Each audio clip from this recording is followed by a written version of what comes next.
And here it is. We go again. Roll up, ladies and gentlemen. One moment tomorrow. Here it is. We go again. Here it is.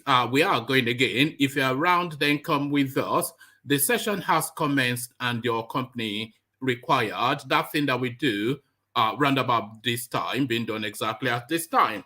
So if you are available, avail yourself of the session. The usual protocol as you are coming in, click on the like button. If you are not subscribed already, please correct that as well. Then lean back and surrender yourself to whatever comes next. It's going to be a wild roller coaster ride. One man went to mow, the eagle has landed. Another Savior, holy, holy, holy, holy, Adimebujuku.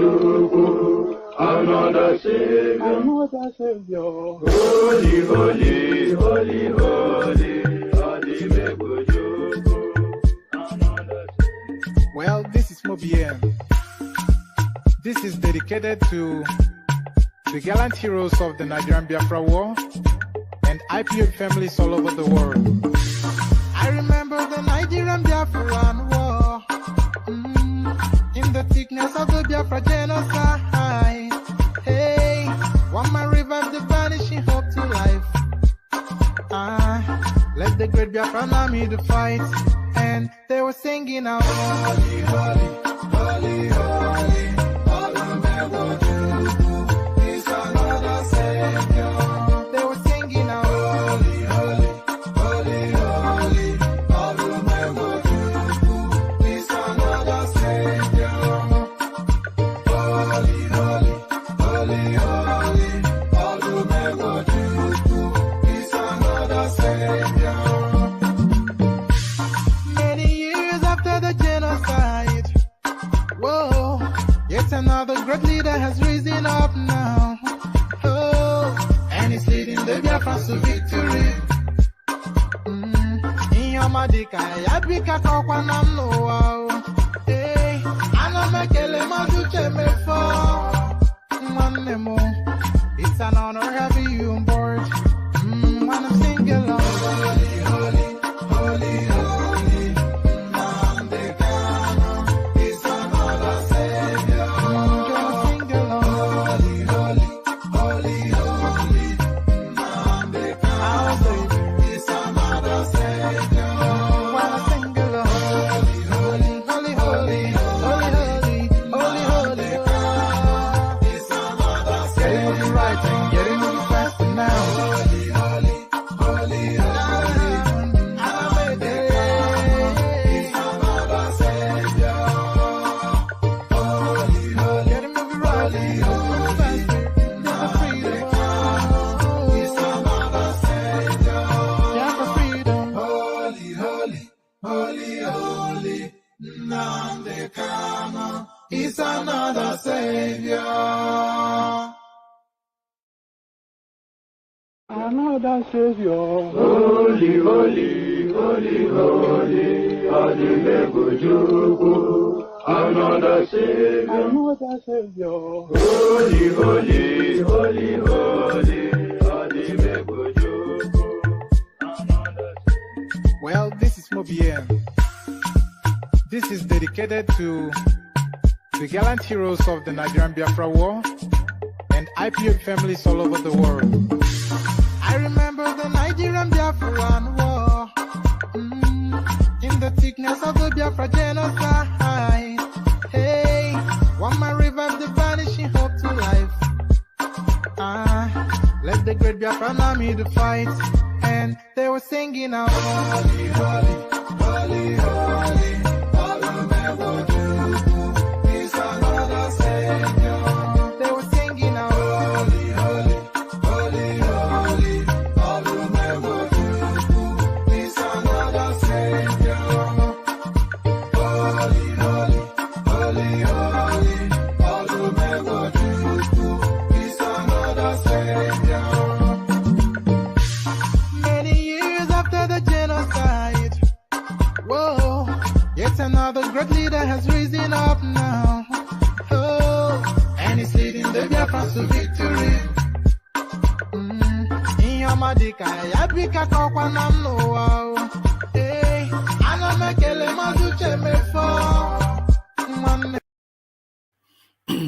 And there it is right there, the holy, holy song from the East, the tones of defiance from our cousins from the East. So tones of defiance from our cousins from the East, as guys, I bring you this. Former Nigerian Senator Arthur Nzeribe is dead. So there it is right there. One of the mighty have fallen, one of the Iroquois of the Nigerian political space. The Nigerian politics can never be told in its totality without a full mention of this chap, but it looks as though his time now up.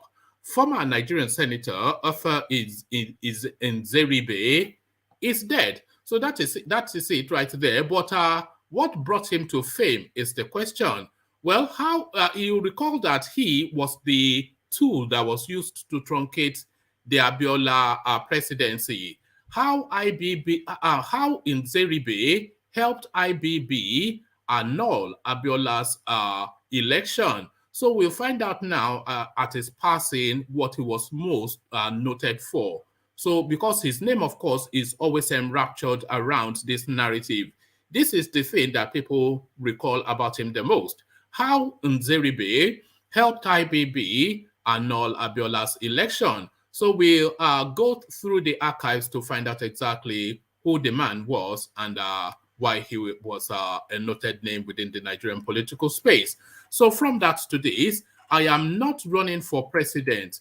INEC chairman Yakubu clarifies. So lots of speculations around the people who have picked up the APC ticket. And one of the people being speculated, of course, the INEC chairman, Mahmod Yakubu. And it's not far-fetched, the speculation. There's been several photographs of this guy wearing the APC cap. So we know that he has APC sympathies. So if he has APC sympathies and he sees government functionaries like Emefiele buying nomination tickets, then why doesn't he do that as well? I mean, why not? Is the question. But it looks as though he's trying to distance himself from that narrative. But if that is believed, then we have to wait till tomorrow to find out just fully how believable it is when the nomination forms actually close. I am not running for president. INEC chairman Yakubu clarifies. So we'll find out just what the clarification is and how believable it is. List of aspirants who have picked up the APC form. So we went through this list yesterday, but has there been any additions? We may well just abandon this one as a story because I'm not seeing beyond the list that we saw yesterday. So that might well be abandoned as a story. But this one, we almost certainly will land on. Actually, let's land on this one and we'll make this the last story just to make it not too lengthy a session today. Tony Cole should return the 50 million he illegally took from River State account.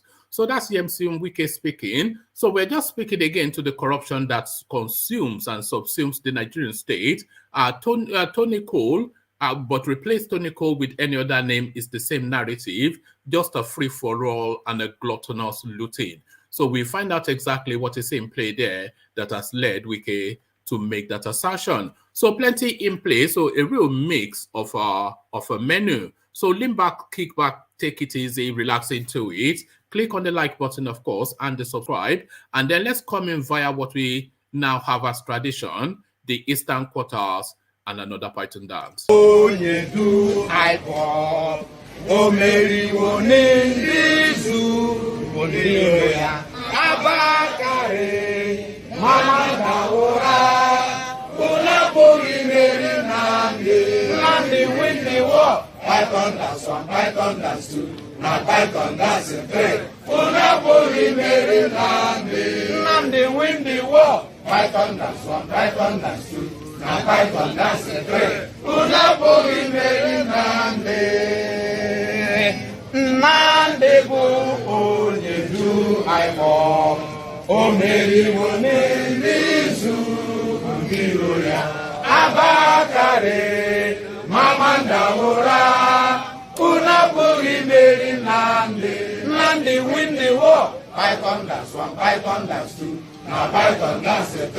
Unapoli meri Nnamdi. Nnamdi win the war. Python that's one, Python that's two, and Python that's a three. Unapoli meri Nnamdi. Nnamdi win the war. Python that's one, Python that's two, and Python that's a three. Unapoli meri Nnamdi. Nnamdi win the war. Python that's one, Python that's two, and Python that's a three. Unapoli meri Nnamdi. Nnamdi win the war. Python that's one, Python that's two, and Python that's a three. Unapoli meri Nnamdi. And there you heard it. Nnamdi wins the war. The Igbo tribe from the eastern part of Nigeria. The dulcet tones of defiance from the eastern quarters of Nigeria. Nnamdi wins the war. As guys, I bring you this. Former Nigerian Senator Arthur Nzeribe is dead. Former Nigerian Senator Francis Arthur Nzeribe is dead. The late lawmaker was 83 years old. He died on Sunday morning, a source told correspondents. According to the source, Nzeribe was declared dead at a foreign hospital following an undisclosed ailment. He died this morning in a hospital abroad. The family will soon release a statement, the source said. In 2017, the photograph of the aging and possibly sick Nzeribe sitting languidly with medics around him went viral on social media. He was elected senator to represent Olu first in 1999, but in November 2002, the then Senate President Ayim Pius Ayim suspended Nzeribe indefinitely over an allegation of 22 million naira fraud. Also, in April 2006, the Olu People's Consultative Assembly, sponsored by the then governor of the state, Ikechi Udenwa, staged what it called a 1 million march to drum support for Nzeribe's recall from the Senate. Due to popular demand in December 2006, Nzeribe was defeated by Osita Ozunaso during the People's Democratic Party primaries for the 2007 senatorial election. So there it is right there. The mighty has fallen, but how mighty is he? Depending on who's looking at it. Some people, it depends. So they say don't speak ill of the dead. But I'm not quite sure that everybody would adhere to that. Certainly not the Abiola family. How Nzeribe helped IBB annul Abiola's election. One major atrocity credited to Arthur Nzeribe, who died on Sunday, was the formation of the Association for Better Nigeria, used to annul Nigeria's best election held in June 1993. Nzeribe, born in Oguta, Imo State, was the mastermind of the group, which was not in any way a mass movement. It was set up by the military intelligence to perpetuate General Ibrahim Babangida's rule till 1997. Nzeribe's ABN came in handy in 1993 when it was used to scuttle the June 12, 1993 election, won overwhelmingly by Chief MKO Abiola. Correspondents found an essay by Michael Orodare of Newsroom in a June 2021, a fair account of the somewhat treasonable role of the ABN with Nzeribe as its mastermind. So I think they've pulled this from somebody else's write-up. It looks long-winded, but let's see how, oh God, I say it looks long-winded. It's a thesis, but let's see how much of it we can stomach. So let's plow through it as much as we can. Okay, let's have a look.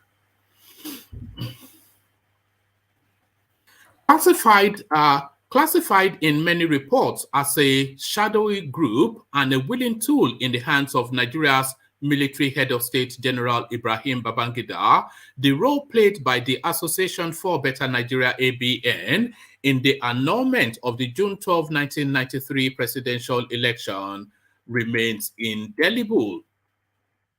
Although the personality of Babangida may have dwarfed the many atrocities of ABN and its promoters, the group prepared the ground for the declaration that scuttled what had been described as the most credible election in Nigeria's history, the presidential contest between MKO Abiola of the Social Democratic Party SDP and Bashir Tofa of the National Republican Convention. How ABN was formed. ABN was formed after the Babangida regime abolished all political parties and created two national parties, NRC and SDP, in 1991. The New York Times described ABN as a lobbying group of wealthy businessmen, politicians, and military officers who had led a highly visible campaign urging General Buhari to remain in office at least for 4 more years. Although it claimed it had millions of members, ABN's only known leaders were Arthur Nzeribe, Brigadier Haliru Akilu, and Abimbola Davis. The primary objective of the ABN was to keep Ibrahim Babangida in power and maintain the military administration that has governed Nigeria for so long. A report by the Immigration and Refugee Board of Canada says, to achieve its objective, the ABN put up billboards in Abuja with the message 4 more years, implying that Babangida should stay in power for another 4-year term. The intensity of the ABN pro-government campaign led many observers to conclude that the federal military government was behind the activities of the association, another report said. After years of military rule, Babangida promised to hand over power to a civilian government on August the 27th, 1993. He set up the National Electoral Commission and appointed Professor Humphrey Nwosu as chairman. The presidential election between Abiola and Tofa was billed for June the 12th, 1993. 2 days before the election, members of the ABN filed a suit before the Abuja High Court asking NEC not to hold the election. On the eve of the election, Justice Basi Ipeme ordered the suspension of the election, but NEC ignored the order and went ahead, citing Decree 13 of 1993, which ousted the court's jurisdiction with regards to creating impediments to the transition to civil rule program. While the results were trickling in, ABN members approached an Abuja High Court again, asking it to stop the announcement of results. Justice Dahiru Selah was around to handle it. He didn't assign it to any other judge. He decided to hear the matter himself. Journalist Richard Akinola wrote in his book, A Mandate Buried Alive, though the suit filed was motion on notice, where the other party, that is NEC, would be heard, Saleh decided to hear the matter ex parte in chambers, stopping further announcements of the results. Saleh ordered INEC to halt the release of the let me take that again. Saleh ordered NEC to halt the release of the election results on grounds that the election ought not to have held in the first instance. NEC complied with the ruling, but headed to the Court of Appeal to challenge the order. In that appeal, we attach all the results of the election, showing that Abiola overwhelmingly won the election, Nwosu wrote in his book, Laying the Foundation for Nigeria's Democracy. My account of June 12, 1993. On June 23rd, 1993, a day after NEC filed its appeal, Babangida nullified the election and suspended NEC. These steps were taken to save our judiciary from being ridiculed and politicized locally and internationally, Babangida said. ABN suit was the foundation upon which Babangida's annulment of the election was based. the promoters of ABN.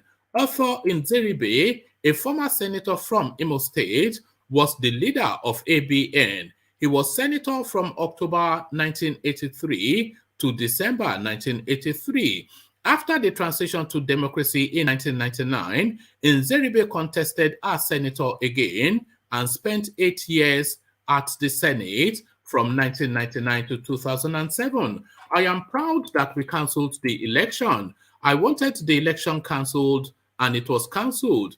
Nzeribe, 82, told correspondents in 2014 when asked about his role in the annulment of the June 12, 1993 election. Abimbola Davis, ABN National Director of Organization, was 36 years old in 1993 when he played an active role in the annulment of the election. In a 2018 article, Dele Momodu, who was regarded as one of Abiola's confidants, revealed that Davis later dumped the group and fled the country after addressing a press conference renouncing his membership of ABN and exposing some of his activities. Nigerians were guilty, but forgive us. Pride will not allow some of us to come out, but this I am doing on behalf of myself and other states, Davis, now 63, reportedly said at the press conference. Hamisu Gambo, in his July 1994 press conference, Davis named Gambo as one of the ABN promoters. Gambo, a former lawmaker, is a chieftain of the People's Democratic Party PDP in Katsina State. He contested for the Senate under the PDP in 2019, but lost to the APC.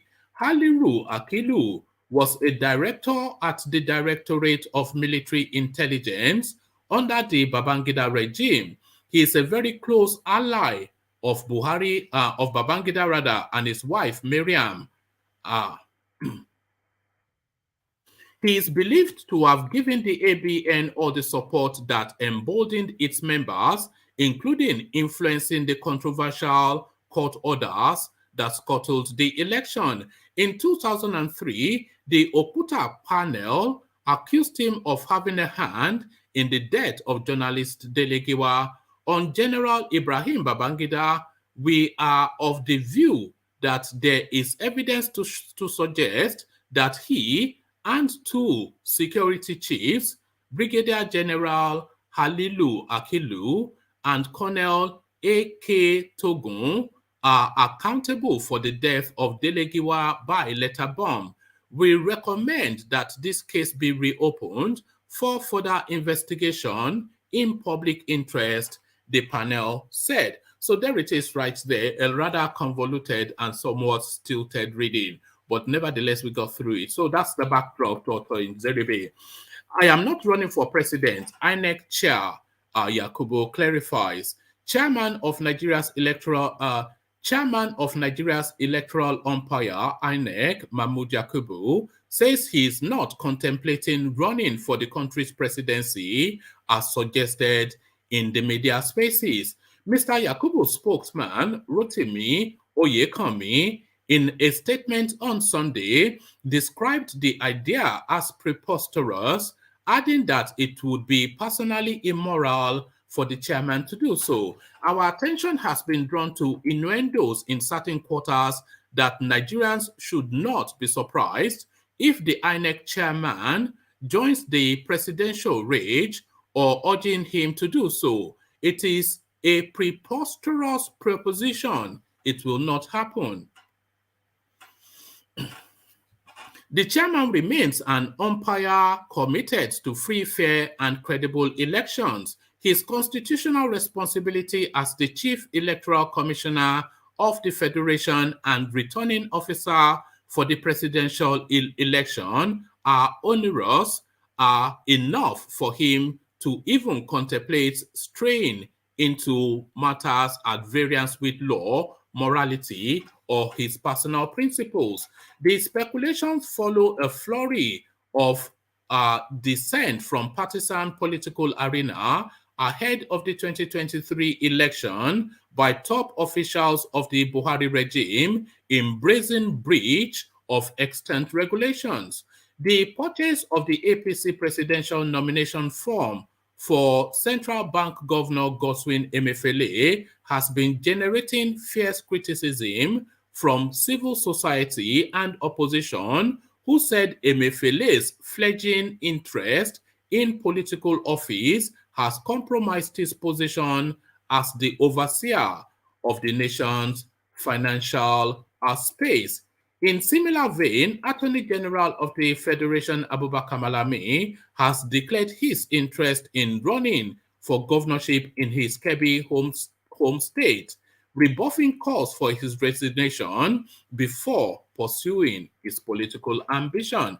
So, INEC chairman, the latest name to conjure with in terms of presidential runners and riders.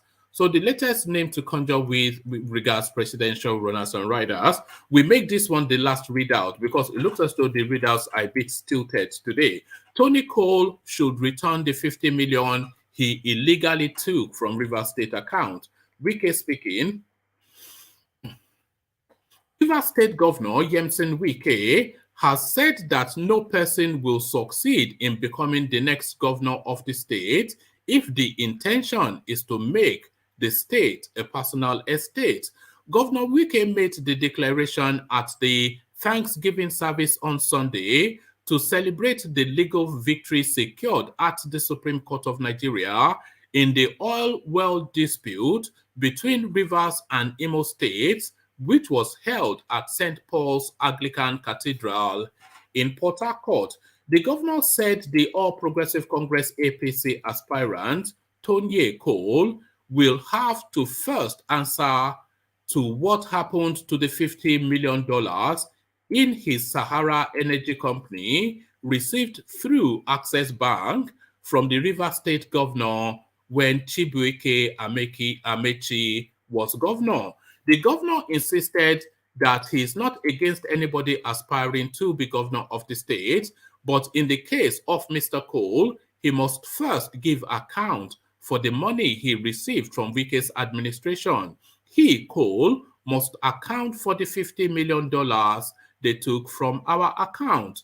Whoever knows him should tell him that $50 million was taken from River State Access Bank account and transferred to Sahara Energy account. And I asked them, what is the job you people did for River State?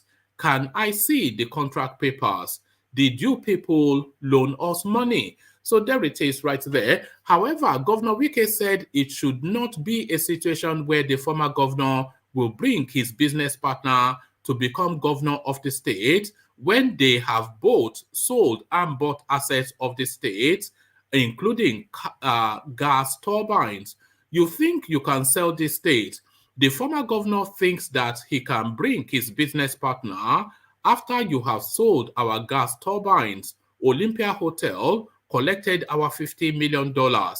The governor further added, people think we will sit here and you will sell our state. Nobody can sell this state. Nobody can make this state his personal estate. A governor must be somebody who wants to develop his state, not somebody who wants to put the state in his pocket. Governor Wike described as a waste the time Governor Wike described as a waste. Let me do that one more time. Governor Wike described as a waste of time the 48 hours ultimatum issued by the Ijaw National Council over the arrest of Farah Dagogo, who is standing trial on 2-count charge of conspiracy to felony and cultism. The right thing for them to do, Governor Wike said, would have been to come to the government to find out the crux of the issues. Wike expressed the regret of how criminals who raped women, kidnapped people, and done several crimes were allowed to live above the law with the lifestyle that they are lords who cannot suffer any consequences for their action. So that's Wike now talking tough in his home state. So that's Wike talking tough Charlie Boy, we see you. I see you, woman. Thomas, we see you. I see you, Charlie Boy. Ajanle Koko, we see you. Baba Kure, good to have you. And Tony, good to see you. So good to see you, gentlemen. So let me go to Ajanle Koko first, because you may well be familiar with that space, the narrative of Nzeribe. Ajanle Koko, what are you then making then? This man departs in Nzeribe. Oh, well, Nzeribe played a very bad politics in Third Republic. As the report said, he played a prominent role in the annulment of June 12th. Before the election, he set up, what's the name of that group? He set up Association of Better Nigeria. Association of Better Nigeria, asking the court to cancel the election date and to prolong the military rule for the next 5 years. However, that he couldn't get that. He couldn't get that done from the court to prolong the election. So, but after the election, he went to the court again that the result should be annulled. And that was what Babangida finally did. So the role he played was a very bad role. He shouldn't have done that. He should have be on the side of people, Nigerians in particular, that were calling for democratic rule, that, were fighting hard for democratic rule, but he took the other side. And he didn't show any sign of remorse. He didn't regret it. He didn't. Series of interview he had after the election was annulled. He confirmed it openly that he stood by it, that he did what he believed in. So I don't know how someone can be so heartless to have done that. Millions of Nigeria went to vote. The election was described as the most fairest and freest election in the history of Nigeria. But, he played that very bad role in conjunction with others. Others, as described by that report, showed their apologized later and regretted their action that they shouldn't have done. Even as early as 2018, he was still doubling down that I'm glad I did it. Oh, yeah. He was still saying that. Yeah, he was saying, we didn't know why he has to do that. We didn't know, maybe he has a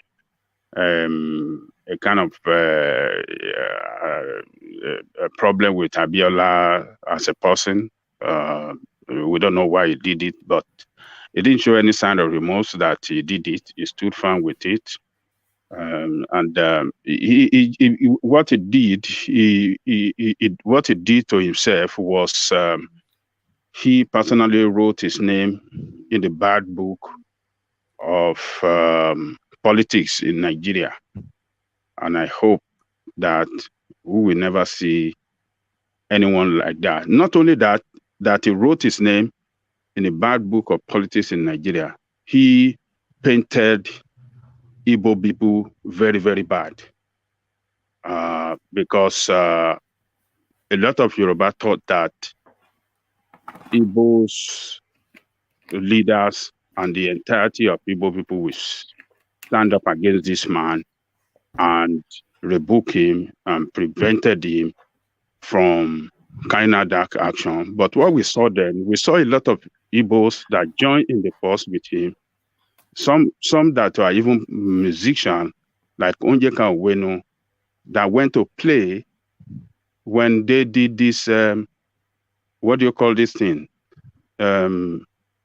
This 1 million man march Yes. campaign in Abuja. So Onye Kamoli was the leading musician then. So it's these are the things that some of our political leaders have done, you know, bad. Are these not some of the things that underpin the ethnic divide between the Igbos and the Yorubas? These are some of the things that that cause this political divide against the Yorubas and Igbo. So the election of the result too shows that majority of Igbo did not vote for Abiola. It was we had 4 states then. It was only 1 state, Anambra State, that voted for Abiola. So the rest of states in Igbo land did not vote for Abiola. They voted for Tofa. So these are the things that have happened that continue to cause that division and this political divide among the East and the West. Each time that Yoruba was at the point of grabbing it, the Igbo will play a different game that will prevent Yoruba. They did it in the First Republic. They did it in the Second Republic. Azikiwe did it in the First Republic. They did it in the Second Republic. And Nzeribe was played a very leading role in preventing Yoruba man to be in the Third Republic. And it doesn't regret it. But even more potent is that million-man march. That was when they sacked him from the Senate and they were wanting his reinstatement. And like you said, Onyeka Oweno, she arrow-headed that. Oh yes. So this was the man that truncated the Abiola election. And I'm sure the march was not up to 1 million people, but the title was a million-man march to support Otto Nzeribe, who truncated Abiola's election. So as a Yoruba person, when a Yoruba person looks in on that, what are they meant to make of it? Well, they will just see Igbos that they will never be on the side of they will never be on the same political camp with Yorubas, and it's just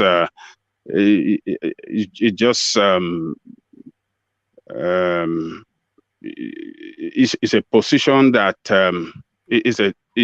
that situation is so deep in the heart of both tribes that I won't support this side. That side will not support this side, and it continue to hurt us as people, particularly all of us in generality as Southerner. So this was as early as 19. This was as go on. Yeah, go on.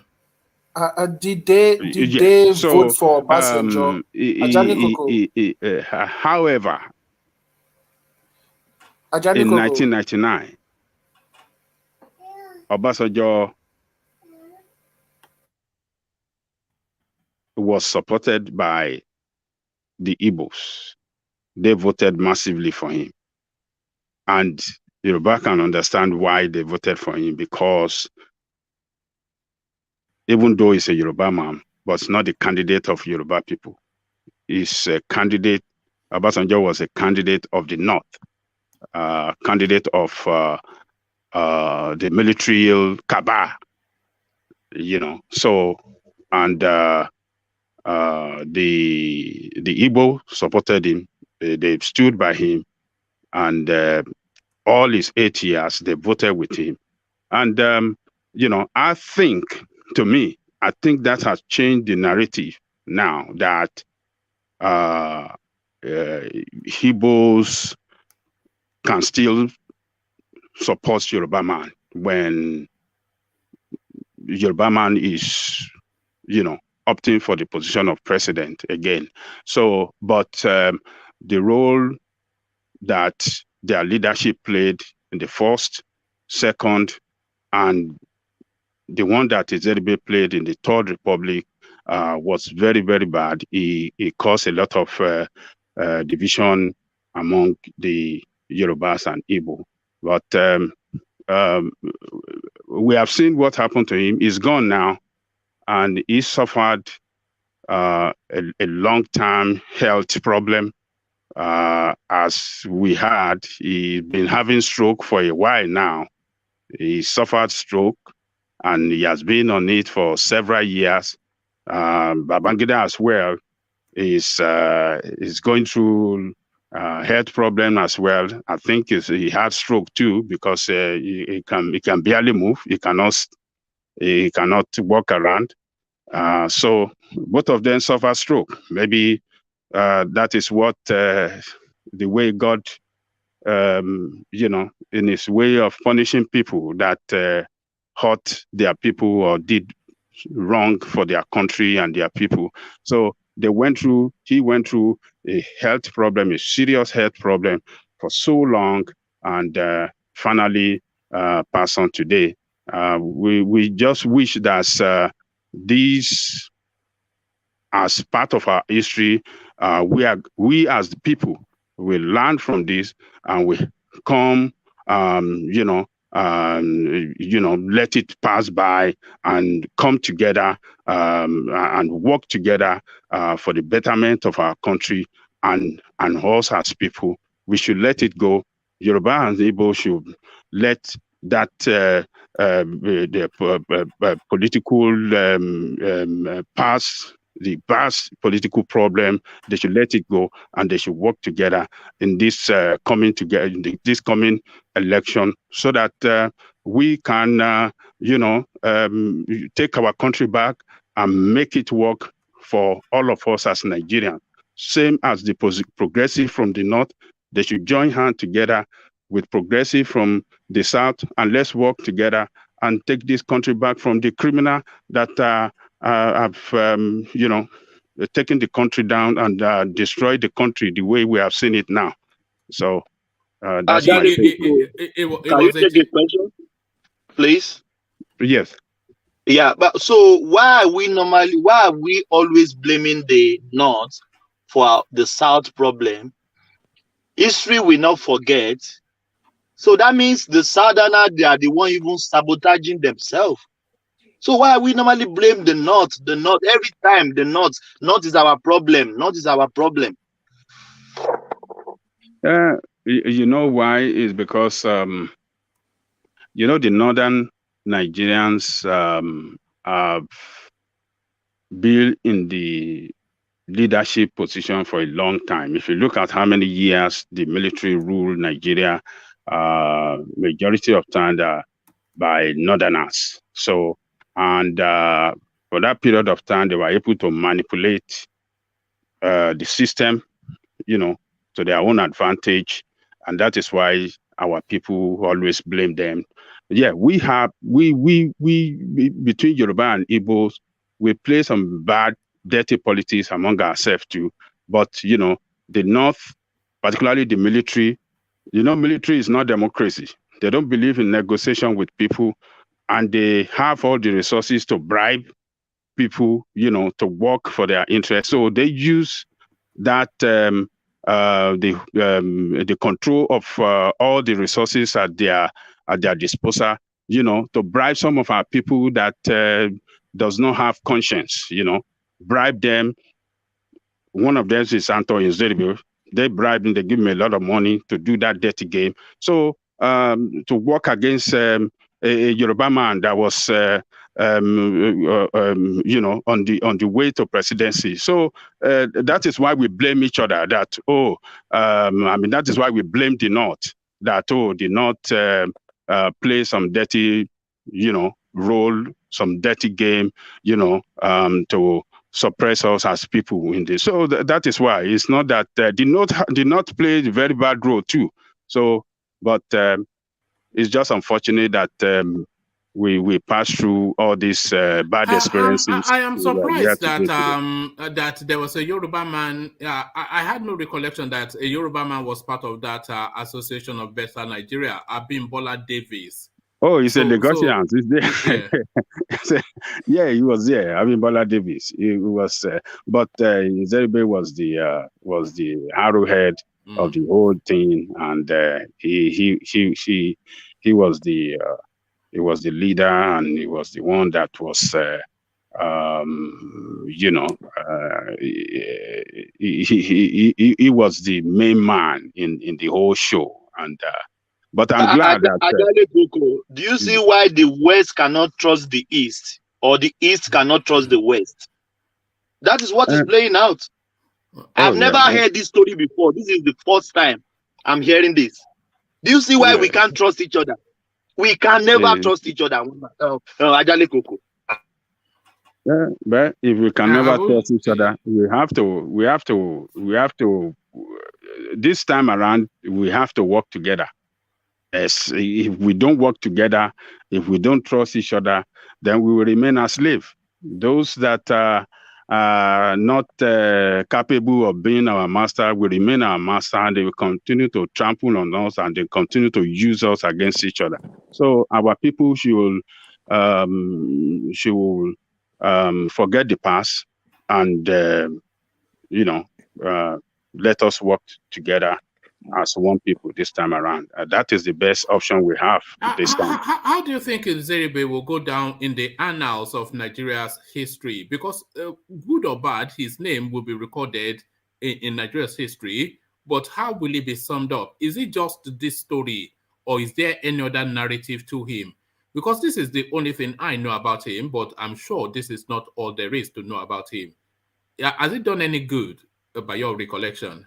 I don't know any good that man have done. I don't know any good that he has done. He might have done some good, as a politician from the village, from the place he came for in Oguta. I've been there before. I think he helped people in his community somewhat, and but what he did in the role he played in the annulment of June 12th, I think has overshadowed every good thing that he might have done. And the way he will be remembered as enemy of democracy, enemy of progress, Nigerian progress, enemy of unity of Nigeria. And history will not forgive him. His name, I think, will be written in black book of that country, because the election that this man played a devilish role to annul was an election that brought the whole country together. The first time that election can be described as a consensus election, an election of consensus, election of unity of the country for the first time, unity of the country. And it would be a good space to build on anyway. Yeah, and Abiola had such grand plans for the country, a social security system, a social contract for the people. So anyway, we've missed so many golden opportunities in that country. We say Awolowo is the best president the country never had, but then we don't know if he would have been a good president. We never got the chance to test that. We say Abiola would have been a great president, but we don't know because we never got the chance to test that. But the ones that we have gotten the chance to test, they make us wonder what could have happened under those people. So I would gladly substitute Awolowo for Babangida and Abiola for Buhari any day of the week. But there it is, if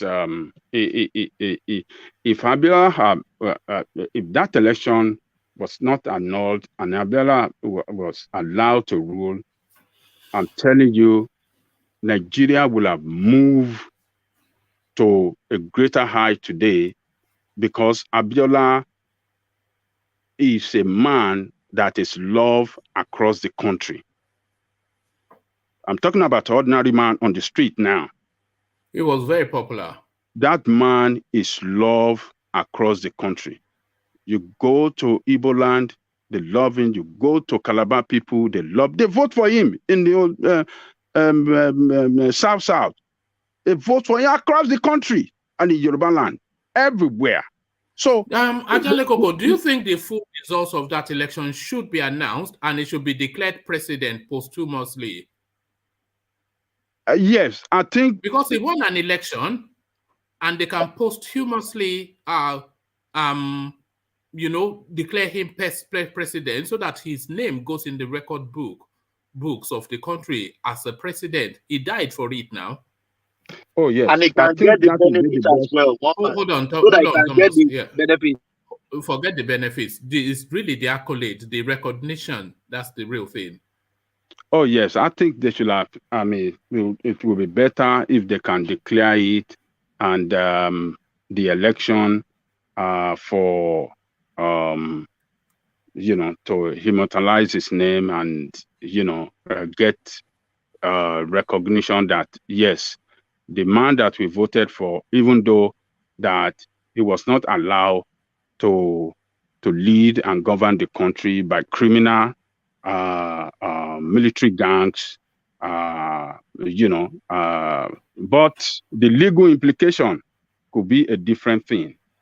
We don't know what the legal implication could be against the country, because it's Nigerian state that that will be held responsible for not allowing him. It's not a personality, it's Nigerian state. So a lot of things that Abiola as a person lost. He lost his life. All his businesses were wiped out. His family, a lot of losses that were recorded. So across the country, a lot of people were killed.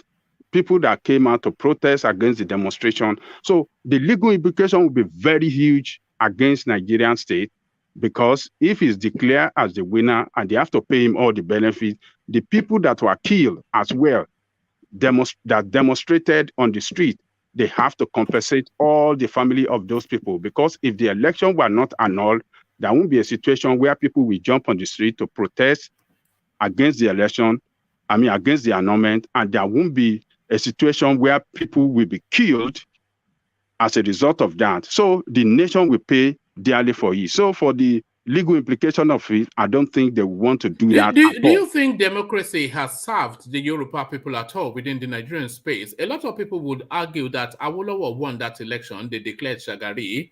Was that and then Abiola won an election. They killed him.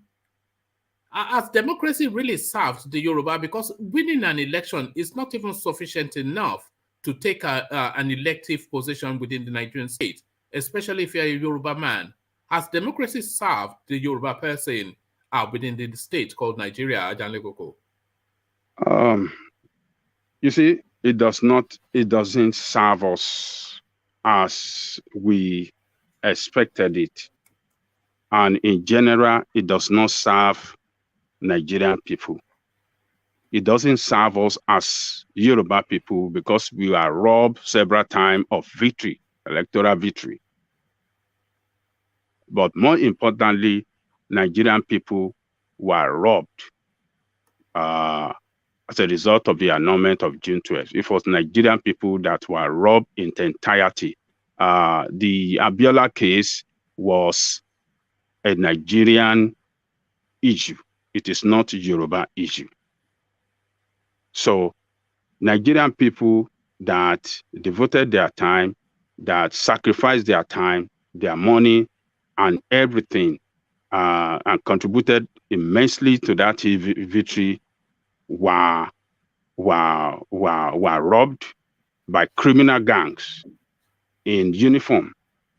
And Nigeria is a Nigerian issue. It's not really a Yoruba issue. It's a Nigerian issue. Nigerian people were robbed. Nigerian people were denied of good governance. Nigerian people were denied of better life. And the denial of Nigerian people of those good things of life is what brought us to where we are today. So what they did, they denied us of our own person that will serve us, because they knew Abiola will serve Nigerian people.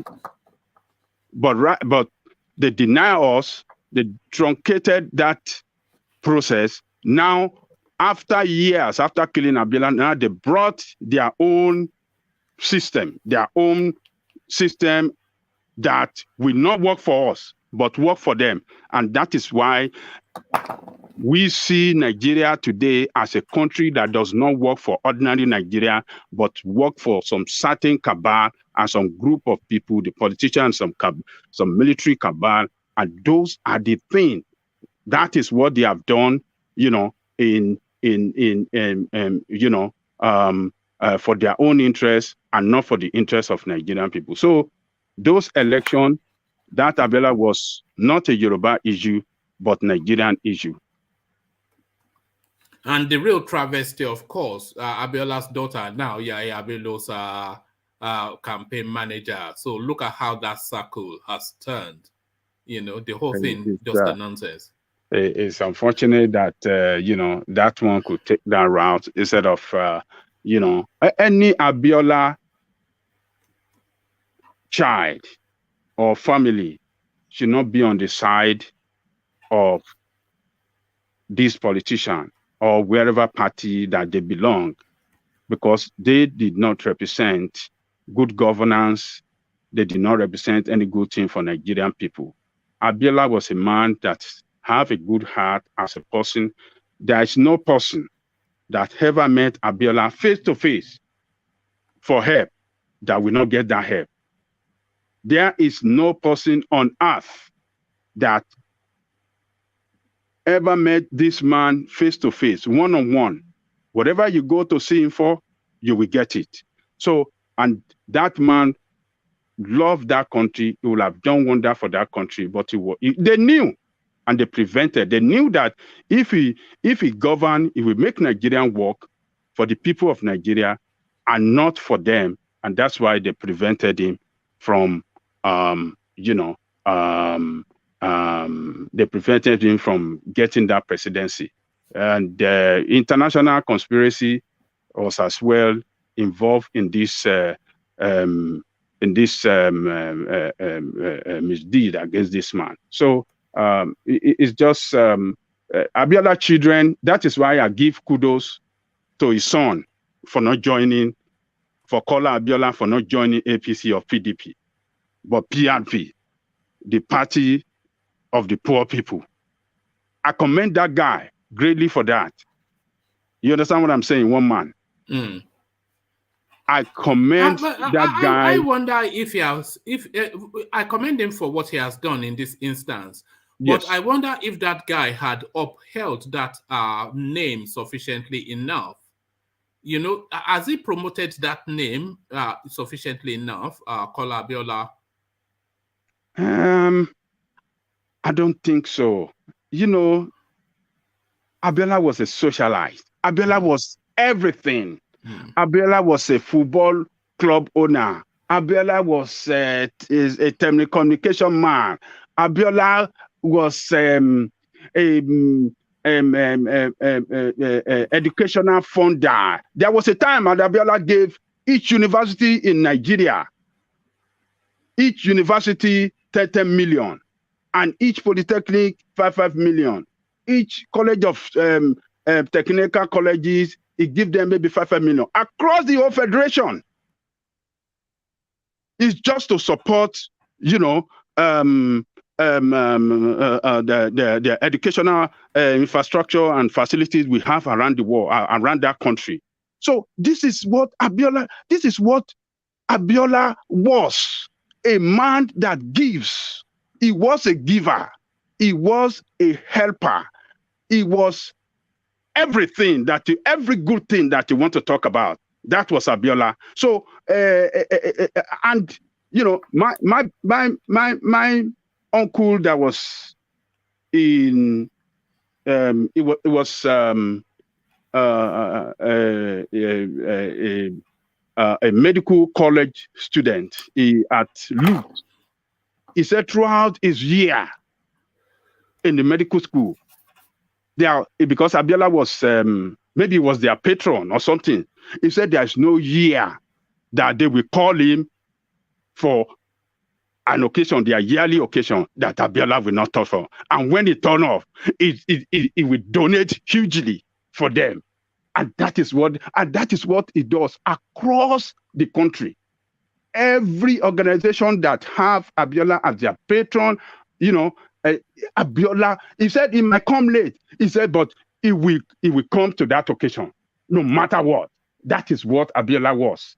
So, but his son, Kola, I don't think he is a person like that. It's not that. It's not a. I'm not it sure. Doesn't have the flamboyance. It doesn't have the flamboyance of the father. It doesn't have it. It doesn't have it. So Abiola, to have a son that will be like him, I don't know. Except if God will raise one of the sons that he left behind, maybe that one could step into his school in the future. But right now, there's none. That man was just too much. Everywhere you will see him, so giving money to everywhere. In conclusion on the Nzeribe Ajanle Koko, so is it rest in peace or Akotuko Elorun? Is it rest in peace or burn in hell? What is the final epitaph? Rest in peace or burn in hell? Yoruba culture, we don't hold any grudge against the dead. So when someone is dead, we will just living with God, because we know that is him and God at that time. So I will not say anything, either good or bad, against him at this time. All I could say is that he's with the Lord. The Lord is have the final say on every one of us, and is there with him. But what he has done is a lesson to us that he left behind. We have to learn a very big lesson, that we should not hurt each other. We should not do anything bad against our country, because when you do something bad against your country, you hurt a lot of people and you hurt a lot of generation. And that is what Nzeribe did. He hurt us as people. He has hurt a lot of generation after him. And where we find ourselves today, maybe if he had not played that bad role, the election wouldn't have been annulled. We would have been one of the greatest nations on earth today. Nigerian children would have been proud. Nigerian people would have been proud of their country. Nigerian children would have been one of the best. Our children would have been some of the best in the world.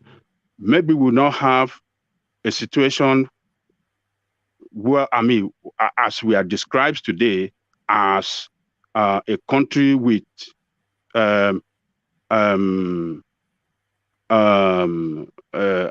of school children. Are we not number one in the world as country with out of school children in the world? We have about 30 million or 50 million children out of school. You know, maybe we wouldn't have Boko Haram in the country.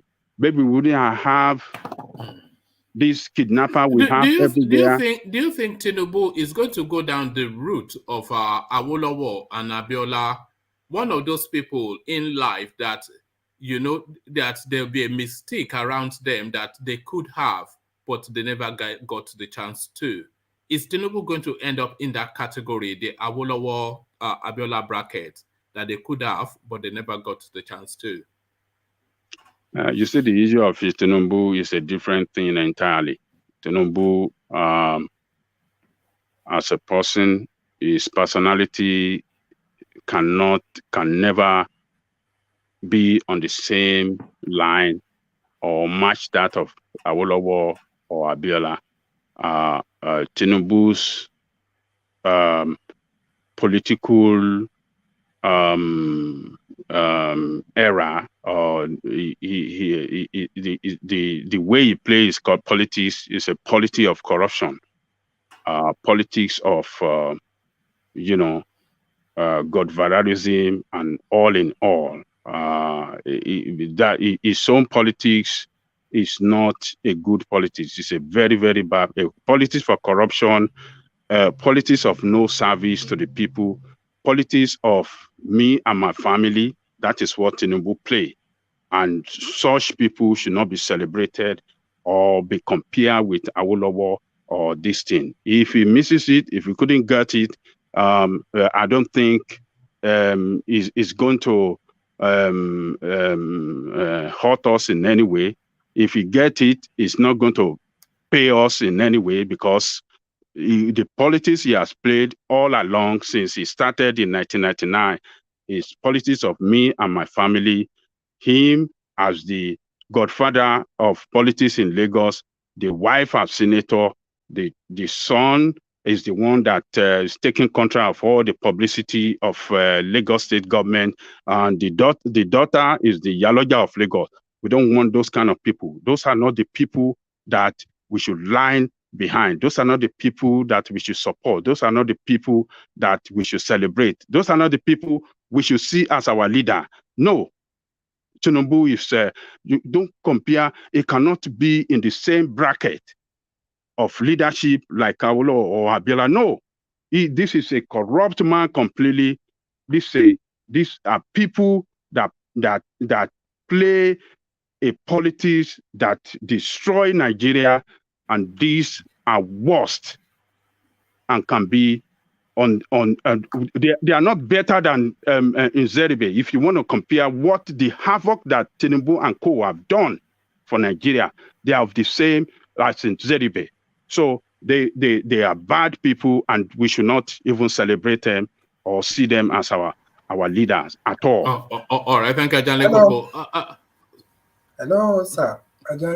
Woman, can I ask Ajani Koko just small before you do that, let me acknowledge Alexander Gomez's super chat, who speaks to his experience of the just now departed author Nzeribe. So Alexander super chats to say, he says, growing up in London, Arthur Nzeribe was our icon, a juggernaut, multi-millionaire who single-handedly sponsored the Brixton riot, was inspired by him to be successful in my field of endeavor, RIP. So Alexander, of course, he pretty much all of the elites in Nigeria he knows, and he has a different experience of Nzeribe.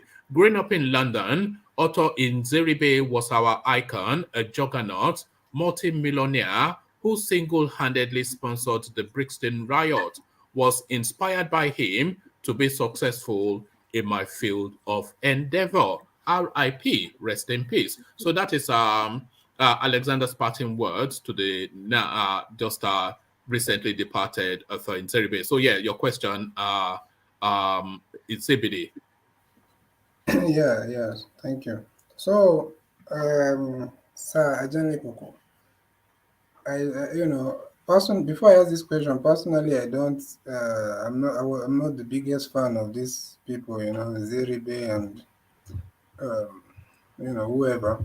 But I was just going to ask only this question, and I'm not going to say much because of it's not good we should comment so much about the people that have departed, because they are not here to clear themselves.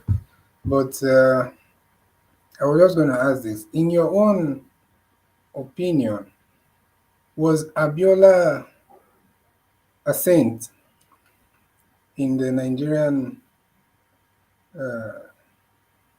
space?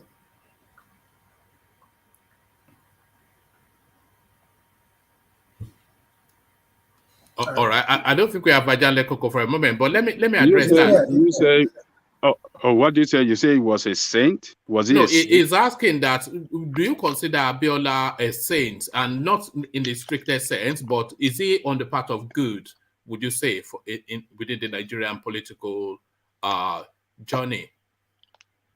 Well, he was not a saint. He himself worked against Chief Obafemi Awolowo in 1979, but he came back to apologize, and he came back to join the Progressive during the Third Republic. And before then, he has done a lot of good things to ordinary Nigerians, ordinary fellows. He did a lot of good things to ordinary fellows, and that was why across the country, the people admire him. People across the country believe that he could do the job, and that is why a lot of people across the country came out to vote for him. And there's no reason whatsoever to be denied to governance when we voted for him. That was the issue that people had against the military rule. It was injustice. It's the anomaly of the result was injustice against Nigerian people. Just to add to that, Ajale Koko, Abiola was notorious for being a sponsor of coups, especially the Babangida one. There's a lot of speculation that he was the financier that financed the coup that replaced Buhari with Babangida. He and Babangida, of course, are bosom buddies, pals, always taking each other's cars and, giving each other money. So we have to add that to his history as well. Oh, yes, that was true. That was true. He sponsored Babangida coup. He acknowledged it too. But at the end of the day, he stood up against Babangida himself when it comes to the issue of democracy, that Nigerians deserve democracy. He stood up against him. He said Babangida will leave, and he said he would do everything to make him leave. And Babangida left because the military were divided under his watch. Babangida knew that the danger was coming, that he might be killed. That's why he left, because majority of the military brass were supporting Abiola. Said, man, this man has won, he has to govern. But that sharp division among the military, Babangida being an intelligent man, he saw that there is danger. There is no way he will be able to continue to prolong his stay, and that's why he left. So he stood with the people, and they tried everything. The Dasuki and some other top leader tried everything to let Abiola to abandon that junta, but that man said he's not going to abandon the vote, the confidence that people had in him, the support that people giving to him, the people that have died on the street fighting for this cause. He said he's not going to abandon him, and he's not going to abandon them. And he fought till he was died. Even when the UN came to meet him, he said to them, to their face, and the what do you call this woman, the Secretary of State that came to me, he said, Condoleezza Rice is not abandoning that June 12th, that he must be sworn in. A lot of people have died. A lot of things have gone into this, and it's not. So he stood by the side of the people, and we should commend him for that. Susan Rice, for democracy. Susan Rice. Okay. Sorry, Susan Rice. Susan Rice. Susan Rice. Yeah, Susan Rice. So he stood to the last that he will not abandon that people's vote, and he died for it. He died for democracy. He's a great man. If he had wanted money, they offered him a lot of money to abandon him, but he refused it. That is not taking more money. That vote is greater than money. A lot of sympathy that we have for Abiola. If we actually look at, remember ITT, that even Fela sang about it. Yeah. when he was when Babangida was using him to funnel money through the telecom system in the ITT scandal and whatnot. So this man, he should be commended for dying for democracy. The democracy that ought to work for all of us did not work for all of us due to this criminal we have that hijacked that democratic process and destroy it completely. Only make it work for themselves and not for the people of Nigeria. This is what Abiola died for. He died for democracy for all of us in Nigeria. But these criminals in power did not make it work for us, but rather for themselves. So Abiola is a great man. We should not he had his own in the past, but he came back on the side of the people to fight for the people, and he died for a particular cause, democracy for Nigeria, and we should honor him greatly for that at all times. All right, well said, Jan Lekoko. So R.I.P. One man, before you deviate, can I make some comments on Nzeribe, please? Yeah, carry on. Okay, thank you. Hi, everyone. Good to see you. Yeah, I'm just saying what I'm going to say based on what I heard Thomas say. I know majority of the people here are a bit younger and they may not have known historically what happened in those days. I think it's slightly unfair to use a person like Aston Nzeribe to judge the Igbo people's position in Nigeria and or their contribution to the politics in that space. What Nzeribe was doing during those era was exactly what he was also doing in Imo State. He is a person that has a very awkward approach to politics. You don't know where he stands. You don't know who he supports. He disorganizes every organized entity. And what Ajan Lekoko described as what he did towards the ABN was also what he was doing in the Imo State government at that time. And now this is someone who, I don't know if you knew any of his businesses. I know Alexander Gomez has said he was a billionaire. Yes, that's how he appeared. He didn't have any single industry in Imo State, in Uguta where he came from, or even in Lagos as far as I can remember. I don't know where his billions came from. We couldn't determine where he was getting his money at the time. And he was not a liked person at that time during his political years in Imo State. So to use him as a metaphor or as a descriptive of the entire Igbo people in the Nigerian politics is not very fair. That's why I heard, and that's why I came here. You know, Thomas is a yam head. You know, Thomas is a yam head. Yeah. Good evening. Can I keep it small? Hold on. Let's Nzeribe the land, and then we have from you, Tony. So I was just going to just add a little to what Roman said, because I think maybe it might not be too much, adequately familiar with. We have some tribal fighting, ignorant some, in this space. So when you hear them, don't go low now. I'm not use bad word now. I heard all those things also, but I think for woman, you also need to understand that your channel is being discovered, or maybe like on a daily basis. And some people, when they are not used to some of the things that some people say here, they might feel like what is going on here. So that is just it. Some of these people here, few, not all, in fact few, very few, not majority. They come here to do tribal fighting, so don't take their words serious. Where do you place yourself with the few or the many in CBD? You see, anyone that tells me that I'm always pro Igbo, I won't deny that, but you can never hear me berate or insult or disrespect any other tribe. Yeah, that's it.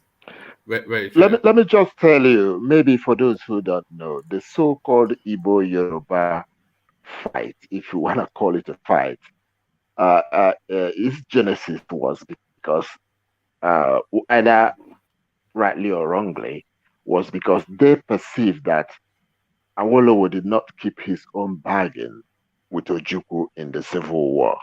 Even when Awolowo was starting to contest for election in 1979, he came to Aba with a helicopter. He was stoned based on that. I think that is that little fight that has been happening ever since then. But I think it's hard and we stopped it. You know, the Yorubas are the common denominator in Nigeria today. If they say let's break, it will happen. If they say let's stay, they are the ones holding Nigeria together today. I can guarantee you that. Okay. If the Yorubas unilaterally today declare Oduduwa state, there will be probably 4 other states that will come out of Nigeria on that same day, and that will be the end of Nigeria. Okay. So they hold sway. They have the money, the politics, the people, the education, everything that it takes. But I think, and that I don't mean to be insulting. Why do you think they are not making that decision, Roman? Why do you think the Yorubas are not making that decision to walk away from what's clear to everyone is a failed experiment called Nigeria? Why are they still holding on, in your view? This is what I cannot pinpoint. I can't say exactly why that is the case. Maybe they're waiting for the right time. Maybe the political elites that we have that should have been making that move right now are benefiting a lot from this chaos, just like so many other people from the other regions. And that is why, being the ones that could actually make or break Nigeria, they are not making that move at this point in time. I don't think they particularly, the masses in that space, particularly like Nigeria the way it is today. But they believe, like me, I'm an experimenter. I don't think I like Nigeria the way it is today. But I'm not really convinced that we should have Biafra. Man, if you don't know anyway. I'm not convinced that we should have Biafra. But why not? Why not? Why not? So sorry, Roman, why not? Why are you not convinced that Biafra is a better option to what obtains? Because the culture that has developed in the whole Nigeria since independence has made the people living in that area become some people that cannot manage a small space. So if you create smaller entities from Nigeria today, they will not survive. You saw who was speaking in the afternoon, was it UK, told you the experience he had in Imo State when he went, and in the East when he went there. And he was vehement that he will never retire to that place. Now, if you have a Biafra today, I'm not sure it will survive because people have become very individualistic. Even though they want to form a group, yet they think as individuals too much. And therefore, if we have these small countries orientation that we have today, it will not work. You need to peacefully have a Nigeria that is peaceful, coherent, and thoughtful, and you can then negotiate a peaceful separation. If you do it the way it is today, it will not work. And that's probably why the Yorubas are not making that move. Woman. But isn't why is one the small country in Africa doing better than other countries in Africa? Ask that question. Why is one the small country doing better than all Africa? Ask that question. And what did you get from that? What's the greater point? Because that's a false association you just make when a woman. That's not to hit. Woman, can you help me? I don't quite make out what he says most of the time. No, he's saying to counter what you said. He's saying, why is Rwanda, a tiny little country, as successful as it is by his matrix, that and by extension then if you had a Biafra nation, it will twice be as successful as a country like Rwanda, because the Easterners, of course, they are better equipped than the Rwandans. Also, you should answer this. It doesn't work. Roman, sorry. It doesn't work like that. You see, each country has its unique culture. And the culture that is prevalent in every country is what determines its prosperity, no matter how you look at it. You have the whole of education that you want, Western, Arabic, or Eastern education. If the culture that you have is a counterintuitive one to that education that you have, you will never make progress. We have developed some sort of culture in the Nigerian space that is very unique to Nigeria. That's why we are very recognizable wherever we go. The other African countries, especially the Eastern nations that Charles just mentioned now, they have a calm demeanor. They are good followers. They don't compete individually. Nigerians are overly individually competitive. And when you have Robert, too many competition within individuals, they find it difficult to find a ruler, someone to lead them. And that's why we have remained the way we've remained today, because we are competitive. Look at 25 already in APC trying to be president. I think can I 40 interject, already Roman? totally in Nigeria. No, It hold will on. not work. You can't get that in any other African country. We are overly competitive. And where you have a competitive mentality amongst individuals, to find a leader is very, very difficult. Rwanda is not like Nigeria. Um, sorry, Roman, sir. Yeah. So I disagree, with your position on that, and also saying Rwanda, they're easy to lead and all that. All that is like you're totally disregarding their history. But also, the question I would like to ask you is: right now, with these threats and of disintegration, and this eminent threat that we are seeing, and all this that we are seeing, disintegration of Nigeria, uh, what do you think is the propelling factor for that is making the country to be at risk of disintegration? I don't know if it is my network or what. My network is unstable. Can I change to All right. phone All right. data? Will it work? Will it All work right. if I change to phone data? Yeah, phone to do whatever it is you need to do, and I'll let you back in if you need to dip back out. But we'll Can I hold the make it like space. a comment then, woman? Yes. Since he's not going to answer the question. So my comment is that Okay. Yeah. if we go through that route of saying that if there's a separation and regions go on their own or something like that, that it will not be governable. I think it's not. It means that we are not considering the major reason why people are trying to go on their own. And also, there's no country in the world where people are not where you won't find that most people are not individualistic in their in their thought process and their mentality. So how do those countries stand? They are still standing. So at the end of the day, the issue is about being fair, equity and fairness and all that, and also avoiding this existential threats, which is we are seeing how the foreign people are coming into the country and trying Mm. to use the link that they have with some other Can I places. interject?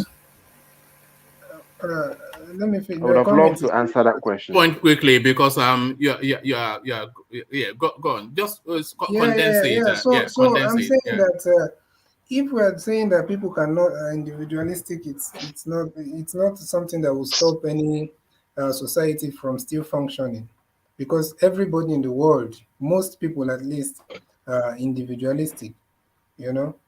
And also it's about fairness, equity. So we have not tried. We can't say something that we've not tried will fail. If not, we'll be suffering from analysis paralysis. Okay. Let me tell you why it will not work, or it may not work.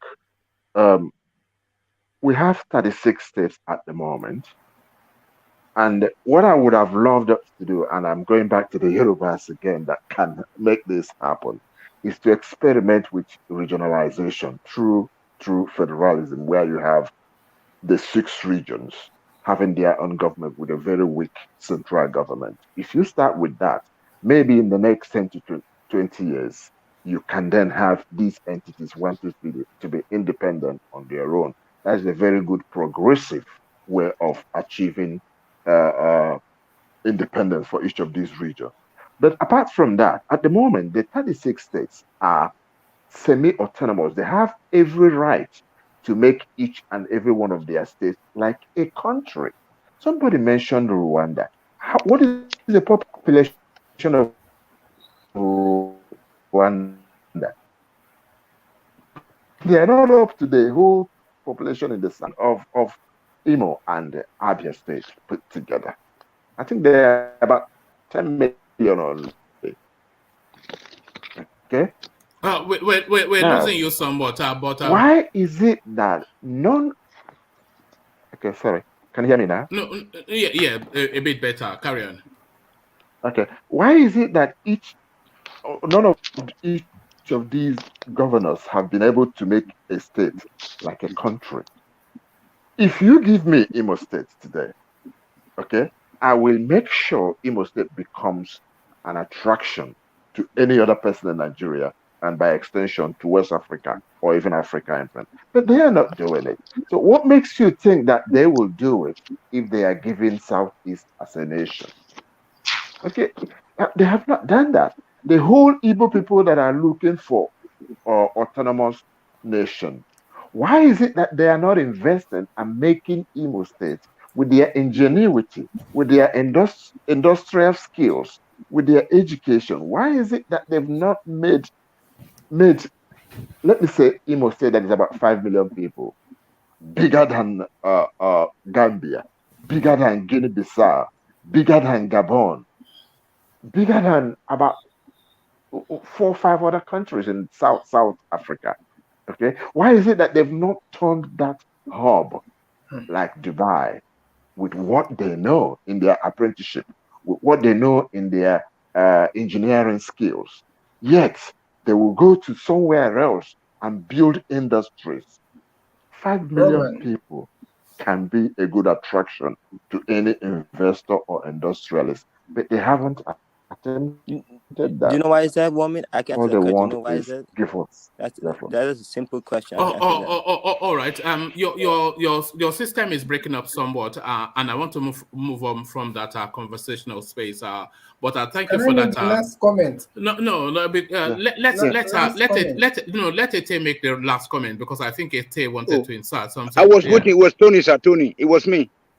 All right. No. Okay, I'm gonna mute myself. Okay. Yeah, let's hear from Ete, and then we hear from Tony, and then we move from that space. It was very important, woman. Please, I've not been on your program for a while now. All For right. like 2 sessions. All right. Okay, go on. Yeah. Okay, I was just gonna say this. All these things we are saying is good, is true. It's just like it's the whataboutism that you were talking about the other day. All these things that why are they not developing and all that. You're saying that most of the people from the businessmen from the east how they do business, and you know that the reason why a lot of them are not even um, doing their business in the East, even Soludo said something in that same line, is that where is the, when you make, when is it Imo State government that will go and build maybe the seaport in, will make the seaport in Port Harcourt functional, or the one in Akwa Ibom? So when you have people going all the way from Lagos, and before they even transfer their goods from Lagos to the East, the kind of, uh, you know, obstacles and the kind of discomfort that they face on the road, just transferring their goods. So you find out that people will definitely leave, especially to Lagos. We are saying Igbos are many in Lagos. That's the reason. Many of them have to go there so that they don't have to. Many of them have to, make their business headquarters and everything situated there, so that they don't have to go through a lot of laws. Trying to move their goods from Lagos to the east. So there are things that you have to also look at federal government policies and the way they are doing their things if it's going to favor the economy of the southeast.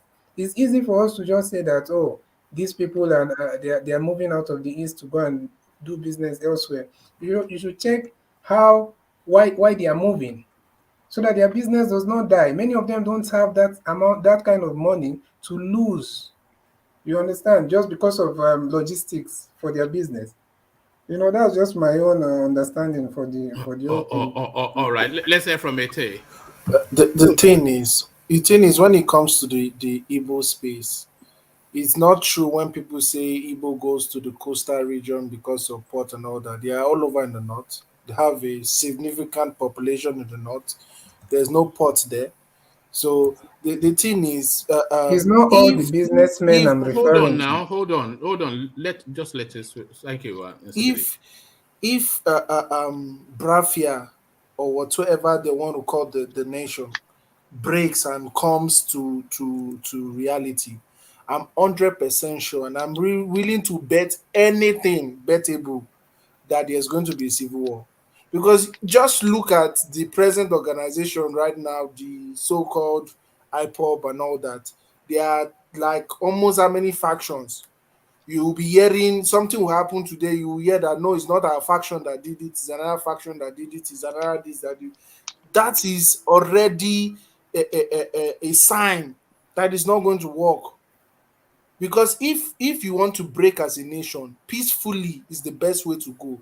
Gra will only make you have civil war later, because everybody body is hot. Who will calm it down? The next thing they will start saying Imo man must be president, or it's only Anambra that is ruling. Abia have now had their turn. They will turn it to an interstate thing.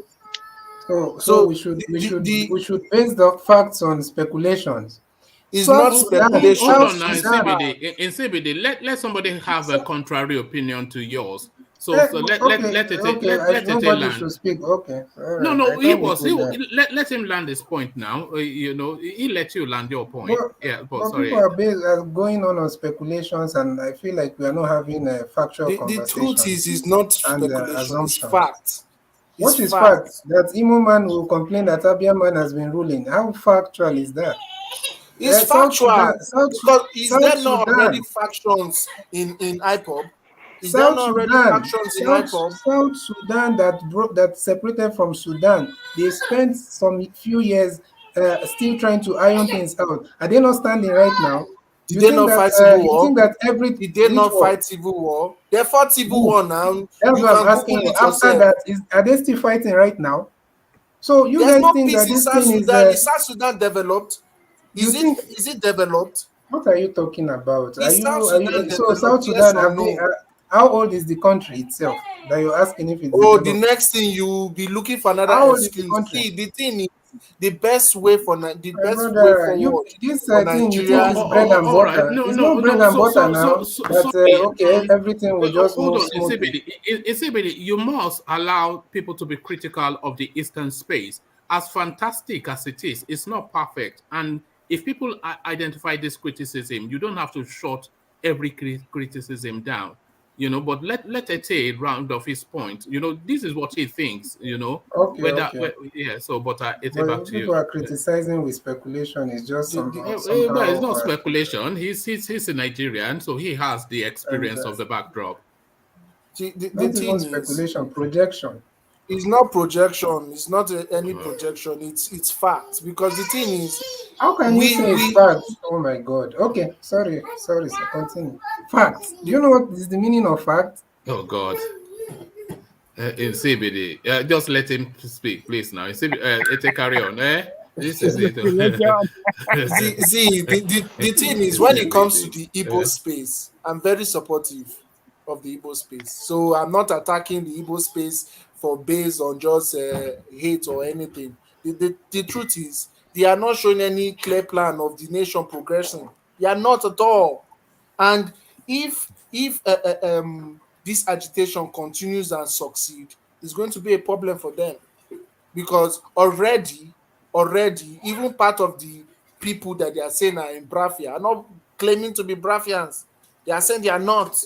That they are not. They don't want to be Brafia. Even they are still forcing people to say they are Brafians.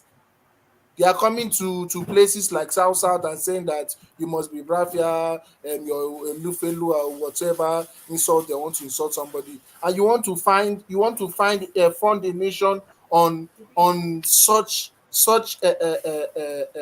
things. It's not going to work.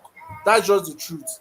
What we need to be working towards to every Southerner is to get restructuring, because restructuring is the surest thing for us right now. Because once we get restructuring, there will not be an excuse that we are giving. No, they are not doing ports, or they are not doing this one, or Port Harcourt port is not working, Akwa Ibom port is not working, Warri port is not working. All this excuse. Once we have a restructured Nigeria and a new constitution, Nigeria will be better. That's just it for me. All right. Let's hear from Tony. Tony, you wanted to say, yeah. Yeah. Okay. Everybody. Now, good evening. Nado. So, regarding first of all, with Awolowo, with Abiola, that's just simply the law of karma. So you always reap what you sow.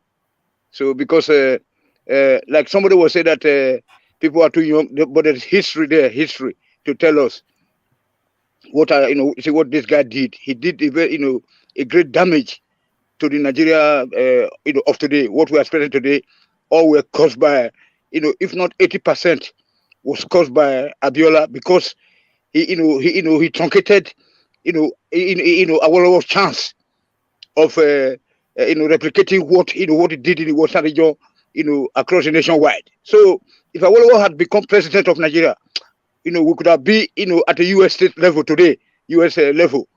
So then secondly, nobody was too young, because once you are 12 years old or you are secondary school age, you should know exactly what was happening. So there is this non-South dialogue columns that I read from BC Ogubadejo. So all my family, they have to buy me newspaper. They have to buy them anytime I come back from school. Right up to 1988, 1986. So I always read about all these things. You know what I'm saying? So this man was a very bad man. This Abiola was a bad man. So you don't need to be. There was no sympathy at all. Then regarding this, somebody was pointed out that Awolowo refused to support Ojuku's call for cessation or whatever, that we should go our way while they go their way. There was no chance, because in the beginning, Awolowo and the Nahuru, they told this guy that we cannot form a country with other people. So, but if you say that you love these Northerners, like as a experience in your collaboration with Amadou Bello, who openly say that you people were bad people, that you are not human beings, and then you see team up with them, and then later, I think you again teaming up with Shagari, against our people. Then again, all this Ike Wachuku, Nzeribe, etc., etc. I mean, that's the truth of the matter.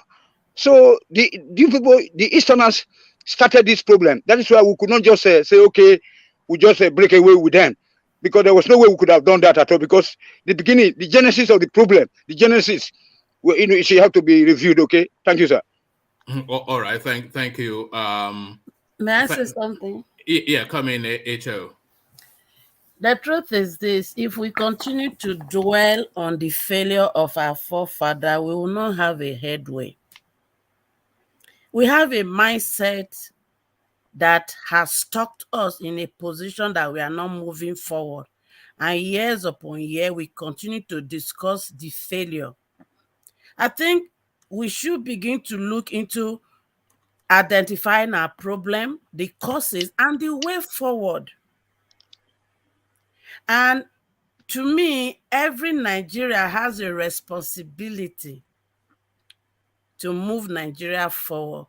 But as long as we think it rests in one particular group of people, and we don't have a part to play in solving this problem, we'll continue to be in the same cycle.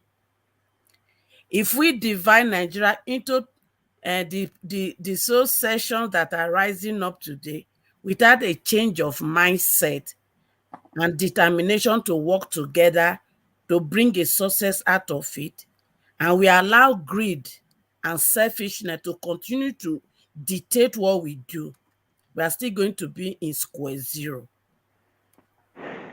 Okay, can I just answer that question, please, sir? Because no. I think that's a good spot to leave that conversation. Okay, but thank you, Tony. So I want to move the conversation completely in a different direction, and I want to take you to what essentially constitutes impunity within the Nigerian space. And I'm pointing this at Ajanle Koko. So there's a video clip that I'm going to play you, but before I play you, this is a video clip that is viral all over Nigeria. So everybody's talking about this, but I want to understand your take on it. So I'll give you the readout, and then I'll play you the video clip, and then sample your opinion. Viral video. Before that, let me just sign off, please, everyone. Good evening, and thank you very much for the time you've given me. Is that Roman? Are you leaving us, Roman? Oh, okay, good. I don't like to discuss the present situation. All right. Too depressing, Avi. It's too depressing. All right. Thank you. Thank you, Roman. Guys. All right, thank you. So Ajanle Koko, this for you and for the rest of you. Viral video of a customer officer slapping an aide to Delta Governor Ifeanyi Okowa. So this video has gone viral in Nigeria, as I said. A video of a Nigerian custom officer slapping an aide to Delta State Governor Ifeanyi Okowa has surfaced online. Human rights activist Harrison Gwanishu shared the video of the moment the custom officer slapped Mr. Samson Nwachukwu along the Benin-Agbo Expressway on Saturday, April the 7th, in the presence of his colleague and a military officer. In the video, the officer can be heard angrily asking Mr. Samson Nwachukwu. In the video, the officer can be heard angrily asking who Mr. Samson Nwachukwu is, after he had told him he's a special assistant to Delta State Governor before slapping him. The video ended with the military officer telling the custom officer to get this man down. Although Mr. Gwanishu did not reveal what led to the assault, he vowed to demand justice on behalf of Mr. Nwachukwu. So that is the backdrop, and here is the video. It's just this. This is one of the reasons why people fear to go to Nigeria. So here is the video, and this is what transpired. I'm pretty sure you may well have seen this, but this is what went down. Benin Agbo Road. Who are you? I say, who are you? Who are you? Get him down. No. Let's go. Samson, let's go. Samson, let's go now. Samson, let's go. Samson, let's go. Samson. Yes, you. Who are you? Samson, let's go. Samson, more go. I say you're governor. No. Let's go, governor. Where? Let's go. So there it is right there. Ajanle Koko, that is Nigeria 2022. Slapping a giant. You see, officers in uniform in Nigeria believe they are special Nigerians when they are in uniform, and particularly when they carry gun. They easily get intoxicated with power. They see themselves in power, and they are ready to oppress anybody. I'm not surprised that it happened to that governor's aide. Yeah. They, in their own position too, does that to a lot of people. That is what Nigerians in power are known for. But I haven't seen these on the video. I haven't seen this capture of the video. I think the governor's aide, can take it up against the officer, because what the officer did, I think, was an assault. He doesn't have the right whatsoever to put his hand on anybody. A custom officer, what's a custom officer doing on the street? The custom officer, are they supposed to be on the street? Are they not supposed to be at the borderline or at the border post, you see, is on the video. He can complain to he can write a petition to the head of the custom that covers that area. And I believe they will take him up against him because he have all the evidences to prove that he committed assault, battery against him. So it can be taken to court. And I think that it's an offense to hit somebody, to physically abuse somebody in Nigeria because you are in uniform. So it has happened in the past, in the recent past. Some officers, molested some Nigeria. They physically assaulted them, and some of them lost their job. Some police officers as well did that, and they were disciplined, and some of them were taken out of the command. So he did it to a wrong person. This is a man that is very close to governor, particularly. So that's what struck me, Ajanle Koko, because you could see that guy, when he said he was the SS to the governor or something, he was expecting fully that custom officer will step down and start to say sorry sir, and even salute. But what he got was a slap instead. So that you could see how he was humbled. He paused for a moment and then he leant on his car. And that was him that he crumbled mentally. That was that moment he crumbled mentally. But like you said, how many times has he been at the other side dishing that out? But it's just the impunity, isn't it? Just the impunity, power show. It's all over the place in Nigeria. People, they just like to, molest each other, particularly when they're in a position of authority, position of power. That is the game in that place, and it's unfortunate that we are just cruel and we don't treat each other right. That is the way that system work over there. Even if you go to just ordinary person that's not in uniform, just because it's in a position of authority, you want to apply for anything, maybe what do you call it, for your traveling passport, or you want to, they will just talk to you anyhow. So that is what we see there. But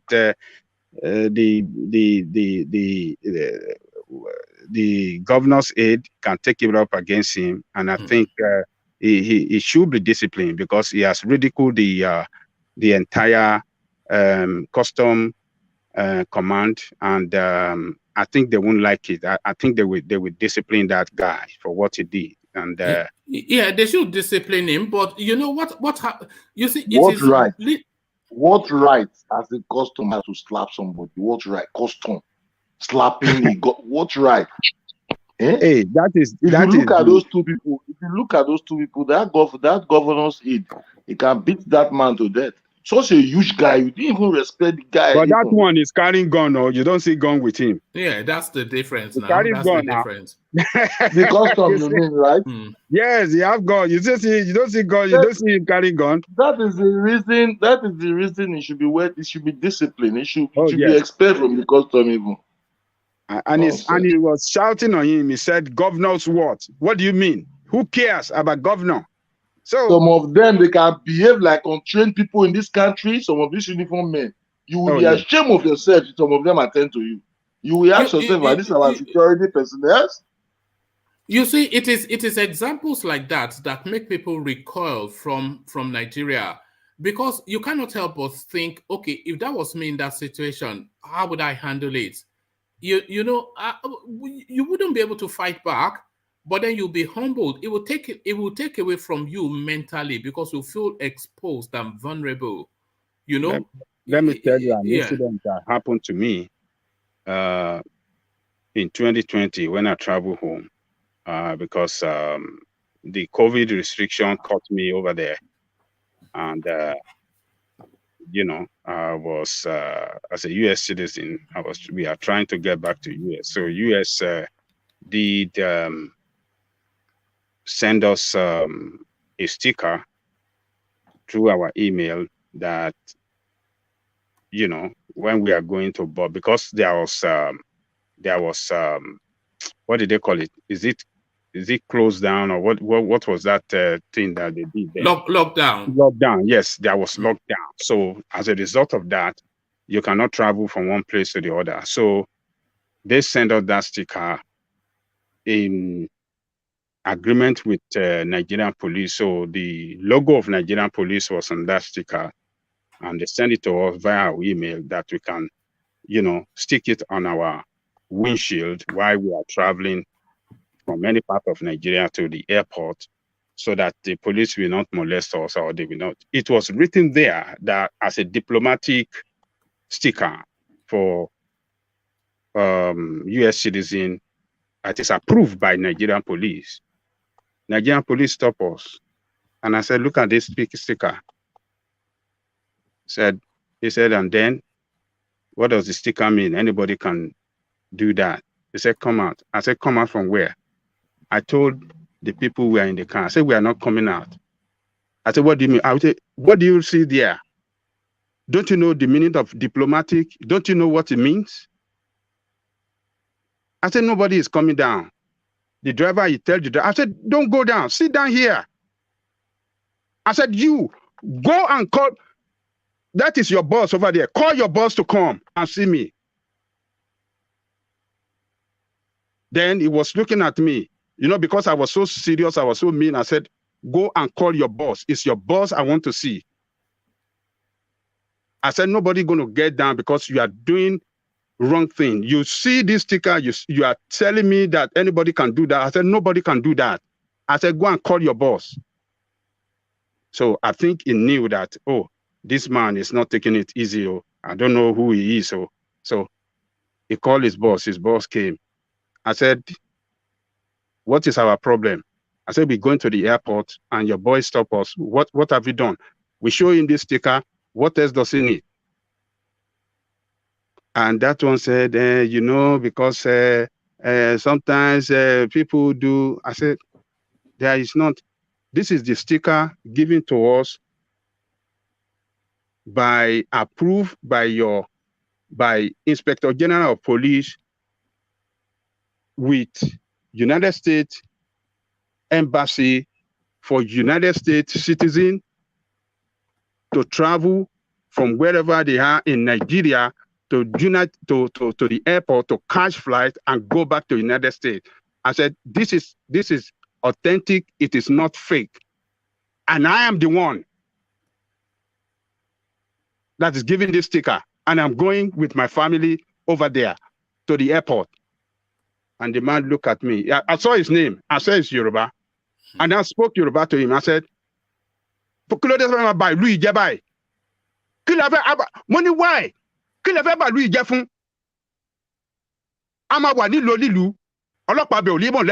are in our own country and police want to molest us and then treat us as if we are not human beings. The man looked at me because when I spoke Yoruba, he said, okay.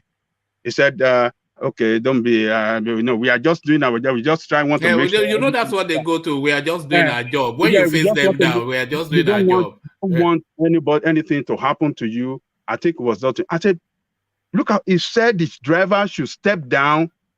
I said, why should the driver step down? What does he want to check from the driver? I am the one this guy is taken to the airport, and I've showed him, I've told him who I am, and I've showed him this sticker, and he's saying that. I said, this guy is not doing the job. What is he up to? The man said, oh, no, don't be, no, don't be a guy, and he let us go. You see, Nigerian police, you know, you were brave, you know, because they could have gone one of two ways. If they wanted to back you down, if you had met some crazy guy, it may not have gone in your favor, but you know. Oh, well, I was, you say, sometimes when you are meeting this criminal, it was in the daylight, it's not in the night. Even my sister with me was saying that, my brother, I don't engage. I said, stop that nonsense. What do you mean don't engage what? Stop that nonsense. They can't do anything for you. You have to tell them to their face when they're doing something wrong. What do you mean? So And I said, then put it on the video. Let anything happen here. I'm putting it on United States to United States Secretary of State will see this. Put it on video right now. So they were taking the video. I said, right away, I said, put it on video and record it live and put it on this thing. Let United States Secretary of State will see it. What do you mean? This is my country. And they said, okay, let us go. And they let us go. And my sister was saying, but I mean, just keep quiet, man. What do you mean by police for what? What can they? When you allow these people to molest you, they will continue to molest you and they get away with it. You people must stand up against this idiot. When they're not doing their job right, they want to molest you everywhere. Everywhere you move, they want to molest you. They want to extort you. And they're getting away with it easily. You see that American passport, that European passport, that British passport, it gives you some cover in Nigeria because they know that because they just want to rob you. But they know that if anything happens to you, then they will have to deal at a level that they don't want to deal with. They just want your 1,000 naira now, and that 1,000 naira is not what can come their way if they. So it's a. But you know, and some of them can kill you because of that 1,000 on the road. It's by just mistake, they will just crack the gun. You are gone. That's how they are in this country. Nigerian security. It's unbelievable. But for a custom officer, not to be slapping anybody because he has no powers outside of a border post. He doesn't have powers on the street.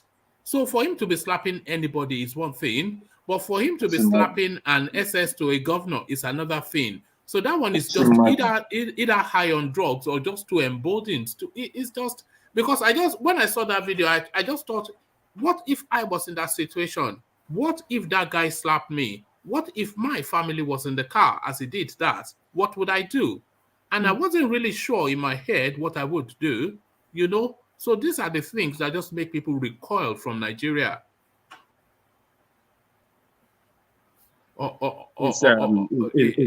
It's very unfortunate, but at least, I mean, it's a man at the top of the affair too. I think they will discipline you. They will take it up with him. It's on video. He cannot escape that. No, that one is gone. That one will be sacked immediately. You know, that one will be sacked.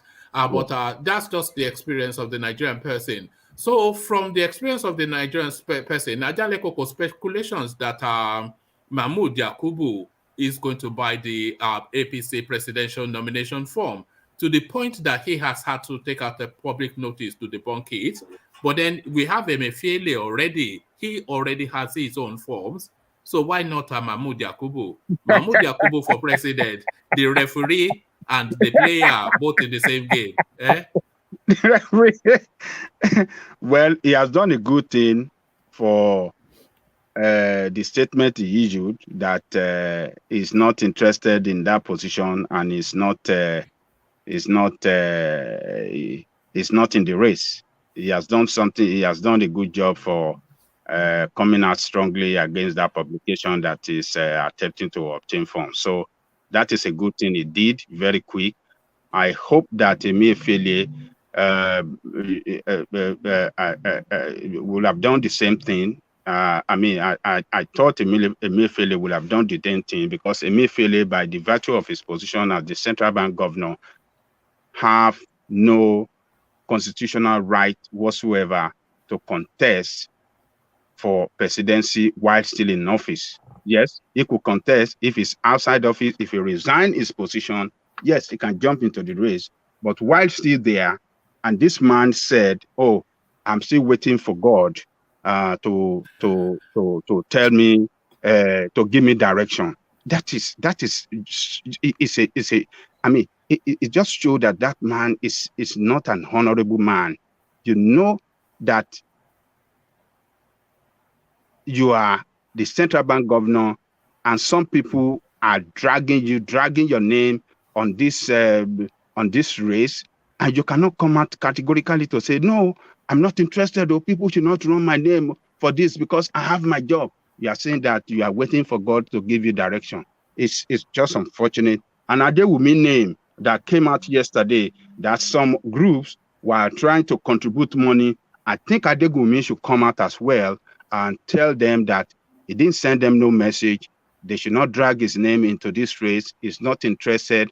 If at all he's interested, Adewumi with the his good reputation should not join any one of these two parties. He should go on another party, because these two parties, particularly APC, I don't see why anybody with track record and good reputation want to go on APC ticket, because APC is a party that is known with fraud. It's a party that is known with corruption. It's a party that is known with incompetence. It's a party that has run Nigeria down. Nobody should join that party at all. If you a credible person with good track record and good name, you should not go on the line with APC at all. So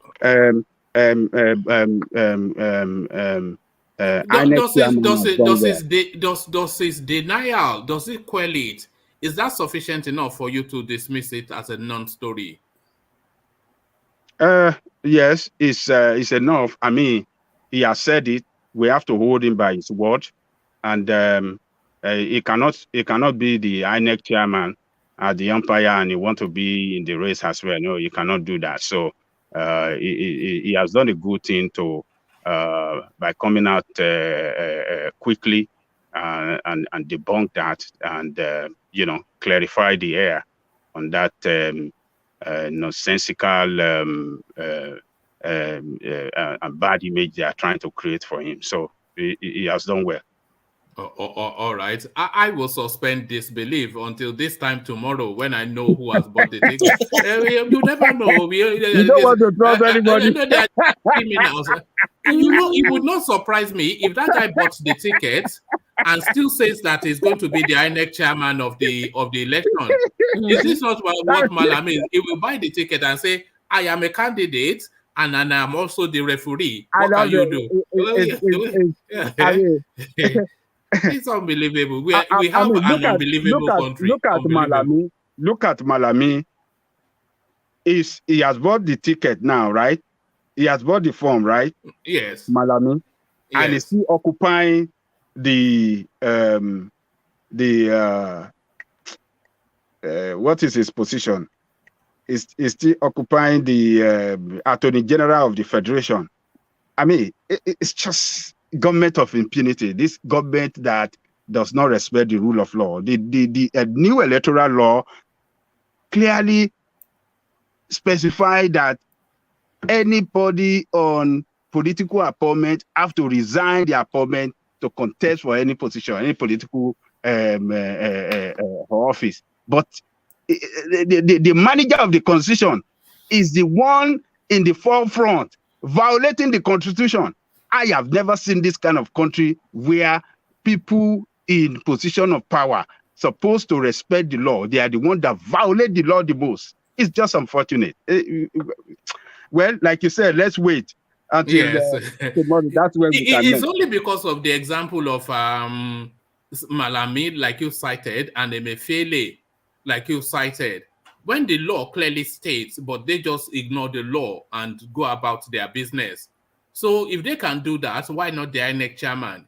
It would not surprise me at all if that guy picks up the nomination form and says he's not going to resign as INEC chairman. That he can still be, it will not surprise me. Is the law not applicable to our VP? Did he resign? No, it doesn't. That doesn't apply to him. Okay. Yeah, it's appointed positions, but his is an elected position. Yeah, okay. but this is right there. So thank you, Ajale Koko. Let's hear from you, HO, on the Nzeribe space. So I'm sure you're aware that author Nzeribe passed away today. So what are your memories, if any, of him, and how do you think he will go down in the annals of Nigeria's history, HO? Well, I think he has made his history of contributing to the war we are all crying today. So people are going to remember him for that.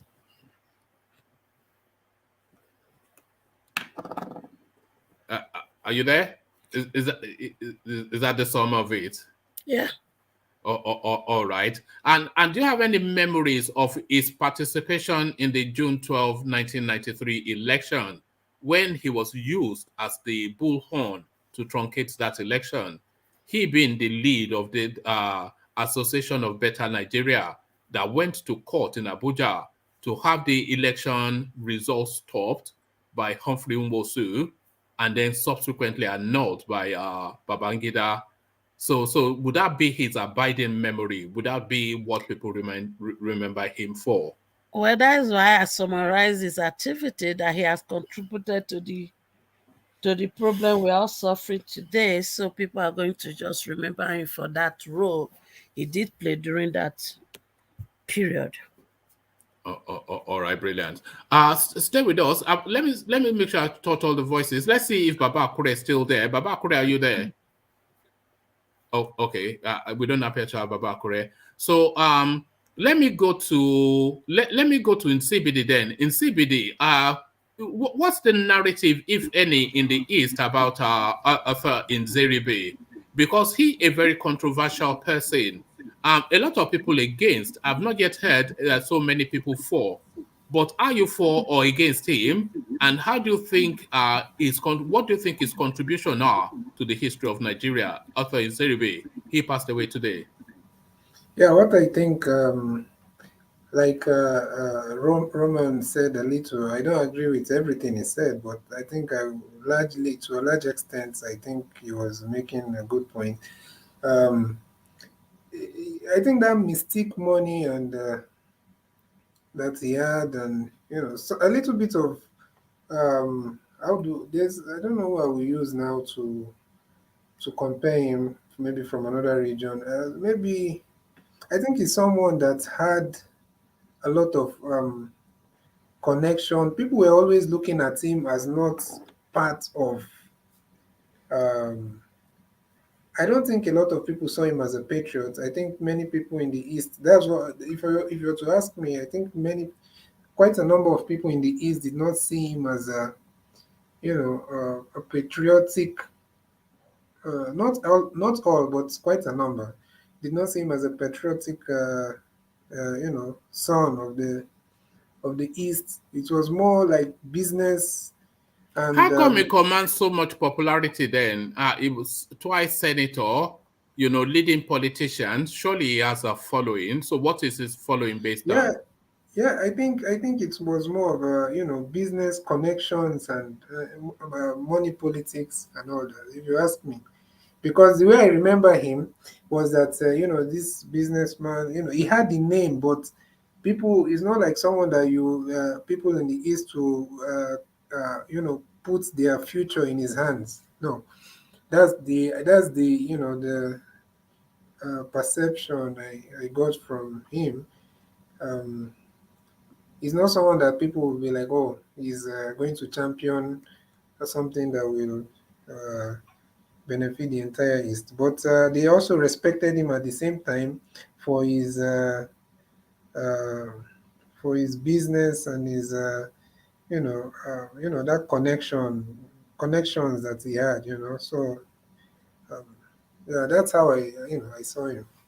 All right, brilliant. And that clip, I'm sure you've seen it before I played it, of the custom officer slapping the aide to Governor Okowa.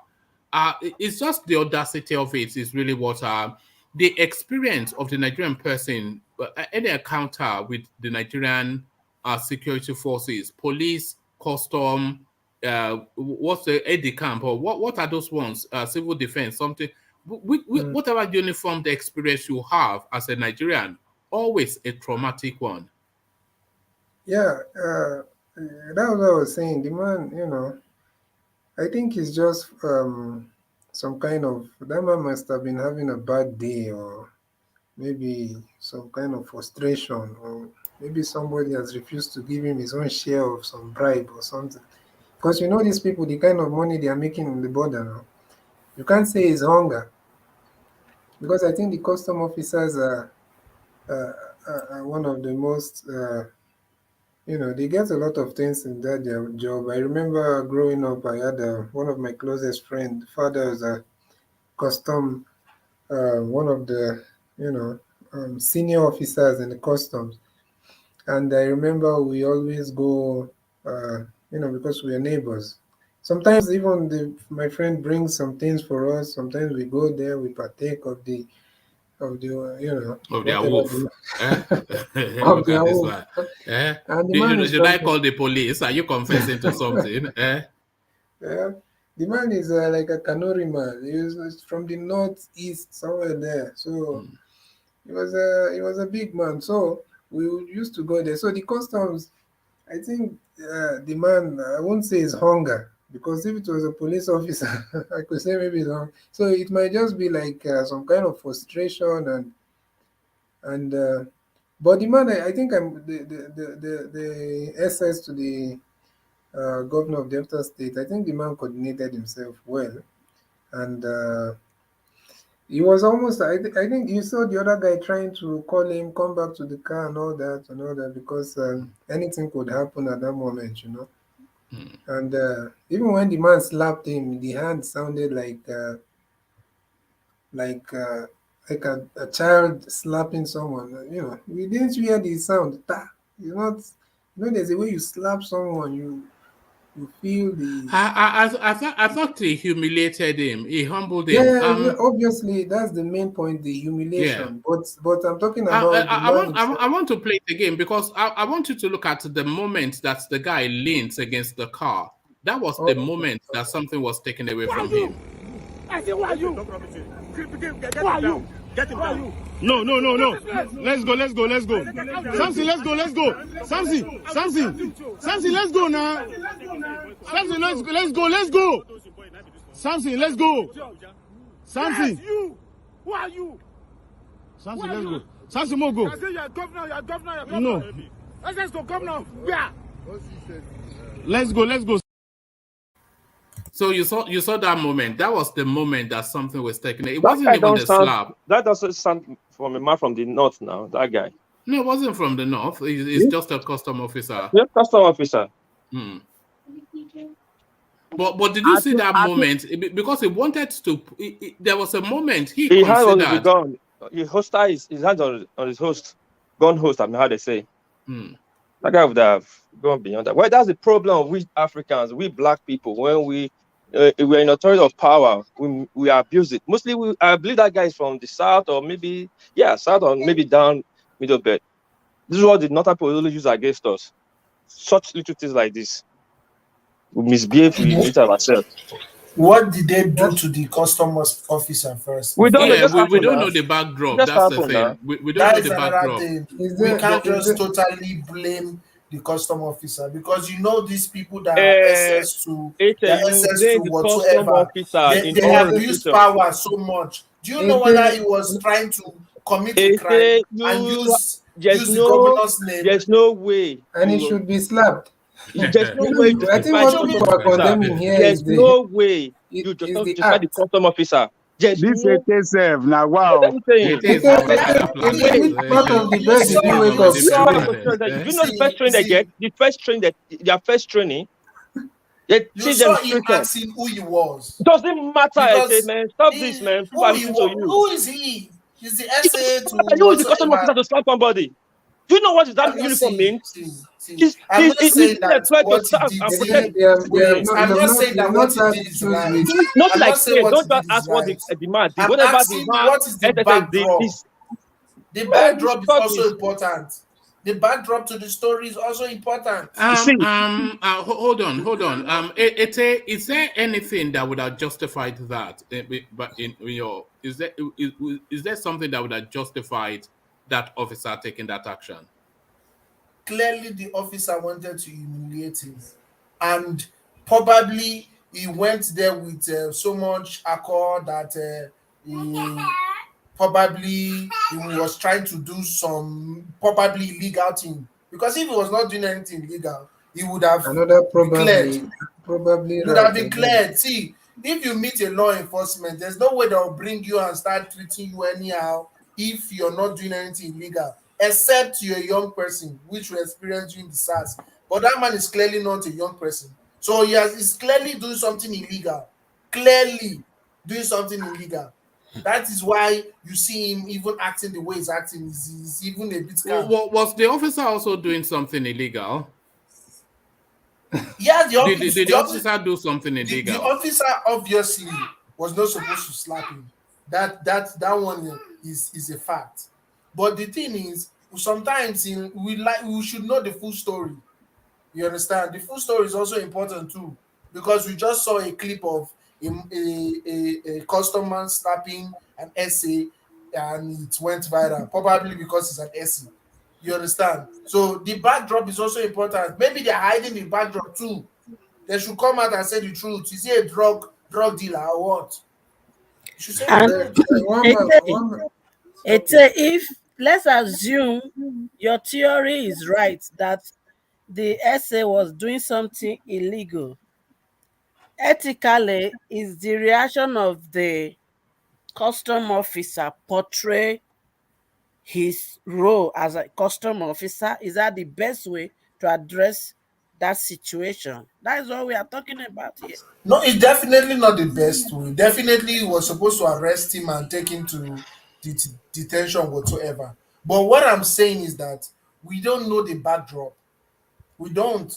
There's no backdrop to that story. Exactly. What are you saying? Because the truth is, if you were that essay, do you know whether they even harassed the custom officer also? Imagine, do you know what about the word are listening? Calm down. There are things you don't just say. He was harassed also. Even a criminal, see, a policeman doesn't have the right to take it. So the man in war doesn't have the right to take a life of a criminal. In war, prisoner of war. In prisoner of war, he don't have the right to follow the protocol. And a uniformed officer is held to a higher standard than you should have more. Even if that man has slapped him, he should not have slapped him back. He should just effect his arrest and then take him to the station. Exactly. And he doesn't. You are right. You are proving wrong in the court of law, not in his hand. With his hand slapped. The famous words of the Nigerian uniformed person, "I will deal with you. I will deal with you." Is that what he said? I will deal with you. And you all know what that means, And the man, you saw the custom officer repeated something probably the SS has been saying to him. That's why you're saying you are the SS to the. It says SS to who? So what? So that means the man have been trying to tell him, I'm an SS to the, and if you hear that, you're not, as long as the man is not trying to bribe you, you should be able to have a civil discussion. And you but the thing he was asking him, who are you? Governor. And he introduced himself. Is it wrong for him to have introduced himself to be as the SSA? No, calm down. I don't mean to give you a thing. Watch the video. He said, and you're saying you're a governor. Governor where? He said you said SS to the governor. So what? Yeah. Governor of where? Please, can I just interject a bit? Nigeria really is a zoo, but yes. Yeah, I beg. Can I just interject a little bit, sir? Yeah, go on, Tony. Thank you, sir. So, that is survival of the fittest, because the society, we cannot organize ourselves. You know what I'm saying? So, look at that day. This Mrs. Obiano and versus the other woman. If that what happens in a normal society, in a civilized people, or in a civilized race, two of them, will be threatened with like 4 years in Germany. Here, if you push somebody, pushing.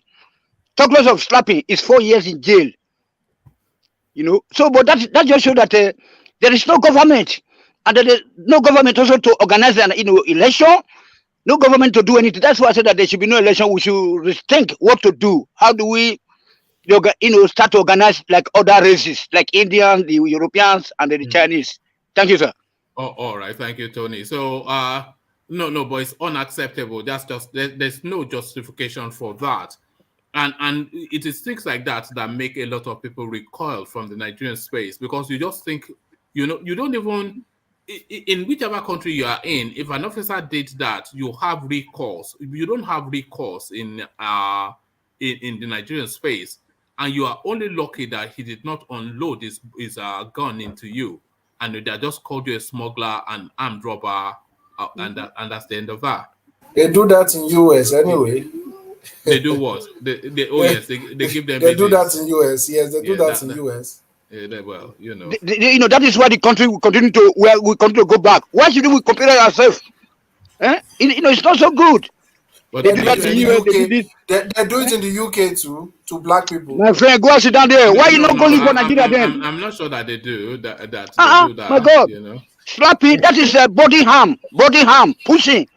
You say that. It's where you are. They do that, right? He's living in a dictatorial country. Don't they do it in US? Don't they slap black people when they want to arrest them? How did George Floyd die? Listen, how did George Floyd die? How did George Floyd die? Listen. Here in Japan, a policeman wants to come and arrest you. He will not touch you at all. It does not have physical Japan. I'm talking of US. They do it in US. One at a time. Yeah. Do you know how much George family?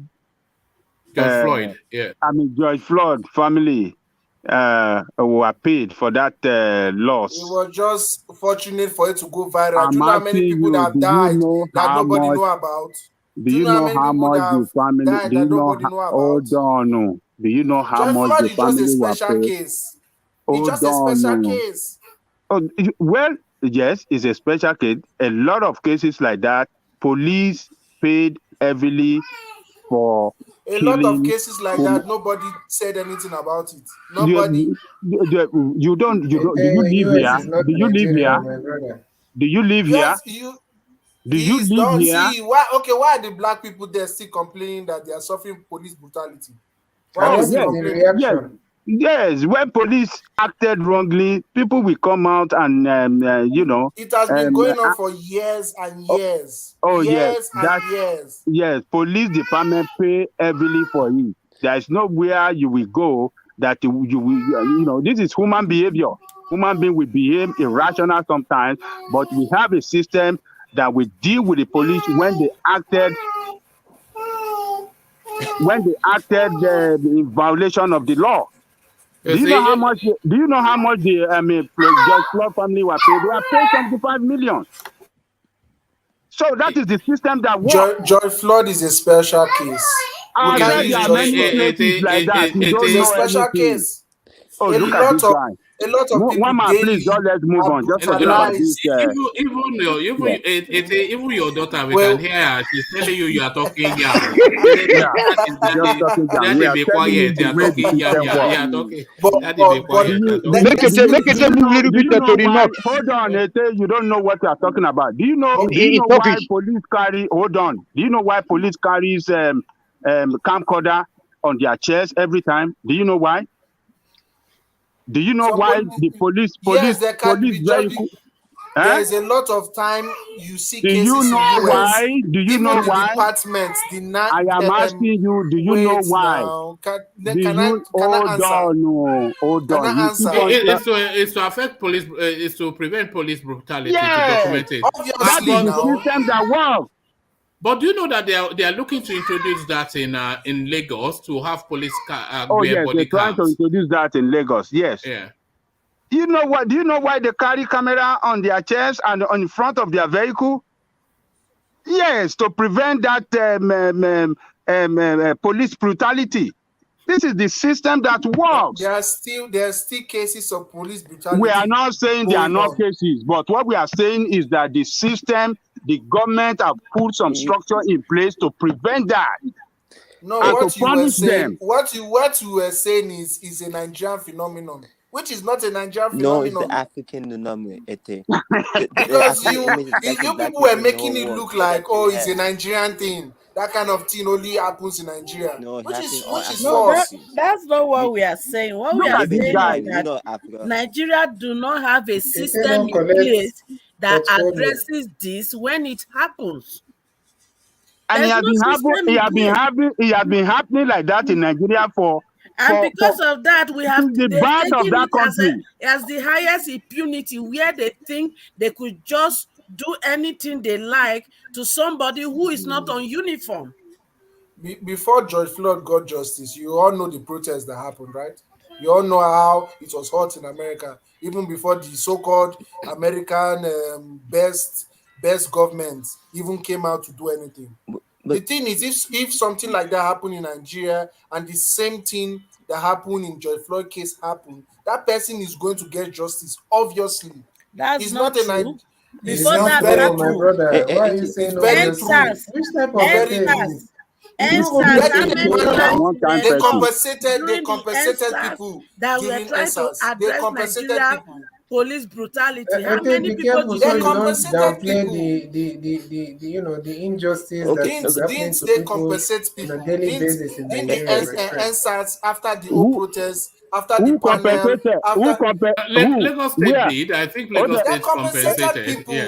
Yeah. Hold on, no, hold on. It tell you saying they compensate. If Lagos State did not, which other state compensated anybody outside Lagos? Thank you. Is it only Lagos that Lagos, has happened? they said they're going to compensate. They're paying 2 million something to compensate. They have not I think compensated it's anybody about yet. 5 million. I think it's Finally, about yeah, 5 million. they And said they have been paying. well, I've not And know. don't They have forget not come that up with list of payment. They just only announced they're going to compensate, but not. don't forget that they claimed it's only 8 people that lost their lives, and meanwhile there are a the lot of reason why people black screaming people So how are they does lost being their racist. does relatives. 5 million The reason why black compensate for the life that was lost? Does 5 million compensate for the life of those people that they made permanent disabled? Let's call a spade a spade. Is it the money now that is the issue or the compensation? What is the issue? The Because issue I've already is showed you cases of this happening outside Nigeria. Then you change the narrative again, saying that is the system they compensate. I showed you again that Nigeria do compensate. Then you're changing the narrative again that the money is too small. No, You're you guys shifting cannot. the You guys goalposts. cannot I'm defeat a not tail because a changing tail is living in anything. Kano. In What Kano. I said is this: that we are talking Look, of my the sister. Hold on, American my sister. Let system. me talk to him. Let me The talk to him. A American tail. system Yeah. has something in place that addresses such impunity, and it doesn't happen often. But in Nigeria case, we do not have a system in place that addresses the impunity. And people on uniform think it is their right to just slap or use their gun on somebody What without no data are consequence. you using to show that it happens every day in Nigeria? One What man, data? didn't we treat a situation where police stop a lady and cut off her hair because she colored her hair? It wasn't even police. It was wasn't civil even defense. police. Civil It defense. was civil not defense. police. Cut off of this thing. Even army are doing that nonsense. You see, The There thing are a lot of people there is that a wear system. dreadlocks. They will What cut is their your point? dreadlocks. Because this what And about this is the supporting all this problem, no, you're not nonsense getting. The acts. problem about Nigerians is that they don't have access to information. There are lines, there are phone numbers you can report these things to, and they will remap these people. They are going to make sure that they are going to punish these people. There are phone lines. The military has come out several times to say that if you see any officer with a misconduct, report to so line, and that person will be dealt with. When but military, look at this one. Look at this one. When military were invited for the brutalization in Lekki, did they honor it? When the panel visited the military barrack to go and inspect places where they carry, where corpses were kept there, did they allow them in? This one is talking military said when something happened. No, see what are you talking about? You change the topic again. We're talking about woman, you change it again. This argument doesn't have no sense, man. You see, let me tell you why you don't get it. You know why black people are feeling racism and you know why? Because Africa to the problem. I image to the world, real black people around the world are being discriminated. You don't get it, man. You don't get it, bro. You don't get it, bro. You don't get it. Yeah, you don't get it, bro. You don't get it. Nobody know whether it's move on. All right. Let me acknowledge Alexander's super chat, and then I'll come back to you, Ete, to have you speak on the speculation, then the denial of Mahmod Yakubu buying presidential nomination forms. But let me acknowledge Alexander's super chat, which is used to speak to HO. It says, my sister on the platform put it succinctly. we need to examine and change our mindset. Our attitude is grotesque and abominable. Alexander, easy with the big words, abominable. So there it is right there. So Alexander Superchats to agree with HO's commentaries. So thank you for the Superchats, Alexander, as I invite Nzeribe to speak on our future president, possibly Mahmod Yakubu. So the referee and then one of the teams on the field as well. Only in Nigeria, Nzeribe. You say his name is Mahmod Yakubu. Yakubu. The INEC chairman, Mahmod Yakubu. Honestly, if I'm being honest, I think I've just known that person today, honestly. But yeah, to be honest with you, woman, I don't know what to say about these people. Like, I think the other day we were talking about how the thing has become a circus, and you also read like an article or you see a news bulletin that said something about these people. Many of them are placeholders and all that. So I don't know. I think the level or at this state now, I think people need to start taking the advice of Adi Faras, Which is B. what? Oh, Plan B. Plan B, because this election 2023, in my own opinion or in my own view, I think this thing is going to is going to go a way that a lot of people do not expect. Because I think we are still thinking that this will be a normal, election, the way they will just come and we do election and we suffer for another 8 years. I have a very strong feeling that it will not be like that. There's a lot of things that need to be done right before we can even think of stable, peaceful country. So I'm not saying. I think for me, I've not seen any, light yet, unless maybe when they've done this, their consensus or zoning or whatever. I don't know if they're even going to do consensus. I think they want to do direct primaries or something in. Is it APC? But PDP, I think they're still discussing consensus. They are still considering it. And okay. In CBD, let me bring you this story. This is a story that I came across, I think, earlier today or maybe yesterday, and I just had a read of it, and it struck me as curious. It's not political, but it speaks to going on within the Nigerian space. So I'll bring you this story, and I'm curious to see what you're making of it. A police officer shares intriguing story of how a mother was left in shock after her son, who was a church boy, confessed to being part of an armed robbery gang and hid their guns in the church. So this is a story that we hear so often.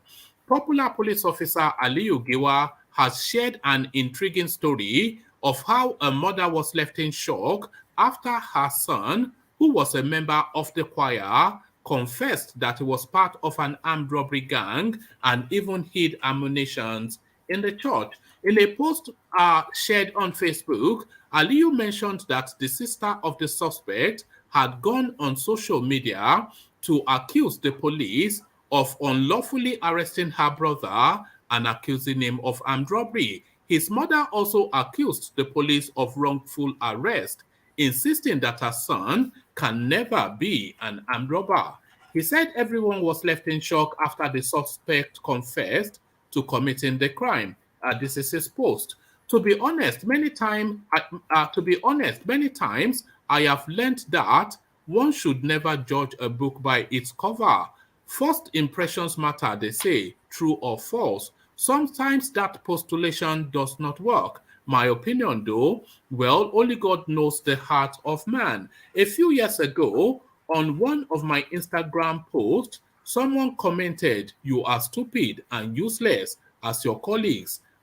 They're at it again. Please check your DM. Here is my story." After checking my DM, I reached out to the person and asked what happened, ma'am.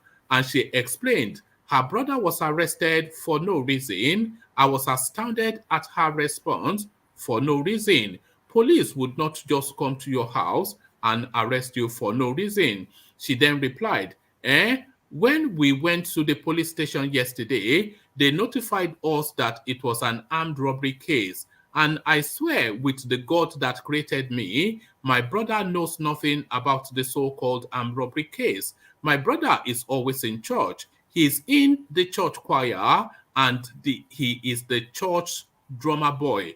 He is also in charge of the store where they keep the church's musical instruments. To cut the long story short, I implored her to meet me the next day at the department where her brother was arrested, which she graciously conceded to. Before the next day, the story had gone viral on social media. I received several insults and DMs. One funny part about the story was that when she posted the story, she did not put the part that it was an armed robbery case. The story had a different coloration compared to what she told me. But as a police officer who is presumed to be everybody's friend, I just kept mute, anxiously waiting for the next day to come. At some point, the next day became too far. The next day became too far for me because the tags, insults, and DMs were becoming unbearable. Fast forward to the next day. At about 8:35 hours, my phone rang, so I picked it. Hello, please, who is this? The caller responded, I am Mama A, mother of the boy that was unlawfully arrested. We are already here. So I replied, okay, ma'am.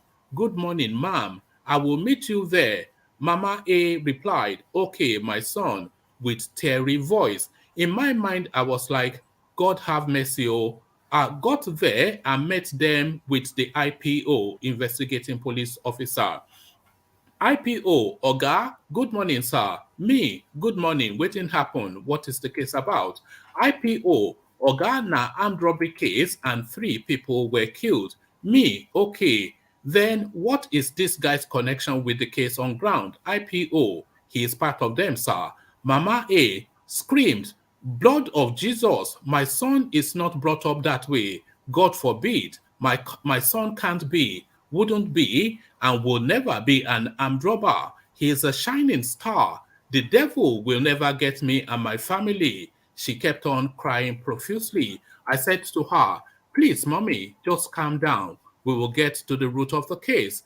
Mind you, the pastor of the church the pastor to the church he works for was there too. So I told the pastor, Daddy, please help us talk to mommy. She should just calm down. Pastor, my son, I must say, I am not happy with your men.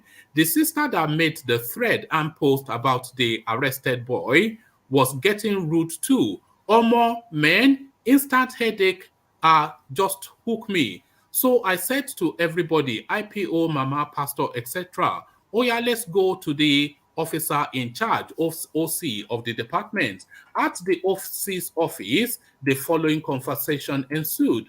Me, good morning, sir. Banged my leg and saluted. OC, Giwa, how are you? Me, fine, sir. OC smiled and said, you come for this matter? Me, yes, sir. OC, IPO, please bring the boy in. The boy came in. Immediately I saw the guy. Then I got scared. He was looking really cool and calm. He really looked responsible and cool-headed. In my mind, I said to myself, this guy must be innocent. God have mercy, oh. What am I going to do? And my phone never stopped beeping since the previous night. Me, Oga. Immediately the OC said, Giwa, I saw what the sister wrote on the internet. I wanted to read the story on social media out so that everybody could hear what she wrote. One DM just appeared from nowhere saying, you this bastard, you and your fellow officers will die young. Your family too will die. Omo men, I just weak. So I read what she posted, and the pastor called her name and said, I told you not to say anything until we are out of here. To cut it short, the IPOB said, Oga, please, I won't talk. OC, go on. IPO, he has confessed. OC, that what IPO, that he just helped them keep arms. Mama A screamed, Jesus, oh, the devil is a liar, blah, blah, blah. In her dialect, Pastor silently, Jesus Christ with his eyes closed.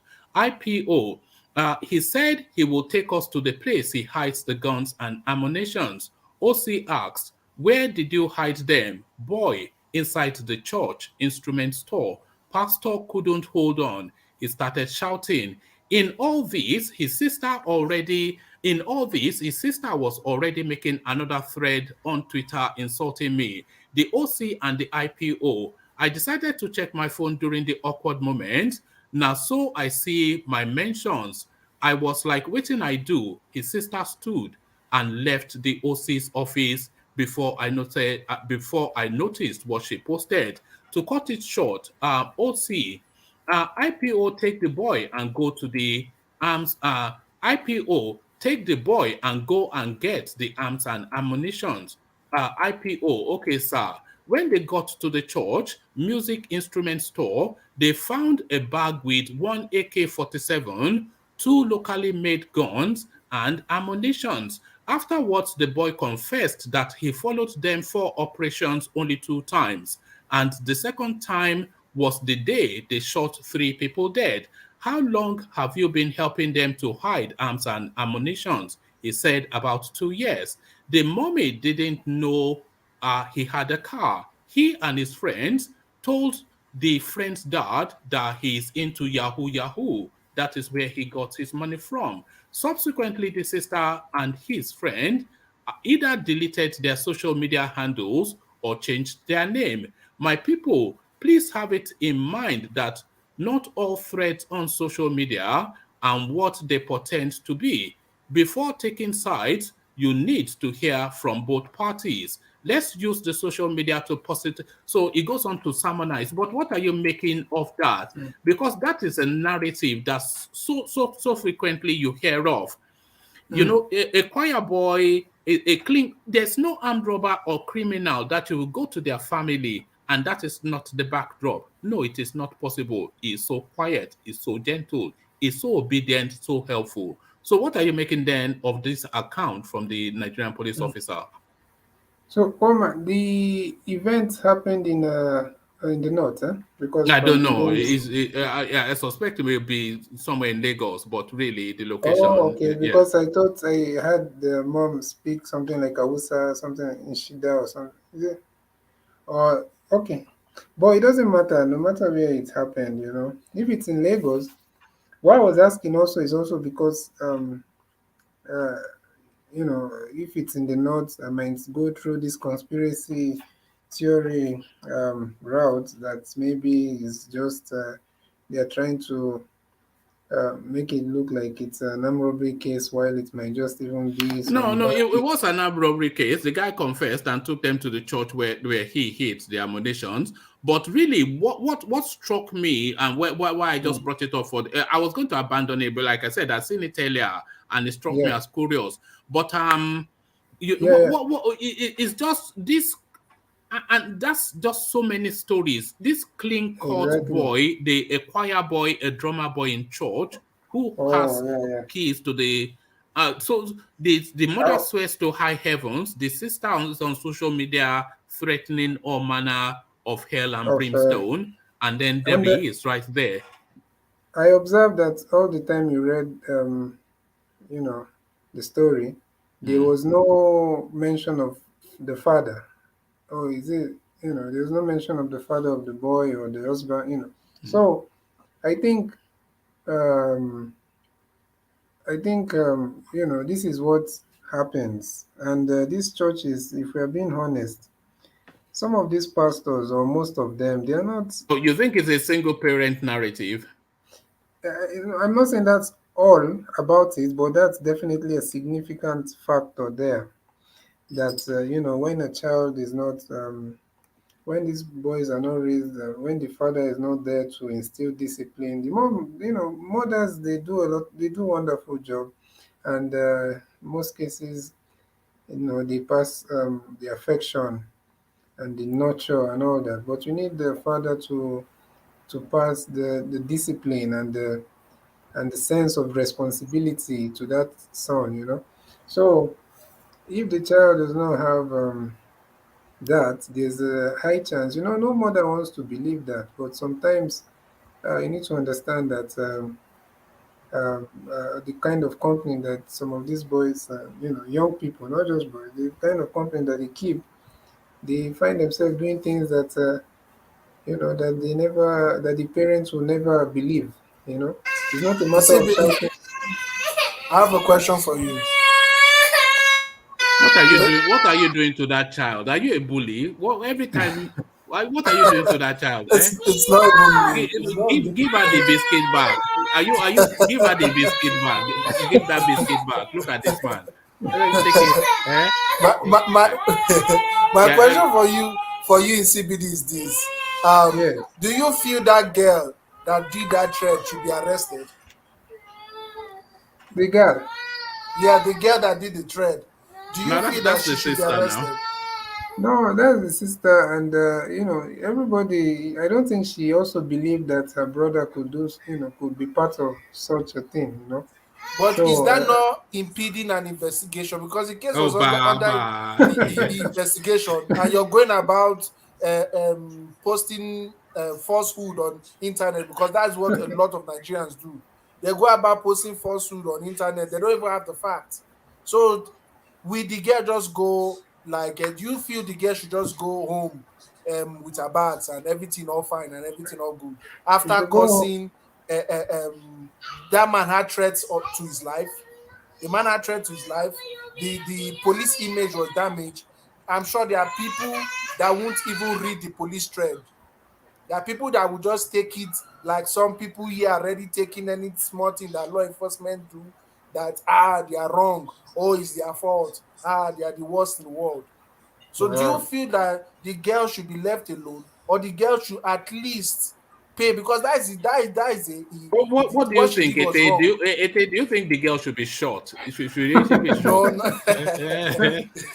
No, no, no, at least she's supposed to be either fined or given a short jail term, because you can't just go up and down posting something about a case that is still being investigated, because her action now would have affected the case if that guy doesn't if that guy did not confess. If the guy did not confess, would her action not affect the case? It would, because everybody on social media will be like, police brutality, police this, police that, God will punish them. Like already they were insulting the guy. So Yeah, if okay. go on. Sorry. I was going to say two things can be true. There's no matter how you look at it, majority of the incidents that have been happening, it's police brutality, and in most cases, they take advantage of their uniform, and also in some other cases, few, even in America where they have all these issues, I'm sure there are good cops and people that are coming out, and so it does not discount the fact that there's a lot of police indiscipline and the way they handle things. If I personally have had experience with with military soldiers, I wouldn't go into details, but it's something that I've never experienced before. I only Did they frog match you? Did they frog match you? Look at no this no guy. no no no. We are just like we're like two of us. We're three. Then one came down. We dropped someone, and we're now like driving towards. And you find out that they we met some of these guys and they stopped us, and for no single reason. We are not looking suspicious. In fact, I don't know, maybe it's because maybe if we had looked suspicious, maybe they would have allowed us go. So because we are not looking suspicious, we're looking like law abiding citizens. And before you know, one, two, three story, before you know, I'm seeing like somebody arranging his gun, and before you know, we had to allow them, go with whatever they wanted to go with. So if people have experienced these things, and it's not make believe. It's not something that people are just trying to accuse. Are there good police? Yes, there's always a good 10%, but you can't say the 90% now their point is not valid. So, like I was saying about that guy, woman. The thing is, I feel like I don't think the lady should be arrested. I feel like yeah, she should probably apologize. If she should apologize, but she should not be arrested. And also, that's just my own opinion. But like what I was saying, if you notice, the whole thing was happening in the church, you know, and it will bring me to some of our pastors. Some or most of them, I don't know what they preach, to be honest with you, because sometimes they preach these things and people are going through. They don't tell some of these people exactly what they are going through, in the church. I don't know if it's because of fear of losing members and all that and offering, you know, because in most cases these people I'm not generalizing them, to be honest, because I've seen a lot of pastors that have done a lot of good in the life of some of their members. So, but others that are just there talking about, there's no reason why, for example, a young lady or a young boy should be going to church, then after church is going to the lady is going to the boyfriend's house or something like that. And before you know, these people are doing, before you know, abortions, all manner of things happening in the church. And there's a pastor, and all the things that happen in the choir. Because I was also in the choir at some point when I was growing up. So I saw, well, when I was a teenager. So I saw, some wonderful things. So, and these pastors, unfortunately, some of them, they just think business, you know. They have programmed is like a religious activity. Come, hey, shout praise the Lord before you know, shout, make one energetic ministration or all that, and before you know, people have gone home, nothing has changed in their life. They are getting worse. The youths are getting worse. Their morality is, disintegrating by the day. So I believe that it's just a failure of both, especially the church in that instance, in that situation, and especially the church. And also, some parents, they don't want to believe anything bad can happen through their, with their kids, And sometimes we say, don't meet people that will spoil you, that will do this. And meanwhile, if you look at It the is thing, you it's that is just even you spoiled, that is yes. spoiling it's you that is spoiling other people's children. So parents need to do a better job, and also pastors No, should. but the thing is, if we look deeply into the church of these days, what they preach is not really what they practice. And our young ones, the children, they grow up to see all this. So it is pathetic to see that this child, he plays drum, is constant in the church, but look at what his life is. And you ask, where does he learn this from? In most cases, what that is taught in the church, what is preached in the pulpit, are not practiced by this adult that teaches them to these young ones. So it is very easy for them to deviate because they are just doing exactly what they see us adults do. Then we have the social Yes, media that is throwing things into their faces. And most parents does not have, they are not technological and not and knowledgeable to even know what their children do in the social media space. They just want to belong. exactly. And I also HO, think they don't emphasize. There's a difference between just mentioning some of these things that and also emphasizing on it. Like I've been to a few churches. They sometimes somebody will, some pastors will just preach a totally different message than Let me just ask you this. The last 5 minutes, he comes out and say, sorry, okay. Yeah, sorry, land your point. Then I'll ask you a question. No, the last 5 minutes, he comes out and say, okay, if you want to give your life to Christ, come out.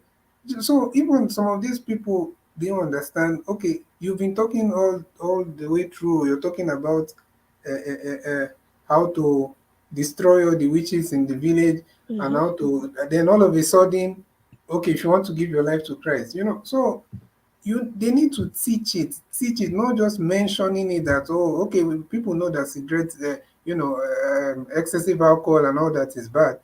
Teach this thing, that fornication, stuff like that, but they need to emphasize on it, take it step by step. That is the salvation that they're talking about, not just do. What do you make of this so-called pastors laying their hands on people's heads? What's your view on that? Yeah, I think it's in my own opinion, I think it's scriptural. I think it's not. You think so? Yeah, because you just pray. But now, if you're praying to make sure that somebody falls down, then that's a different. You don't think it's occultic? You don't think it's occultic? No, that's what I'm saying. Like most of them, or some of them, pray to make sure that they see the person fall or something like that. And I feel like that's wrong. I feel like if somebody kneels down for prayer and you, as a pastor, maybe should you place your hand on their head or their shoulder? To be honest with you, in my own opinion, I think as long as you place your hand, it doesn't matter where. As long it matters well. No, don't go down. Don't go below the. It matters well. Look at this guy. Only you. Look at this one. Yeah, we have a lady present. So no, but no, I don't know. I've always found it. But one man. Do you think that these pastors of nowadays preaches anything aside prosperity? Because none of them says anything about doing good anymore. Is how to become rich, how you're going to have a unexpected money, how you're going to make it. They don't talk anything about morals. You hardly see any church. Just brush over it, like it's. You understand? You hardly see any church talk about morals. You hardly see any church talk about how to live a good life. Now it's even obvious they segregate you in your church based on your pocket. No, it's funny you say that. I was in a church in Woolwich. This was a few years ago. This was in my single day, so it's that far back. And what I used to do back in those days is I'll just go to church once in a year. I'll go on a crossover, so I feel that captures the whole year. If I break the year in church, then that. But what stopped me? This pastor, he was asking, when it came to that donation bit, he was asking people to start standing up according to how much they gave. So you say if you gave £100, stand up and come here, and then if you gave £50, and then it started to cascade it, and that really bothered me, because if you're a millionaire and you give £100, and I have £100 to myself, and I give £10, I am considering that I gave more than you, because I can least afford to pass with £10 from £100, but you can throw £100 in the bin, having £1 million in your pocket. So this prosperity thing is just a money scam, isn't it? It's just a money scam. Well, I think they've turned the church to business, and as long as they've turned it to business, some of their strategy is to humiliate the people to be able to give. So that is why they tell you, if you give £100, stands here. If you give £50, stands here. And all these gimmick they use to get money from the people. And then they'll tell you to come to the front to come and pledge. The instrument of fear, the instrument of death, the instrument of enemy. So these are all just the gimmick and the instrument they use to get more from the people. While their pocket get richer, their pocket gets swell up, the people become impoverished, and now That is why when we look at our country, do you know how they get the politicians and the church are the cause of our problem. Echo, do you know how they get you? They usually get you through the matriarch of your family, the mother of the family. So if the pastor gets hold of somebody's mother, they know that you are in trouble, because they'll say, no. They are blocking his destiny. They are blocking her destiny. And when your mother hears that, she will part with everything in her purse, and then she will start to phone you that the pastor had said this and that, and woe betide if you are walking down the road and you kick your leg against a stone. They will say it's a bit. Normally, it's just normal. It's because once they get your mother, they capture the whole family. You know, one man. They capture the whole family. One man.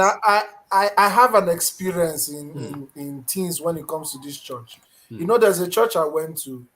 The previous Sunday, I wrote my name and my phone number. You know what these guys did? They went to my Facebook account. They went to download my biography and everything. And I came to church the next Sunday. I was shocked to hear, let me prophesy. The Lord told me. They started telling me, do you stay in Lekki? Do you stay in Lekki when you're in Nigeria? I was like, yes, I stay in Lekki. They're like, you see, do I know you before? I was like, how do me staying in Lekki now concerns anything concerning my life? The next thing they even went to dig one of my ex-girlfriend, probably because they saw her on my Facebook.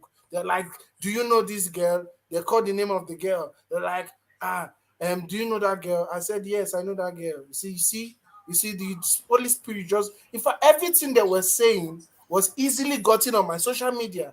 So you see, these people are very tricky.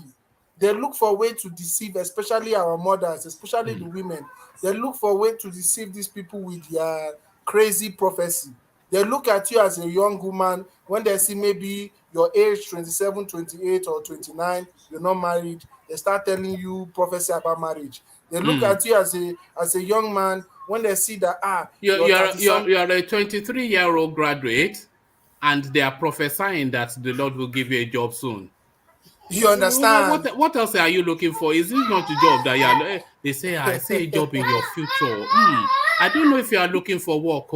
Are you? I don't know if you are looking for a 23-year-old graduate. I don't know if he's looking for work. It's a scam. All this and all of them, all the Oyedeko, Suleiman, Bakare, all these people. You know, and they, oh God. And this miracle madness. Have you noticed this miracle madness that is going on about? Smarty miracle. I was watching a TV. Is it last 2 weeks? I saw a pastor dribbling like he's Maradona, and he's dribbling like he's Maradona. He said he's calling the spirit. The next thing, he will raise his leg like he kicks a ball. Everybody falls down, and they'll say that is a sign that Jesus is here. I'm like, is that not crazy? When the church comes where people that act stupid it's like, and if you see how this church is filled up, you'll be wondering that are these people not thinking, how is a pastor dribbling, kicking like he wants to dribble, they raise his leg, everybody's falling down, and everybody are shouting that, oh, Jesus is here. Did Jesus do all those nonsense? You've not heard of the one that made these congregants eat grass? Have you heard of that one? It's madness. Did you hear the one that said he raised somebody from the dead? That was in South Africa too. He paid the guy to sleep in a coffin, and then he knocked on the coffin, and the guy happened to be his brother. Oh my God! Oh my God, man! You know? But you see, as much as we're saying this, I believe many of them are not genuine, but I also feel like there are a few. What percentage of them would you say are not genuine? What percentage? There's no way to know for sure, but 98% of them are not genuine. 98% are not genuine. I'll say 99.9. Just I like that. One man. Can I just interject a bit? Yeah, let's hear from you, Tony. On the final analysis, we have to cancel Christianity if we actually want to move forward, because Christianity and the Islamic is the problem of Africa. So if we say we don't want the colonial masters, let us do away with their religions There's not like genuine or ingenuity here. All of them are evil. You know what I'm saying? So I myself, I've been to Jehovah Witness, I've been to Catholic, I've been to Anglican, I've been to Baptist back in the days. But right now, I've rediscovered myself. Let us cancel all. No genuine Christianity, no genuine Islam for Africa. Okay, sir. Thank you, sir.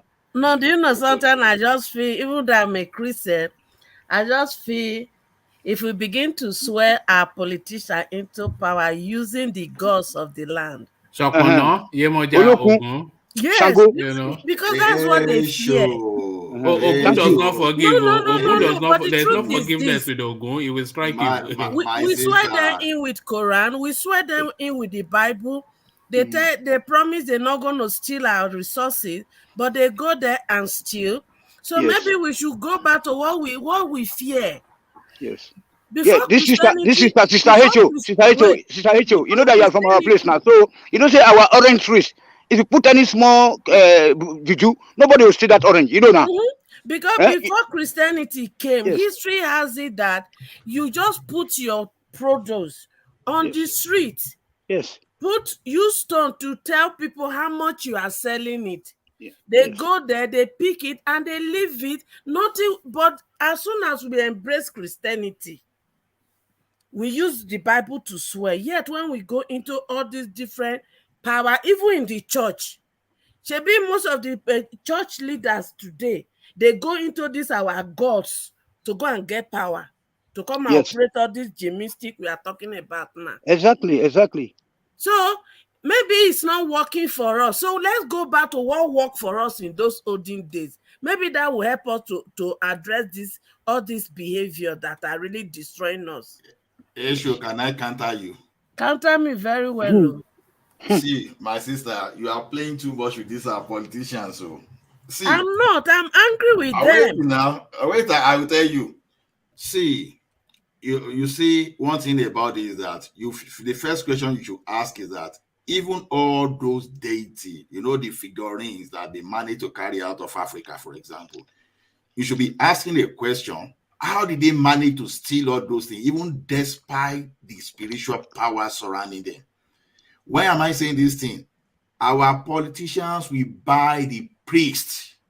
They will buy. See, even in our native town today, where Nifa, we say, okay, this is going to be the king, for example. Even those people behind Nifa, we say they powder. They will lie just to collect money. So as far as you have human being behind all those deity, it's not going to make any difference. So that even those olden days that they thought that they put money down, all those things. See, it's beyond. It's not about that power alone. It's just like when they are caught. When they were caught, the consequences used to be very huge. So that's a deterrent. And apart from that, those olden days, maybe it's either you'll be an hunter or you'll be a farmer. Everybody, they have something they are doing. So it's only so when everybody got themselves engaged, you have very little or very insignificant people that will still want to be armed robbers, because those days we are talking about too, all those olden days, they were armed robbers. Because if they were not armed robbers or not those things, how did they arrive at something that's already you see, you see where they say they caused some people innocently too, that they gave them death, what do we get, the capital punishment. So to me, it's all about we human beings getting the thing right, because you don't expect people not to steal. For example, I'm not justifying stealing, when they don't have something to eat, because the more you have poverty in the land, the more you are going to have thieves. But by the time people become wealthier, who want to spend their life, who want to risk their life in a situation that that if you are caught, you are gone. So you rather do the songwriting. It's just like where we are in the Western world now, for example. Apart from all those Yahoo boys that maybe they arrive purposely because of that, how many people will just go and get out of his head and say you want to go and steal when you know the consequence? Even for you to carry your car club and be all day around, you are okay with that. To drive Uber, you are okay with that. You don't have any problem. You don't want to be rich, but you want to be okay. Let her respond now. Let her respond. But when you look at that, when you look at the olden days you are talking about, we value our family name. You don't just come home with a car without your father asking you, what work did you do to get this? But these days, is that what really happened? No. Children they leave the village, before you know it, they come back home and we celebrate them without question. We give them chieftaincy title without question. So these are the origin of what we are talking about today. The value system is dead. All right, but it's just a one real thing that you talk about, that value system, like we said, is this. I agree with you, not arguing with you about that. But that you ask our politicians to swear that because they swear by Ogun that they will not stay. Don't that one. Even in SFR, we hear what they call Oguda. You understand? So when you hear all those things, it simply means that stealing is not something that is today. It has always been. But the thing is this: what did they do? Even when you have tyrant leaders, it's not going to be only today. It has always been. So, Ola, are you saying that we should continue the way we are doing with Bible and Quran? Are you have the position that even if we have to go by Ogun and this thing, the situation will not change? Is that your position? Honestly, many of those pastorpreneurs, for example, they will become Ogunpreneur. I tell you that. They will collect a good. See, it's like you don't know our people. You see, no. Ola, let me tell you, I have seen somebody. Hold on, I've seen somebody that swear by Ogun that if he betray his group, Ogun should kill him. He eventually betrayed them, and Ogun kill him. See, let them come and swear by Ogun. You will see sanity will come into I place. didn't say those things are not potent. That's not what I'm saying. Don't get me wrong. I said these politicians, they will buy those people behind those Ogun and Songo you are talking about. You know what they will do? The person that will forget about them. They can't swear when they go for they will buy Ogun. The Bible and this thing, they know that that one doesn't have no power. It's a book like every other book printed on a printing machine. They know that one cannot do anything. But I'm telling you, they be scared to death if you ask them come and swear by Ogun. It's like you are not getting my point, too. Look, I got your point, but you are saying that they will fortify themselves. Nothing will happen. They'll fortify themselves. Nothing will happen. Let us know you have Ajaliko town and those priests that you see. You don't know anything about it. In fact, just keep quiet. So you know all those traditionalists. Exactly. Ola, let me talk from experience. Ola, hold on. Ola, please, sir. Let me talk to you, from experience. Tony, I'm not holding on. I want to tell Ajalebu something. You don't think because you're not used to that. If you plant orange and mango in our place, hold on. If you tie a red cloth, nobody will say it. You can't talk about me and say, put me aside and wait on. No, what? Let us give ourselves decorum, please. See, Ajalebu, what I'm saying is this. If you are Ajalebu town and you have some traditionalists there, you know they used to have elders, all those things. These guys, they won't do this thing alone. They will collect that money. You see, corruption, there's a way corruption used to extend. They will go to the Olori Awuda. This is what we want to do. This is you. See, by the time they are swearing with that Ogun you are saying publicly, you are swearing with fake one because these people, they stole billions and they will give these people billions and they will buy. The same way some people can buy some spiritualists, they can buy some pastors. So, see, it's a value system thing. We've lost our value. Never trust because you are seeing someone that says, oh, I'm a Ogun worshiper, for example, and you want to trust him because he tells you that they are Ogun worshiper. If they are doing the genuine thing, those people should not be doing a money ritual, asking people to kill people and bring this into them. I think this not these traditionalists that are doing this thing, that they send people to go and kill, to go and kidnap people and use people. All right, but I think I'm with Eto. If we yes, there are fake babalawos and whatnot, but if we, I'm sure they will use genuine babalawos and they will make sure of the efficacy of it. One man who will use genuine babalawo is it not the same politicians? Forget about politicians. Let me tell you this. Is it not the same politicians that is going to pass the law? Is it not the same politicians that would choose the people, the set of babalawos? Hold on. Is it not the politicians? Hold on. If you see a real babalawo and Ola, you know about it too. When we are talking of babalawo, babalawo must not dally. Babalawo must not betray the awo. A real babalawo, not the one, not halfway. Because if babalawo contradict the ethics of his profession,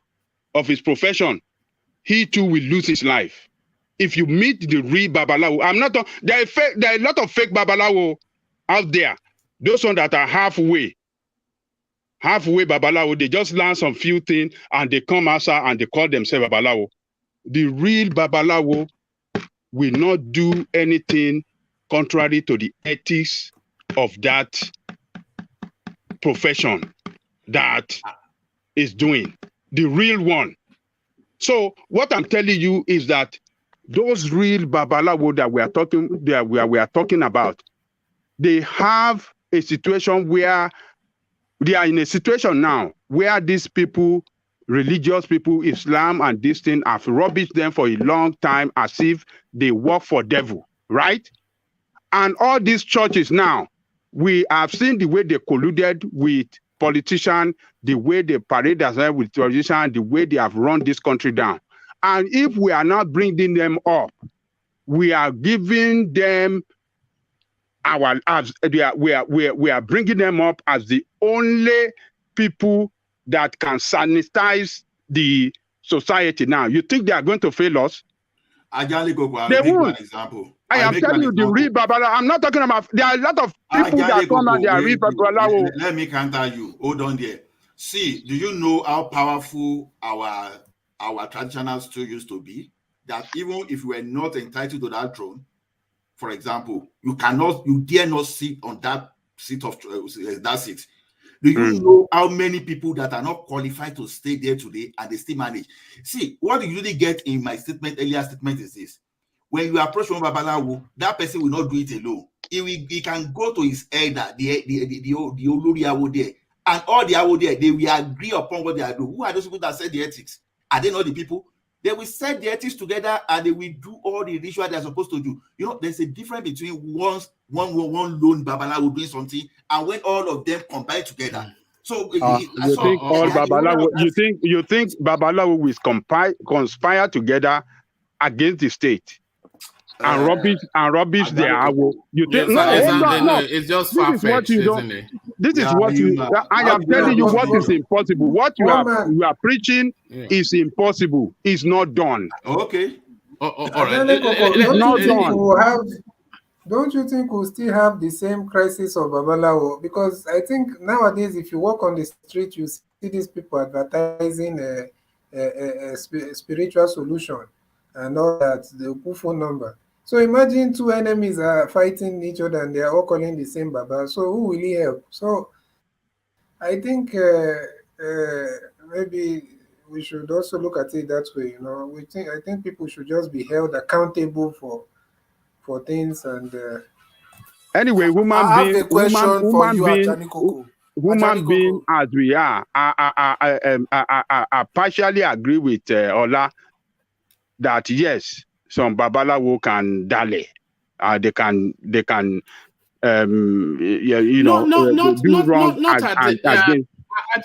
surely not at the level that we're talking about. We're talking about us having a babalawo swearing a state governor. You know, so surely at that level, you don't expect. Which babalawo are they going to use for the president, for example? If we say we should because use this will be babalawo that will probably be appointed, sent by the Oni or somebody like or the Alaafin. But so the Oni doesn't represent the entire Nigeria. The Oni doesn't represent the entire you are from the south. You're supposed to know how this thing runs in our place. That it's our community that will come out to swear. No, hold on. The community will come out. The women hold on. The women will be naked. They will swear that whoever going to represent us, if you fail to deliver, this will happen to you. It must happen, you know. Don't start to be playing all the Islamic politics you are learning in Istanbul. My God. Why do you think politicians will go into the same occult group that all those Babalawo will believe? You see, when you see people seeking power, this is one of the reasons. As we are speaking today, if that is happening in Nigeria, you will see our president as they will belong to as many occultic group in the land as is possible. And once they belong to that group, you can hardly do them any harm because it's one of them. They will just let me tell you this. At that point, if it belongs to Awo here, Awo there, Awo there, he will not do anything to harm the people because all those Awo does not, even in the first place, allow you to do wrong to humanity.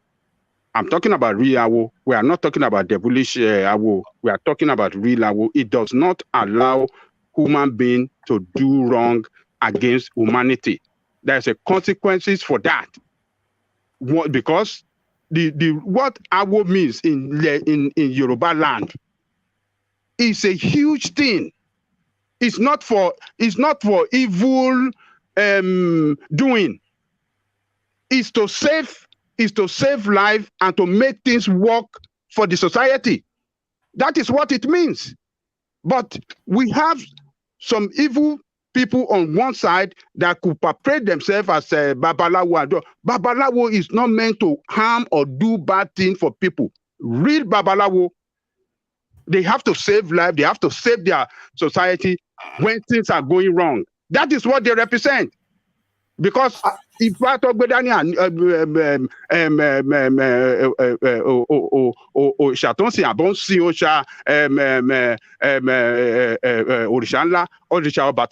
you cannot do anything. You can't do anything bad against your society.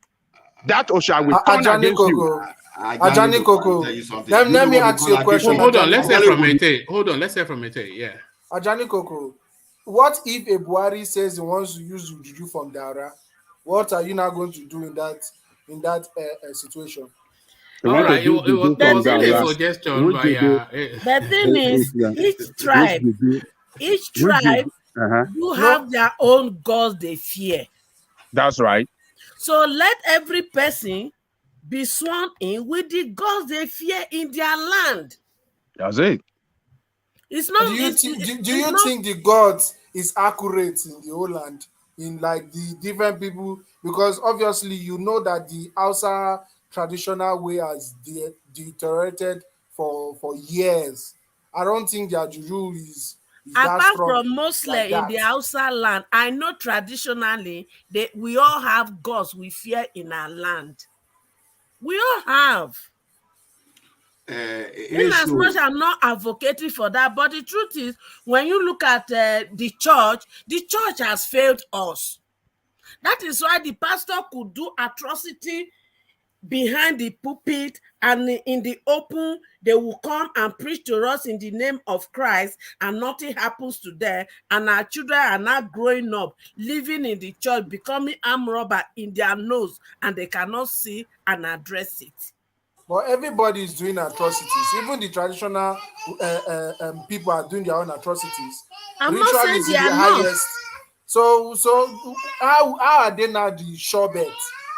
If they too have their atrocities, Muslims have their atrocities, Christians have their atrocities, then which one is not the sure bet? Because the religion, the Christian, they came to make us to believe that our ours is bad. And that Christianity is the truth. All right. Let me tell you something. Hold on, Lola. Let Plenty Water come into the conversation. He's speaking via super chat. He says, please don't speak on Yoruba movies perspective, just for entertainment. Awotoba Danwo Adonton lie to issue to send issue message. Issue will get it done, but still come back for you. So please don't speak on Yoruba movies perspective. That is just for entertainment. Awotoba Danwo Adonton lie to issue to send issue message. Issue will get it done, but still come back to get you. So that is plenty water encouraging not to challenge the potency of our native beliefs. So make that share that thought, Ola, and I'll start to round off because I have an early appointment in the morning. You see what plenty water and nature and go what they be talking about the traditional something, they are very right. Get it right.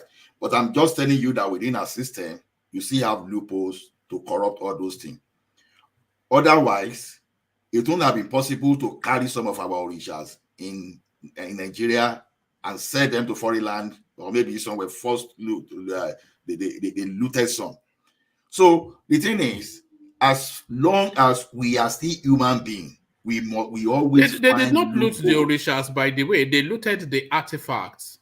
Yeah, naturally, the artifact is not supposed to be very easy to loot. That's what I'm saying. But who are those people that we use to loot? Those people that are behind. No, but the artifact would have been deified. So the deity would have been removed from the artifact already.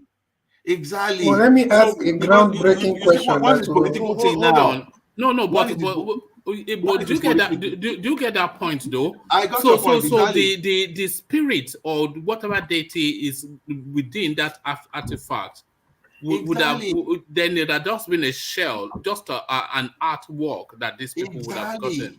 Exactly. That's what I'm saying. That when you look at it this way, let's say you have a cutlass to represent Ogun.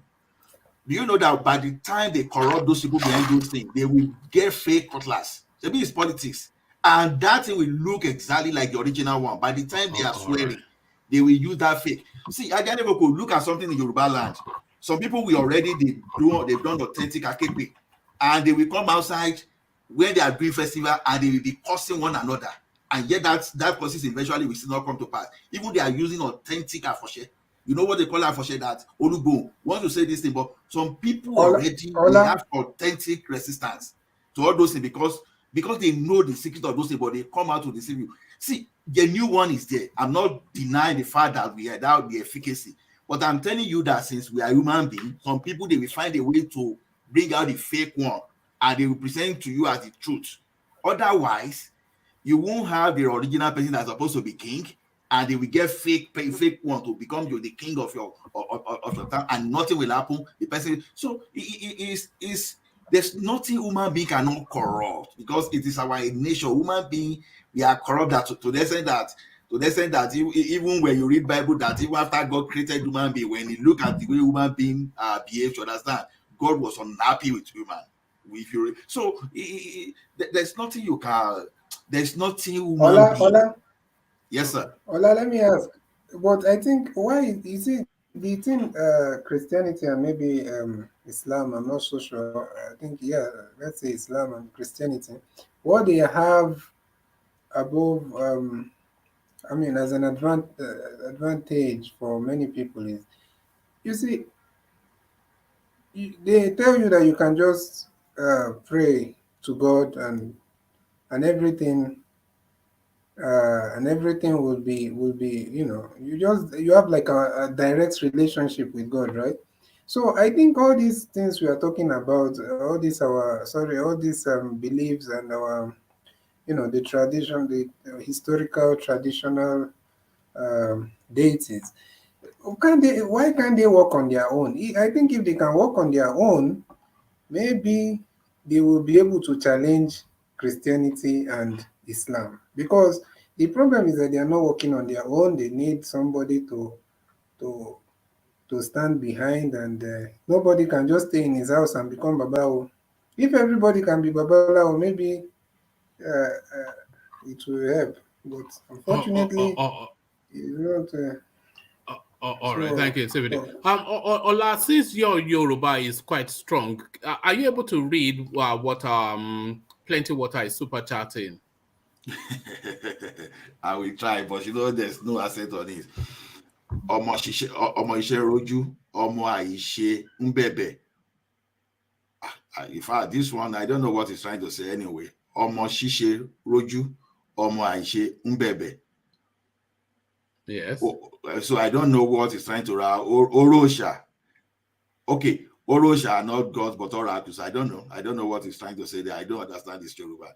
African parents, so Abina Jebu speak. No, it's not Ijebu. It's not Ijebu, but I don't understand what. Tony, read it. You said your people in Yoruba are the same. Hold on. Ọmọ ṣíṣe ń rojú, ọmọ àìṣe ń bẹ̀bẹ̀. Orosha are not gods but oracles. African traditions only praise oracles and ancestors and worship only Almighty God. Yes. Nobody's Yoruba is as strong as yours, Plenty Water. Ọmọ ṣíṣe ń rojú, ọmọ àìṣe ń bẹ̀bẹ̀. Orosha, that Orosha, I think that might well be a misspell. So Orosha are not God but oracles. African traditions only praise oracles and ancestors and worship only Almighty God. And then it goes on to say, it says, Babaola, the cutlass is a symbolism. It's your word proclaimed by you that shall be accessed and judged. So yes, I think that is what is getting across to you. Orisha. So it's not Orosha, but Orisha. Yes, Orisha. So let me attempt that again, just so because I want to know. Ọmọ ṣíṣe rojú, ọmọ àìṣe ń bẹ̀bẹ̀.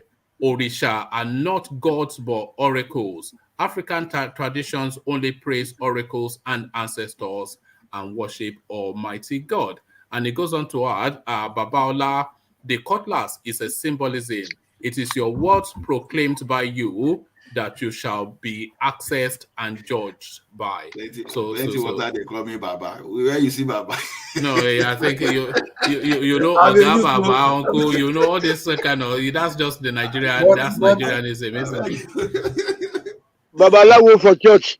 Ola, Baba Lawo for church. Mm-hmm. No, some of the pastors. But the most important thing is that even if we are using our Orisha for swearing in and stuff like that, we must still have a strong institution in place that will prevent that will prevent our leaders, from stealing and corruption and disrespect of law. We must allow the institution. We must have a strong institution that can work well for the society. But the Orisha as well can still work as well. And the meaning Babalawo gbọ́dọ̀ dalẹ̀ awo. Babalawo must not do anything wrong against the ethic of that profession. The real Babalawo will not do that. He will not take bribe. Those that you see, we perceive as taking bribe or rubbishing the traditional religion or traditional things are not real Babalawo. That is what I am letting you know. Ola, the real one will not do it. We have a lot of fake Babalawo out there. But the real are you going to tell me that Baba, what do you call it? Baba Olubuigon, what is this name of this Baba from Oshun? Elububon. Are you going to tell me that Baba will take bribe to deny his community to grow, to deny his people good life and good governance? We're not doing. There's no way you will bribe. Why don't they use it to grow their community already? They will not do it. Wait. We've seen politicians. Possibly the person I'm talking about, that they took their photograph, even when they took some other people they wanted to bring to power, to shrine, just to swear that, okay, when you get to that place, you are not going to go against me. You understand? Naturally, should a good traditionalist, authentic one, just encourage that when you know this politician is going to dare to embezzle, to do all those things. Now, you now brought another person to come and swear traditionally that when you get there, whatever I tell you, you will do. Look at those stuff now. The thing that went underground that we didn't know. And later now, you will now see those people, you ask them to do the right thing, they won't be doing the right thing. Not knowing that the person that brought them to power, they've taken them to shrine to swear. Look at those scenarios. So when you have those, you will see so many scenarios. You see all those fake Oba, you see all those fake Oba you see everywhere. I'm not even talking of Oba now. Even a governor in Ogun State, is a very popular thing that happened. Do you want me to mention the name? If you don't mind. You can mention him. The guy is supposed to be a Christian, and one of the former governor, he's supposed to be a Christian in Ogun State. You know? Mention the name now, Abi. What is it? What are we going to do? He's not supposed to be a Christian, for example. Hey. You know, when we carry people to shrine, and those the recent one that about 3 or 4 years ago, this local government chairman that they took to shrine and to go and swear that when you get to that place, you will not move against me. So see, it is human problem. We always bastardize whatever we have. Okay. So I think sorry Ola, I think Plenty Water is actually rewriting what he's saying, which counters what you are saying about Babala was being compromised. So he rewrites it. So Omoshishe Roju, meaning a person already initiated into our, knows the depth and restricted on many things based on the oath taken. But Omo Aishe is begging to be initiated and not knowing what it takes. So what he's saying essentially is that those already and I think it rhymes with what Ajanle Koko is saying, that a real authentic Awo that is initiated steeply into the thing, it will not go against the oath, because they swear oaths to be initiated into the inner depths of Awoism, of our whatever. So I think that essentially is what what I'm saying. Omoshishe Roju, meaning a person already initiated into our, knows the depths and restricted on many things based on the oaths taken. But Omo Aishe is begging to be initiated, not knowing what it takes. So I think that is the point. I think he essentially plenty water now. Plenty water now. But they were inviting you to speak to us about Amadioha or something. What did this in Jane Ken was saying? We are letting the side down.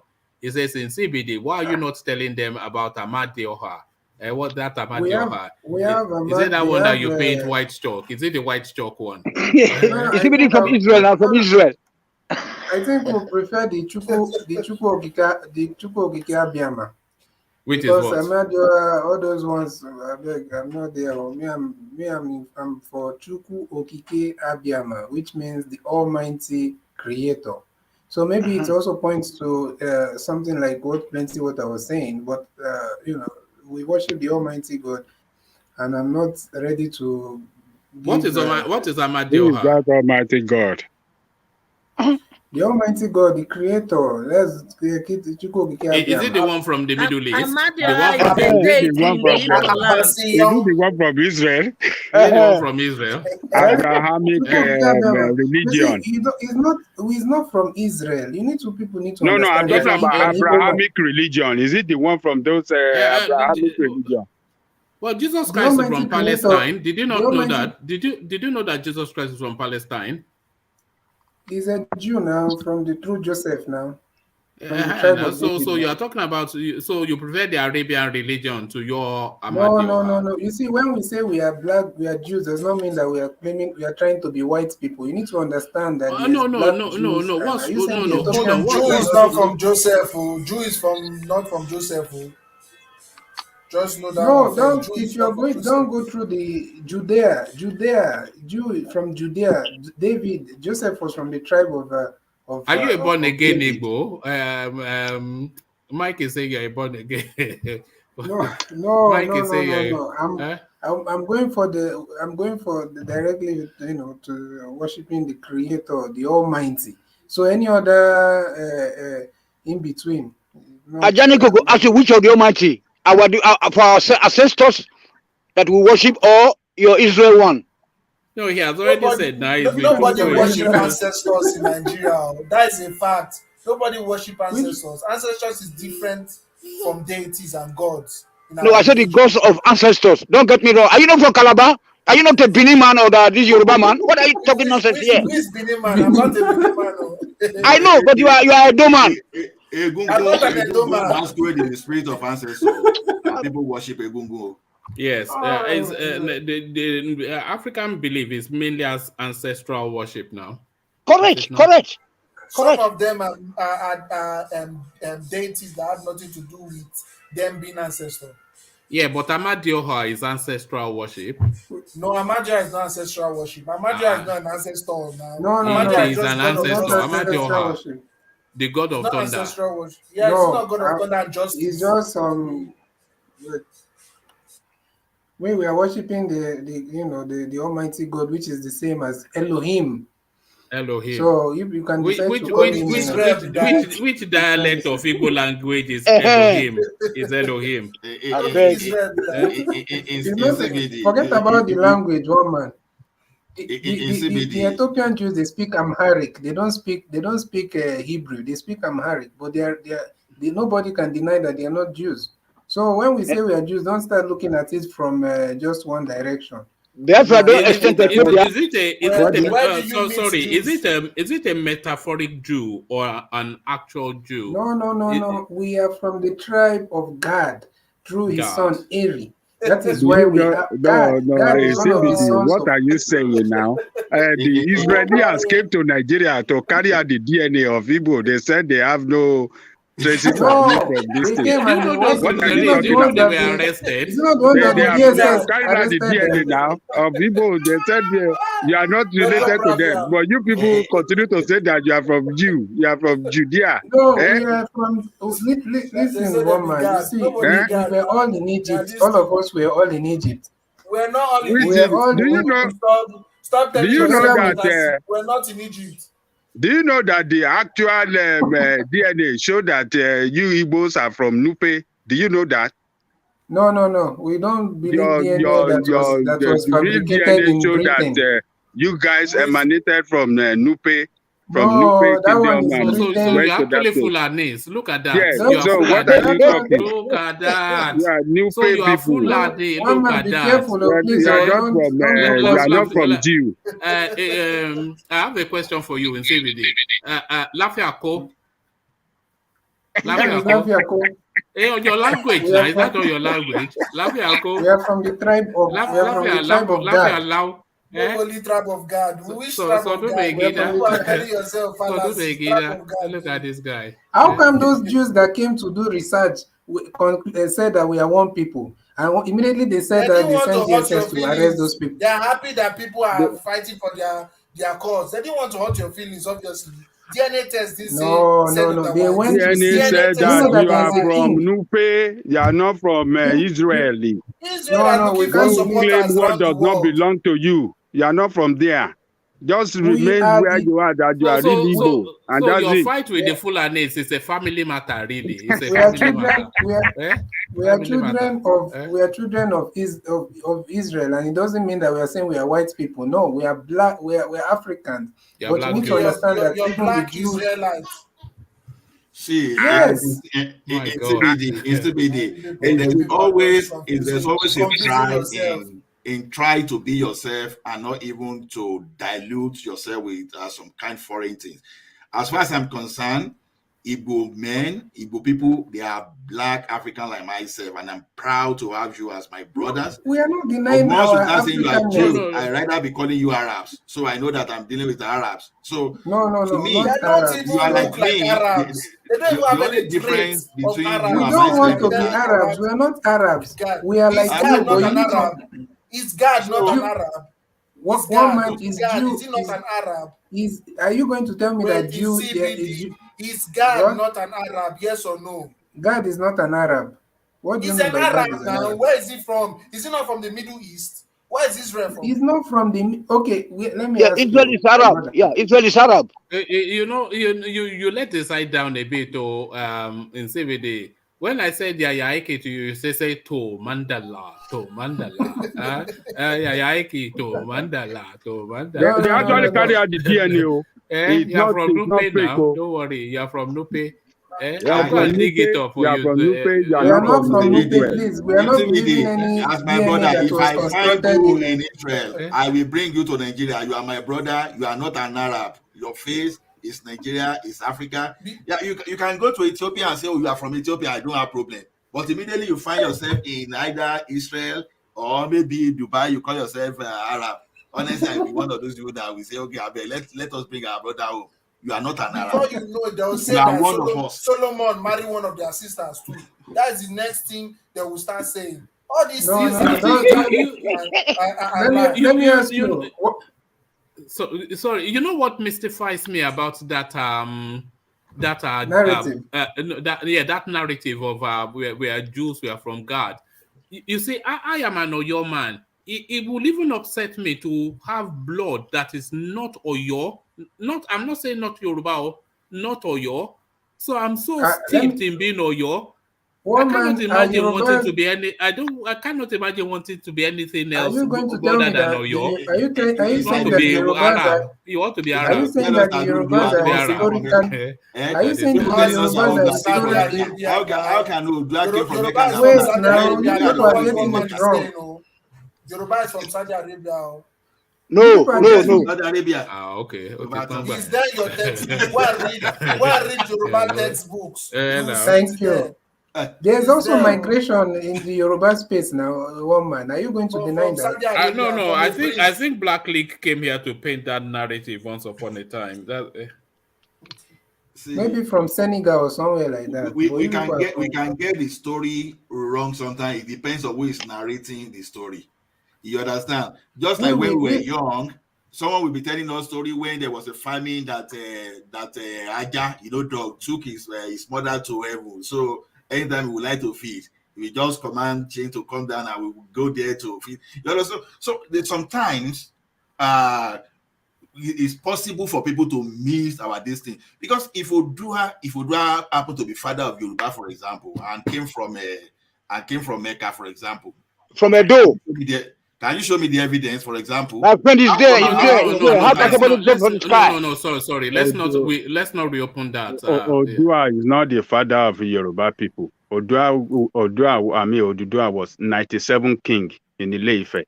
So all those lies that some people are perpetrating, they should go and check the history. He's not the father. He's not the first king, and he did not come from Saudi. He was born in Ile-Ife. He grew up in Ile-Ife. His father was a king as well.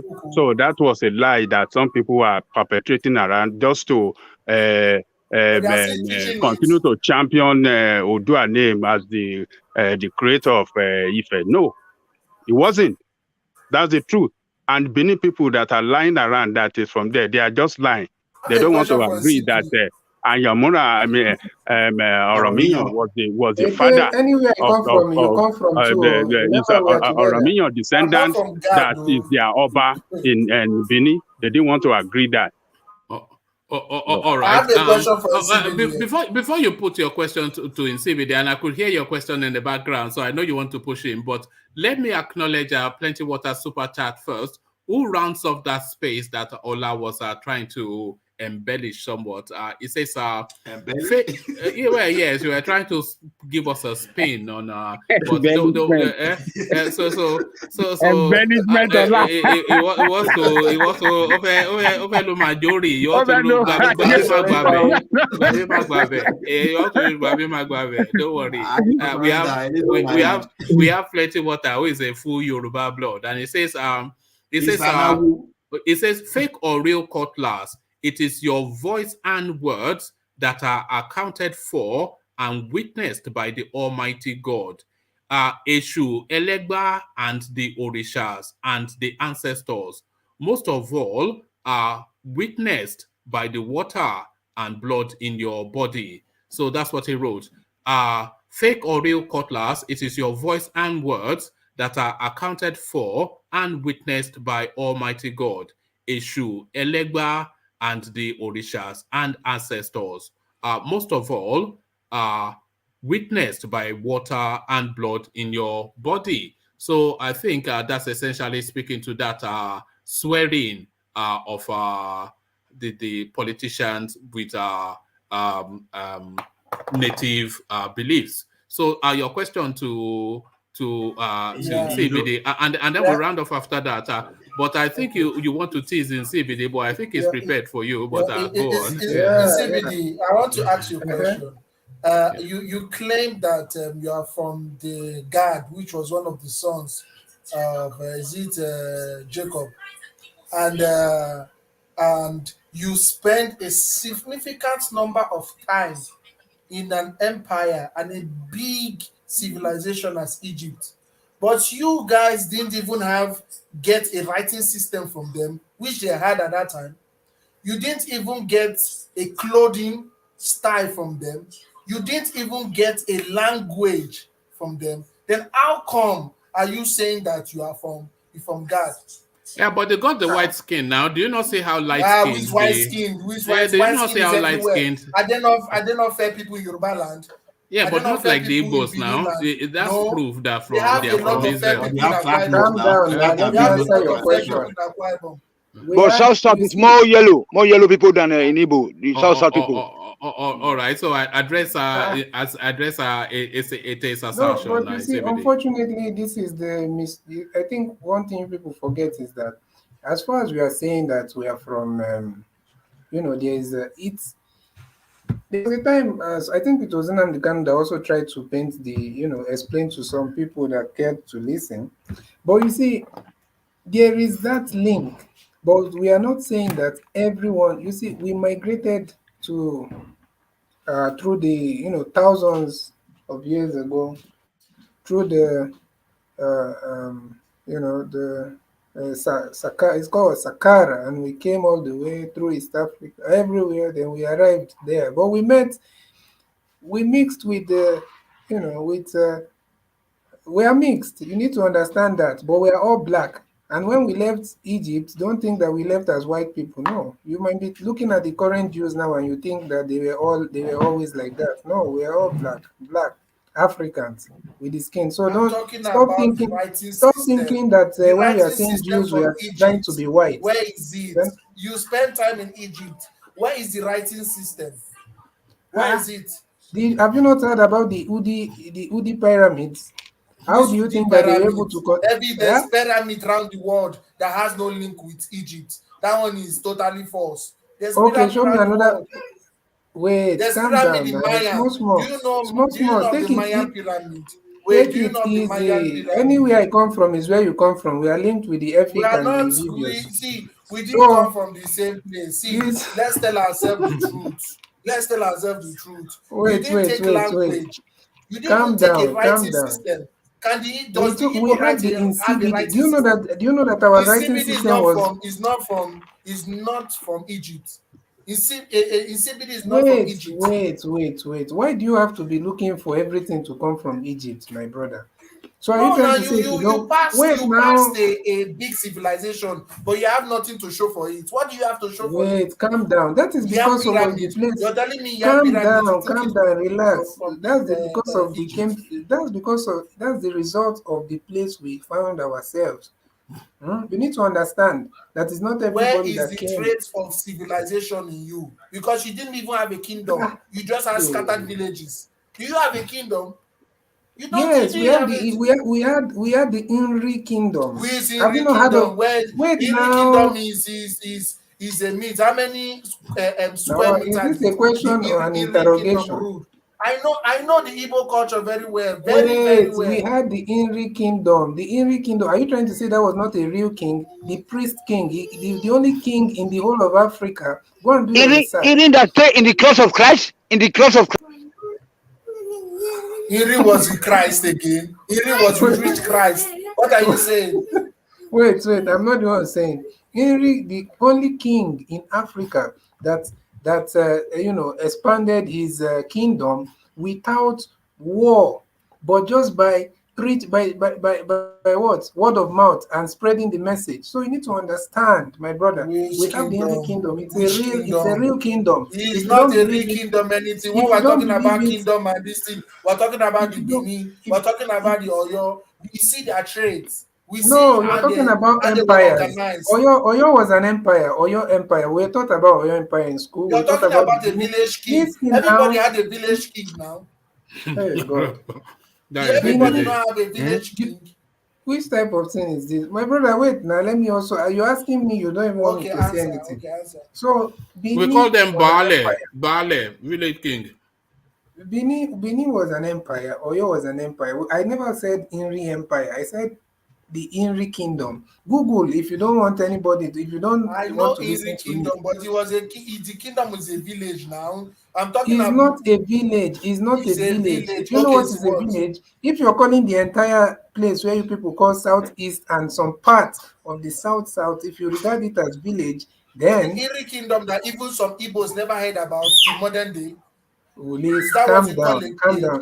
You need to understand. Do you know that this in CBD?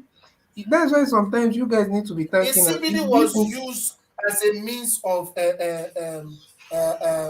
communicating amongst the Ibibios. Okay, where is in CBD recorded right now, my brother? Where, if you think you'd even know anything about in CBD, where is it recorded right now? Where can the writings, the original writings, be found? The original writings can be found in the creeks now. The Epo societies is oh my God! You say the creek. The one that which creek? Is it the one in is it the one in River State, or which creeks are you talking about? Not River State. The one in Cross River. My brother, go to. That is where CBD was. Have you heard of a place called Arochukwu? Have you heard of a place called Arochukwu? I know about the war of Arochukwu, where you chased us out of Arochukwu. You met us in Arochukwu now. Didn't you meet us there? You met us there and you chased us down. So that has nothing to do with in CBD. No, wow, we do not chase you. Listen, my brother. I know the history. I can tell you the history now. You came there, we had a war. There was a war in Arochukwu. There was a war. Do you believe that it was the colonial masters that stopped? Was there not a war? You believe that it was the colonial masters that continue the war now? I've been awaiting the war where our great ancestors don't fight, finish. And I won't continue. I'm here. I've been awaiting to happen. The guy is claiming that it was the colonial. There's nothing special about the Israelites. Calm down. Do you believe that it was that's the problem. Anytime we talk about that, you're thinking about that we are trying to become some Israelites. You need to understand that you cannot try to become what you are. And when you're looking at white Israelites nowadays, you're not trying to become anything. You're not Israelite. There's no proof. We are not trying to become. There's no proof that you're Israelites. Yes. Okay, let me ask you. Because you can't tell me that you've been with the Israelites, you've been in Egypt, you've been in all these places, but no writing system, nothing. You just walk naked and came and started tying this thing. My brother, can I ask you one question? Do you know about that man? Do you know about the man that set himself ablaze in protest of the Biafran war in the front of the United Nations in the US? All this was you know about that? Why did he do that? Do you know where he's from? Do you know that is the man? That is the man that you regard as an Israelite right now because of his white skin, right? The man set himself ablaze, and did you know the message he wrote, the notes that he wrote before he did that? That how can the whole world keep quiet and the people of the Southeast and the Biafrans, and he acknowledged that these are his people.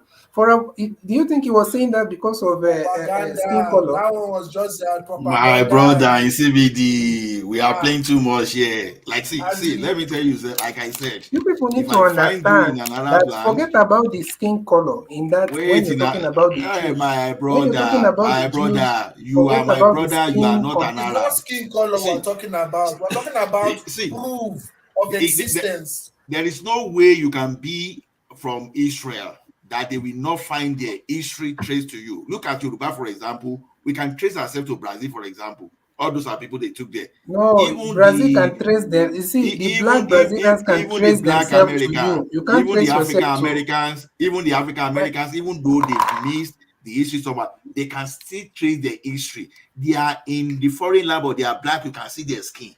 You know, that's how you can know that these people, they are black. But how can an Igbo man that is black, that you cannot even see the traces of Arab in there? Is it by the shape of their head, the shape of their nose, everything? You are shouting. It was Abraham and Arab. What was the conclusion of the DNA test that the Jews the Israelis came to carry out in They Igbo said land? we are one people. Do I need to go and get that? No, that is not what I read. Though. What they said is that the DNA showed that you guys from Nupe. You are from Nupe. They went to the. They saw the. No, they are from Nupe. Ajani Koko, please don't tarnish our image, please. We are not from Nupe. That is what I read, though. No. These always people went later you say is Fulani that manufactured it. Can you guys do an independent using an Igbo forget doctor about Nupe. to do Forget another about DNA? Nupe. Nupe can also trace them. At some point, we are all Africans. At some point, we cross paths. Everybody's from Israel.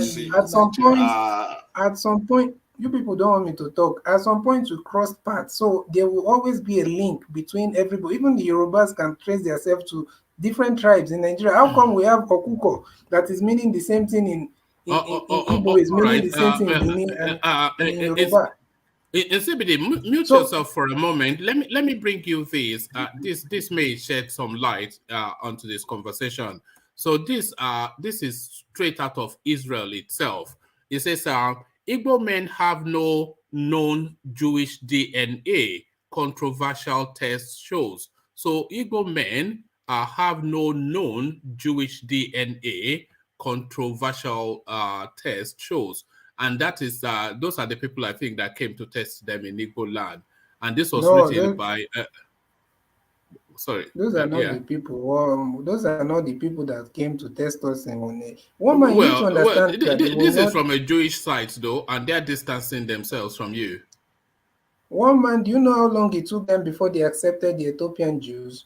So you need to understand that these are the same people. They are groups in Israel. Those people that came are independent. They are not government sponsored. Those are private people. Those are independent people that came and did that research. All right. So let's hear from the Jews now. About all the Jews. All right. You don't want to hear it. Okay. If you don't want to hear it, we abandon it. But Igbo men have no known Jewish DNA. Controversial test shows. Okay. All right. Oh no! If you want me, okay, let's abandon it. But I think even the Jewish people you can read woman if you want, no problem. It says amongst the Igbos, one of Nigeria's largest ethnic groups, there is widespread identification with Jews, and many see themselves as descendants of the biblical Israelites. But a recent test to determine if a group of Igbo men shared genetic material with Jews is back, and no connection was found. Even before the results were known, the test was the source of heated debate amongst the Igbos. Now, activists are decrying the enterprise and the missionary American group that carried it out as illegitimate. Our purpose for providing this DNA testing was to assist them in their pursuit of truth concerning their historical lineage and identity. Jonathan Bernice, head of Jewish Voice Ministry International, wrote in an email to the newspaper. The DNA test result did not support their claim to be descendants of the ancient people of Israel, but we consider them our brothers through our common faith in the Messiah, Yeshua. So there it is right there. They say they are the same. That's just the general we are the same. One man, that is just one article. I'm telling you, CNN even did a report on this. Right. Are you trying to tell me? Are you trying to tell me that? Wait. These are independent people from the United States that came to conduct the DNA, and you are still saying that you are Jew. How can you call yourself a Jew?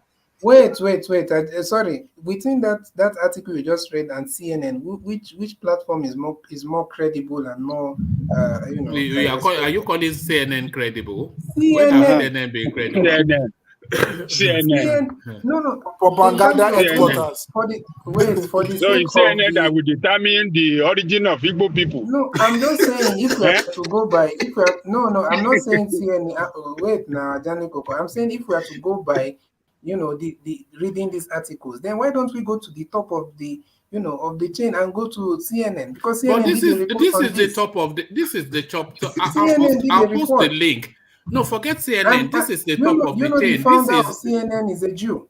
The founder of CNN this is a is Jew. Jewish publication. This is so forget CNN, which is an American The founder publication. of CNN is a Jewish American. You should even bring the CNN. Let's see. Bring the proof. Let's see. Yeah, one man, Google. You bring don't. if let's see this year what if the you don't CNN want to says. wait for, if you don't want to wait for one to man, go to be nice to to Google. you. People are trying to be nice to you. You are saying that they said that you're Jews. Which Jews? How can you? But woman, do you know the woman, barrier? sorry, woman. Ethiopia is 50% white, almost white. You can just look at it without DNA. You can see that some of them are a little bit.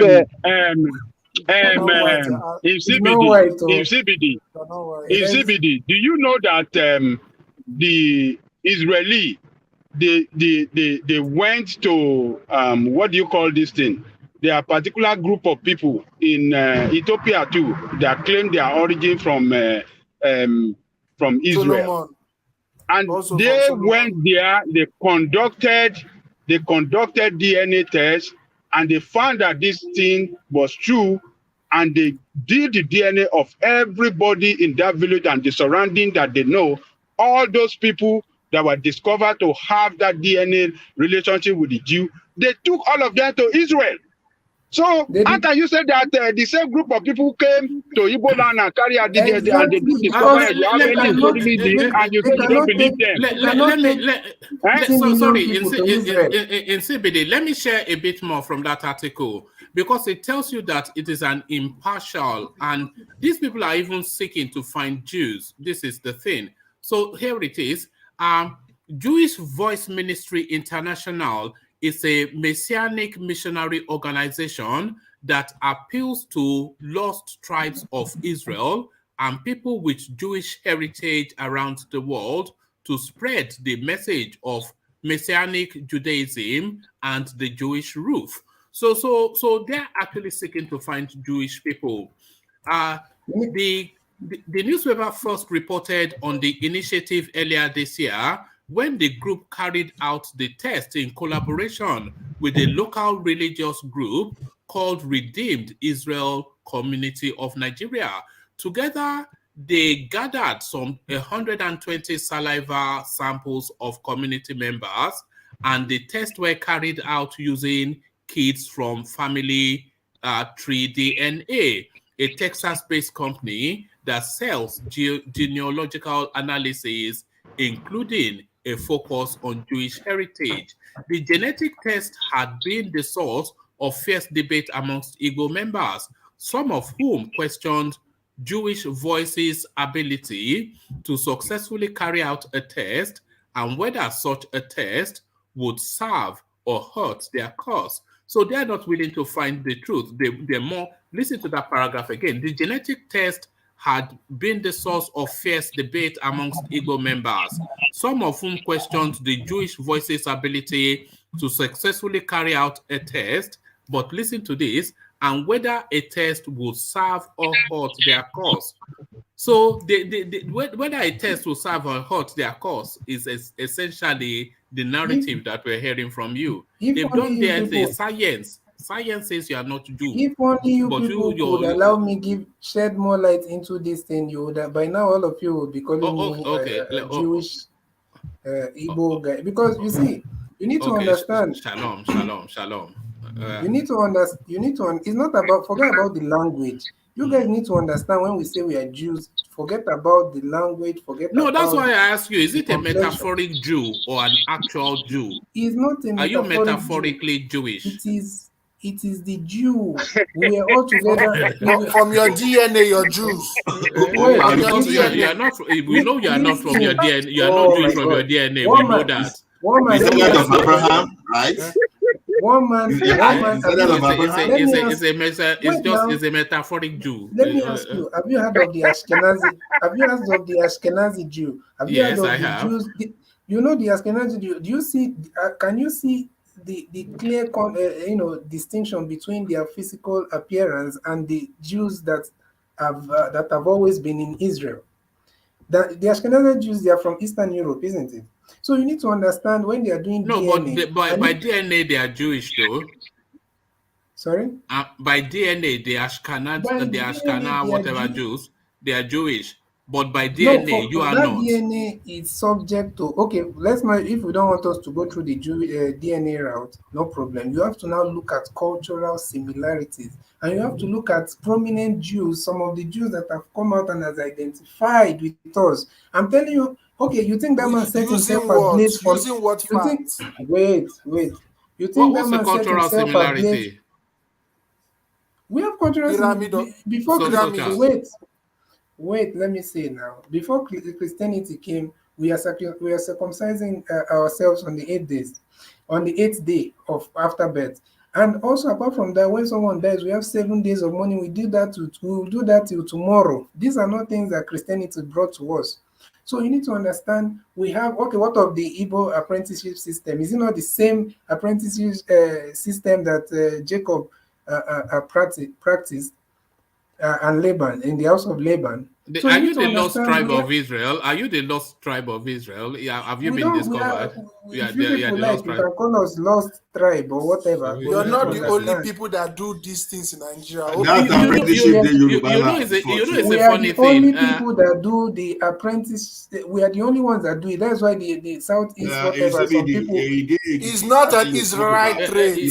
Apprenticeship is not an Israelite trait. Look at the cultural similarities. There's no cultural similarities. You're just looking for something to see. You're seeing what you want to see. It's unbelievable. That apprenticeship system you talk about is in Ekiti as well. So can I call myself a Jew? You know the most curious. Maybe. You know the most curious part. When we are saying we are Jew, I'm not a Jew. I'm a black man. I'm a Ekiti man, and I'm proud of that. If you throw me under the Atlantic Ocean, I will tell you I'm an Ekiti man. There's nothing that can make me deny my goodness heritage. Me. Nzeribe, let me tell you what I am hearing, so you can see why I'm somewhat befuddled. The Jewish, they came because that narrative has been echoing to them, even as where they are, that, the Igbos are Jews. They sent experts that they sent to look for the lost tribe of the Jews to go and do 120 salivas, a good representation, and it came back 0. And they said genetically you are not Jewish, but you are insisting that you are. But they've also done DNA test that shows that you are from Nupe, Megida, Haba. One man forget about the Nupe Megida, you are from Nupe. The DNA tells us you are from Nupe. You say no. DNA tells us that you are not from Israel. You are saying we are. Well, this is what I am hearing now. Do you know that one of the first civilizations in the world was found in the Nupe region? And they mysteriously disappeared, and they spread to be Nupe, which probably even the also strongest the Igbo spread too from the Nupe region and developed their own way, because there are some similarities too. Yes, I can see the similarities. If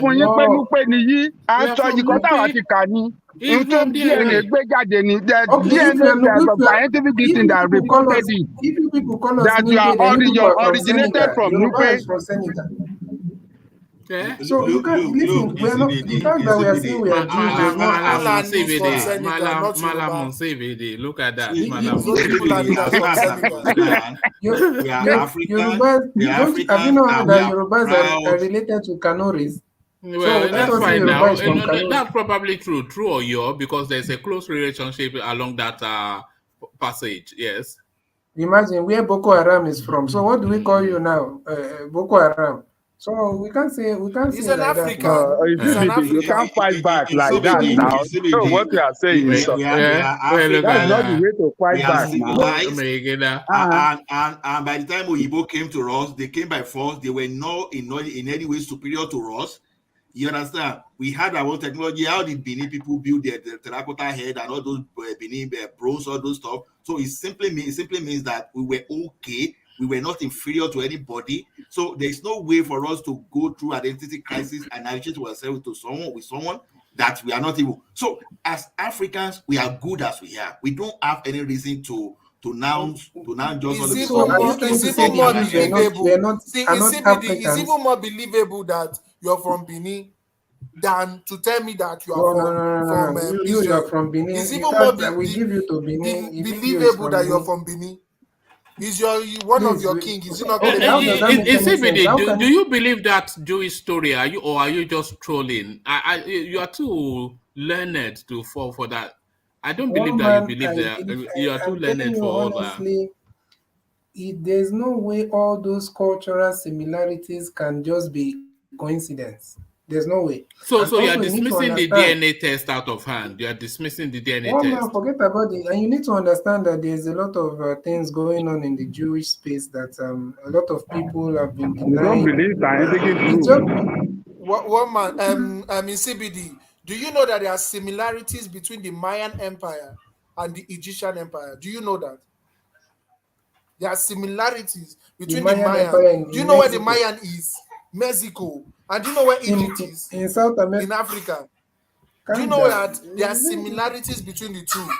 Now, with somebody that a Mayan starts saying that he was from Egypt, because they have a pyramid, they have everything. If you people do not keep your own history, don't be angry with us that understand our roots. You didn't keep the history. There's nowhere you kept the history. Where did you keep it? Where was it written?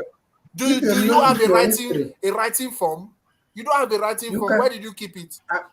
Let me ask you. Why did the British, when they came to West Africa, had the Star of David on their flag for West Africa, for that region they call Nigeria exactly? You people, I think his brain. It's not because of people they use religion to conquer. They use religion to conquer Africa. So we should understand these people that the fact that they look at what they can use to conquer Africa doesn't mean that it's just because of your heritage.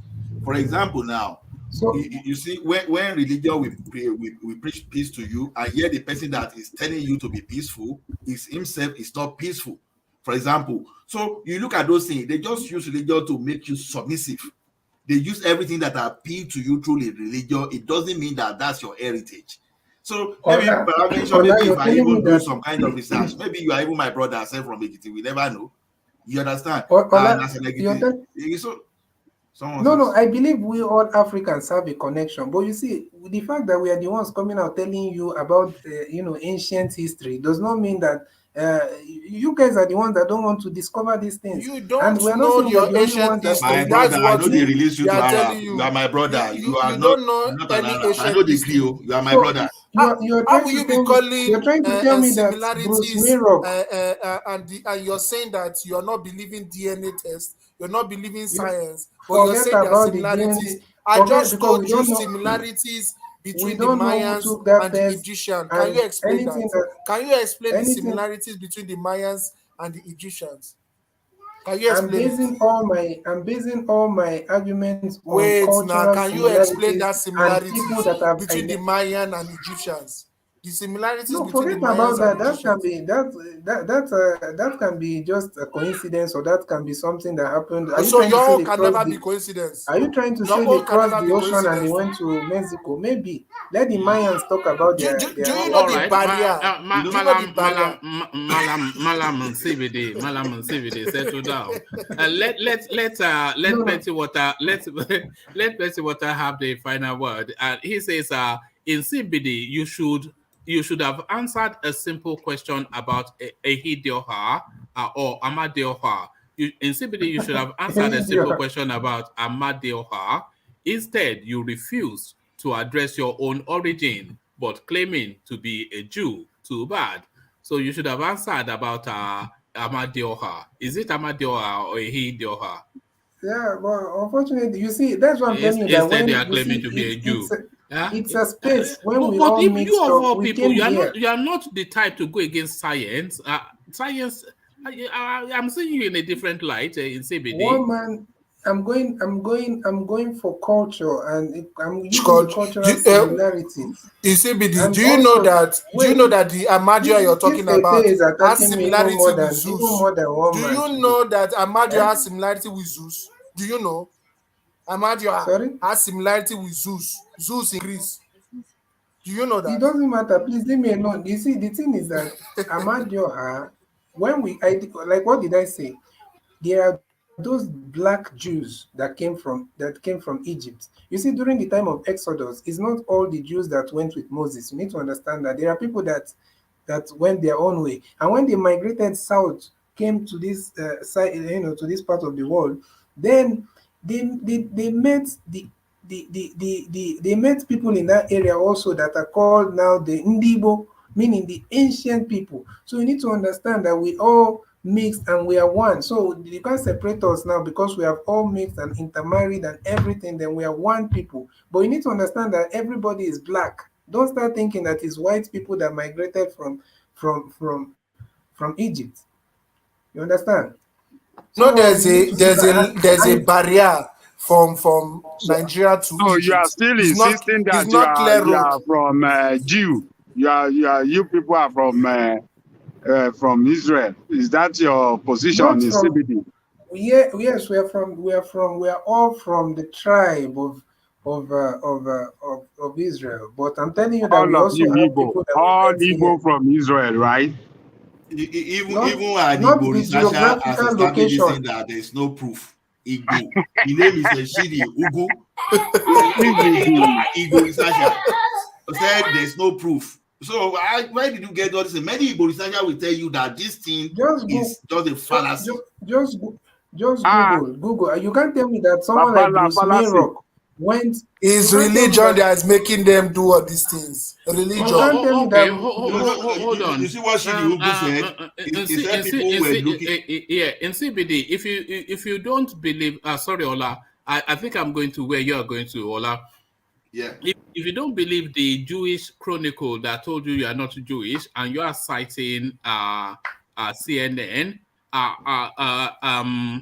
another outfit, another media organization more credible than CNN, BBC, they are also saying you are not Jewish.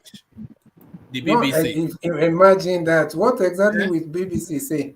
BBC that is in collaboration with what in fact, they are even mocking you. You can see the headline. They are even mocking you. They are mocking you. They say the Nigerians who want Israel to accept them as Jews. Exactly. You know. But let me skip through. Let me go to the Igbo. Let me go to so. You disregard the Jewish Chronicle, you disregard the BBC, but do you disregard a senior Igbo academic? So it says no proof. But Chidi Agwu, an Igbo who is an anthropologist at the University of Nigeria, Enugu, says this identification with Judaism emerged only after the Biafran Civil War. The Igbos had been fighting for secession from Nigeria, but lost what was a brutal conflict between 1967 and 1970. Some people were looking for some psychological boost to hang on to, so began to make the Jewish connection, he says. They saw themselves as a persecuted people, much as Jewish people have been through history, especially during the Holocaust. It is insulting to call the Igbos the lost tribe of anybody. There is no historical or archaeological evidence to back that up, he told the BBC. He argued that evidence suggests the Igbos were amongst those people migrated out of Egypt several thousand years ago. It may be that Jews picked up Igbo customs when they were there. So this is So you want to latch on to that, Abi? This is from Chidi Agu, who tells you that this is no. You need to understand see that the there are name. also So this is, he says it's a story you just latched on to after Biafra. No, but you heard him saying that it's possible that so why, if this man is so confident in what he's writing, why is it at the end of his passage he said that it might be that the Jews took some parts of Igbo culture? So why is he making that connection if he's so confident? Trading marketing. No, it's not trading culture. Okay, trading culture, marketing, all those things part of it. But I'm telling you also, which tribe doesn't have trading culture, marketing culture? Which tribe? I'm saying that's part of it. The main thing I'm telling you is that who told us to start circumcising our children on the 8th day, even Christianity? You're not the only one that do that in Nigeria. You're not the only one that do that. Me myself, I was circumcised. I was circumcised before I even know where We are the only ones. We are the only ones that do it on the 8th day. We are the only ones that do it on the 8th day. You can see me so you can. He runs that day. On the day on that day. Energy canals cost a lot of money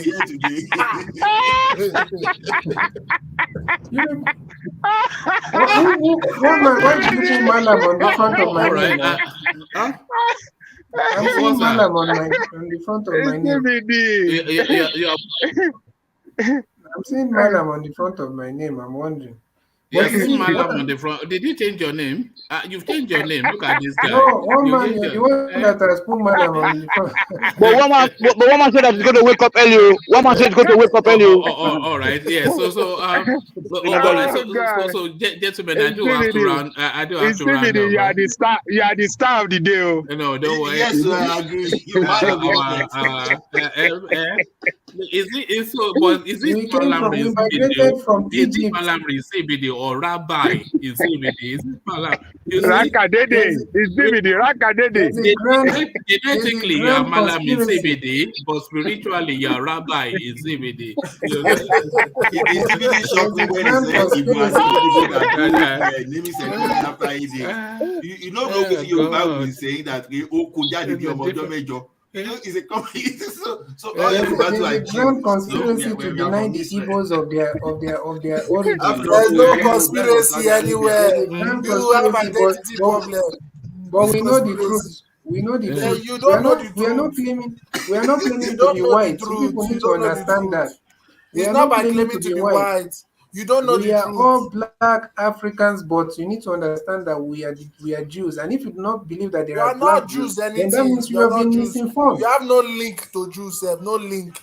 Zero. All right. But really, people can be whatever. We came from Egypt? Do you agree that we migrated from Egypt?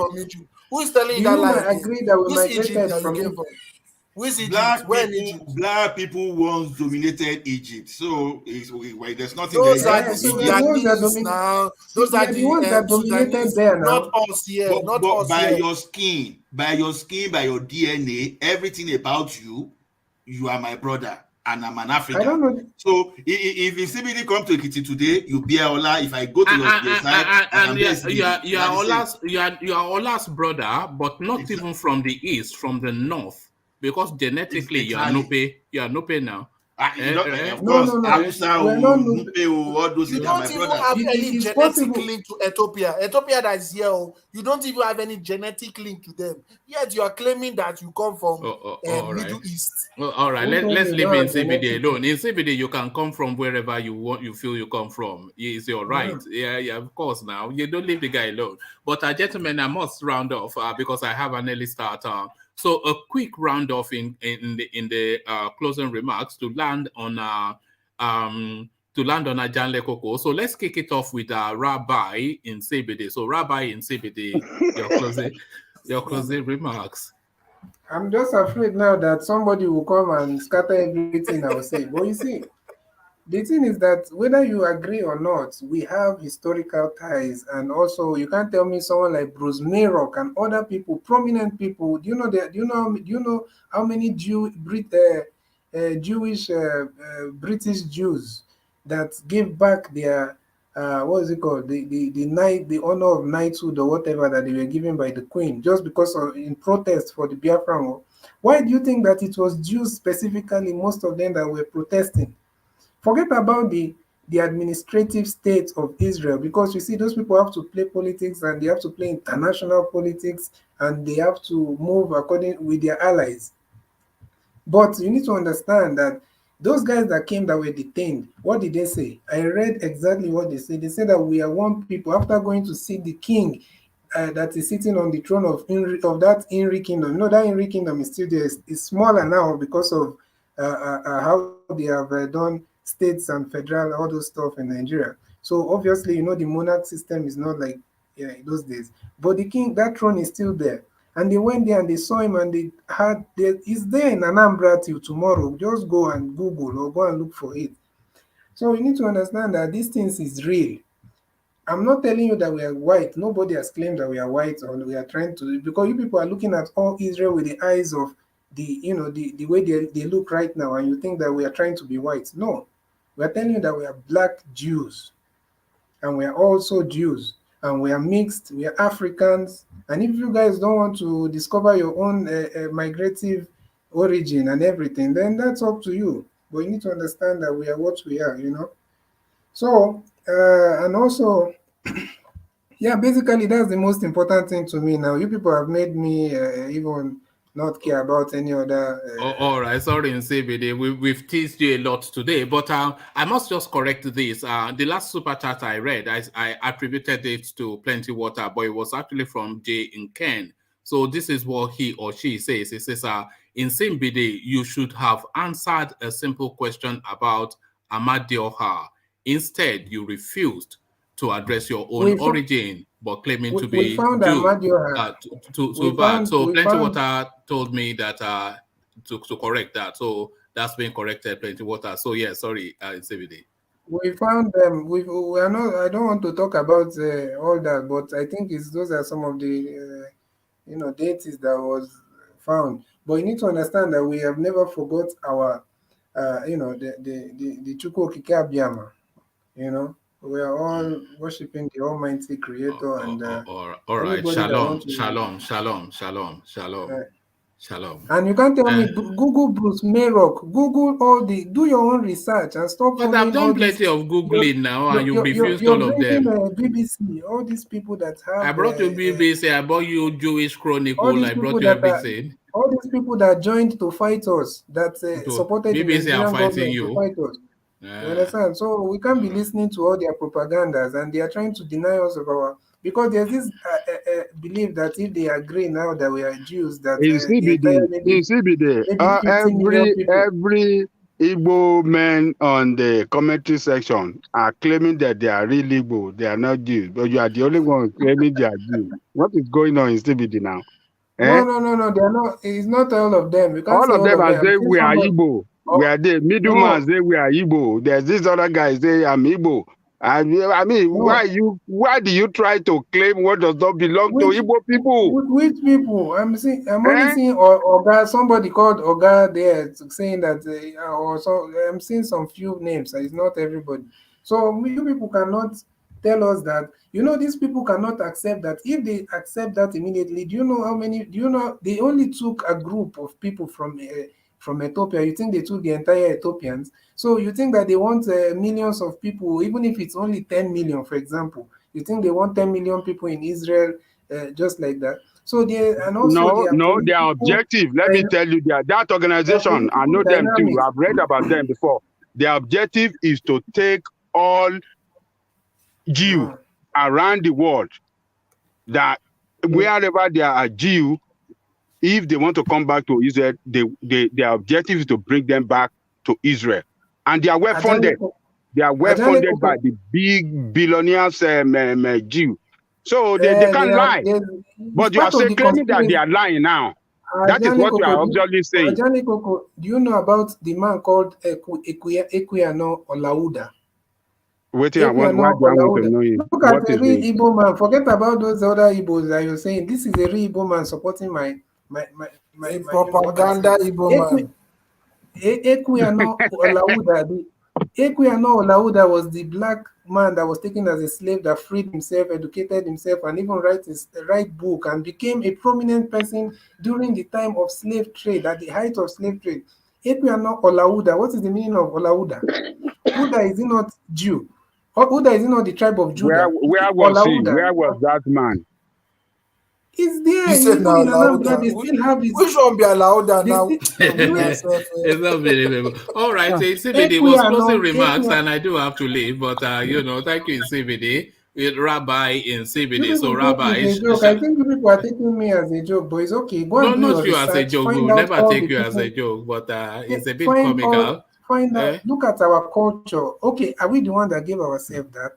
What of you're saying apprenticeship system. I've told you about circumcision. You're arguing. I've told you about 7 days mourning if a woman loses the husband and you're not the only people that do that now. Settle down now. In CBD, look, you even have the title of a rabbi, so already that's those are real things. You people cannot see all that. And look, apart from that, look at even the how do you say, the commercial? Okay, you might say everybody there, every country, people are doing commerce, but you need to also look at it in in a more massive form. We are doing these same things. We know ourselves, and the Jews. There's a reason why they did not join the Allies. If you are Jewish now, shalom. Sorry, one man. This is just the last statement. There's a reason why they did not join the Allies to fight Nigeria. Instead, they could not join to also fight against Nigeria because of their allies, but they could not. They also did not join to fight us. Instead, they were bringing relief materials. And there's a reason why those guys came and they were detained by the DSS, and they said that we are one people. Immediately they said that they detained them. Why did they detain them? Why did they go to that village in Iri? You think these people don't know what they are doing? So they are looking for foreign allies. They are looking for foreign independent Jews. Those are independent Jews from France. They are not even from Israel. They are Jews in France. They are European Jews, and they came. Maybe the Jews in Israel, maybe they are the ones that are some of them. They came to take oil from Jews. Come and fight for your homeland for you. Oil, that's what they came for. They came to take oil, doing bravia. It's not oil. They never signed a deal with Oju. All right. So you people, look at the Igbo people supporting my. Yes, Professor Datao, of course. Yes, yeah. But so shalom. Okay. Let's be there. It's CBD. Shalom. So shalom is CBD. All right. Nobody should spoil anybody that don't speak against Israel. Remember what the Bible says. Everybody be careful as I'm leaving. Don't start speaking against children of God. All right, let me, because this is what is CBD. Okay, I'll leave you on the screen, but and as I continue with the closing remarks, so we go on to it, but we must wrap it through it now, as in CBD continues to defend his Jewishness against science and fact. But it's just a short closing remark. Today has been a very good day and very interesting topics. It's funny that the INEC chairman wants to be the president of Nigeria, and he still wants to be the INEC chairman. That is going to conduct election to put himself in power. That shows you how crazy APC is and how lawless that party is. And let me just round up by saying this. It's sad when you see people don't want to look at facts, people don't want to look at reality, and they just dream of a pipe dream and accept falsehood. It's very sad, because the truth is, around the world, there are tribes that have similarities. Around the world, it's not a unique phenomenon. It's not something that is peculiar to only a certain people. So these hypotheses that people are pushing just because of they want to hear some certain things, because people say that sometimes you see only what you want to see, and that is the case here. People are seeing only what they want to see, and they don't want to see the reality. So the truth is, there's nothing like Jewish Igbos. And they've affected some Calabar people now that are claiming that them too, they are from this thing. crazy analogy and all that. So the thing is, you are Igbo, I'm a Bibio. You are probably from Nupe, me, I'm probably from the islands of Cameroon. That is where our ancestors came from, the islands of Cameroon. Your ancestors are from Nupe. Accept it and leave it like that, or continue telling yourself lies. May you be from Nupe? Who told you that there's none of us that are from Nupe, please? You have DNA with Nupe, serious. Simple There's as a it is. possibility we might have passed through that place during our migration. You didn't pass through any place. You came through that place. It's not passing through. We are not from there. If not, we'll be speaking the same language and we'll be having. If you pass through that place, that means you pass through the Sahara Desert. How did you pass through the Sahara Desert? Guy. I'm telling you that you should stop telling yourself a lie. How did you pass through the Sahara Desert? If you pass through Nupe, there's no way you say you pass through East Africa, you pass through Nupe. Were you people that confused that you came, you passed brother, east, you went to the north, you came to the east? I'm saying if you people are insisting that there is a link, it's possible we pass through DNA. there. You didn't pass through there because of there's a big barrier up there, which is the Sahara Desert. How did you pass the Sahara Desert? Do you know? Okay, we didn't pass through there, fine. But do you know that there are East African tribes that are also claiming this Jewish thing? A few of them. So you need to understand that they are looking for free citizenship. They are suffering in their country. They want citizenship to Israel. They want to go to Israel. Forget propaganda. They are suffering in their country. They want free citizenship. That's what you people want. Stop using all these things. All right, now closing remark. Now, pity me now. I will have to get up. Now, this man that we are from the same places. We have cultural links. At most, we are cousins. He's saying that he's from Cameroon. We're not cousins. You met us in our culture. You chased us away. We're not cousins.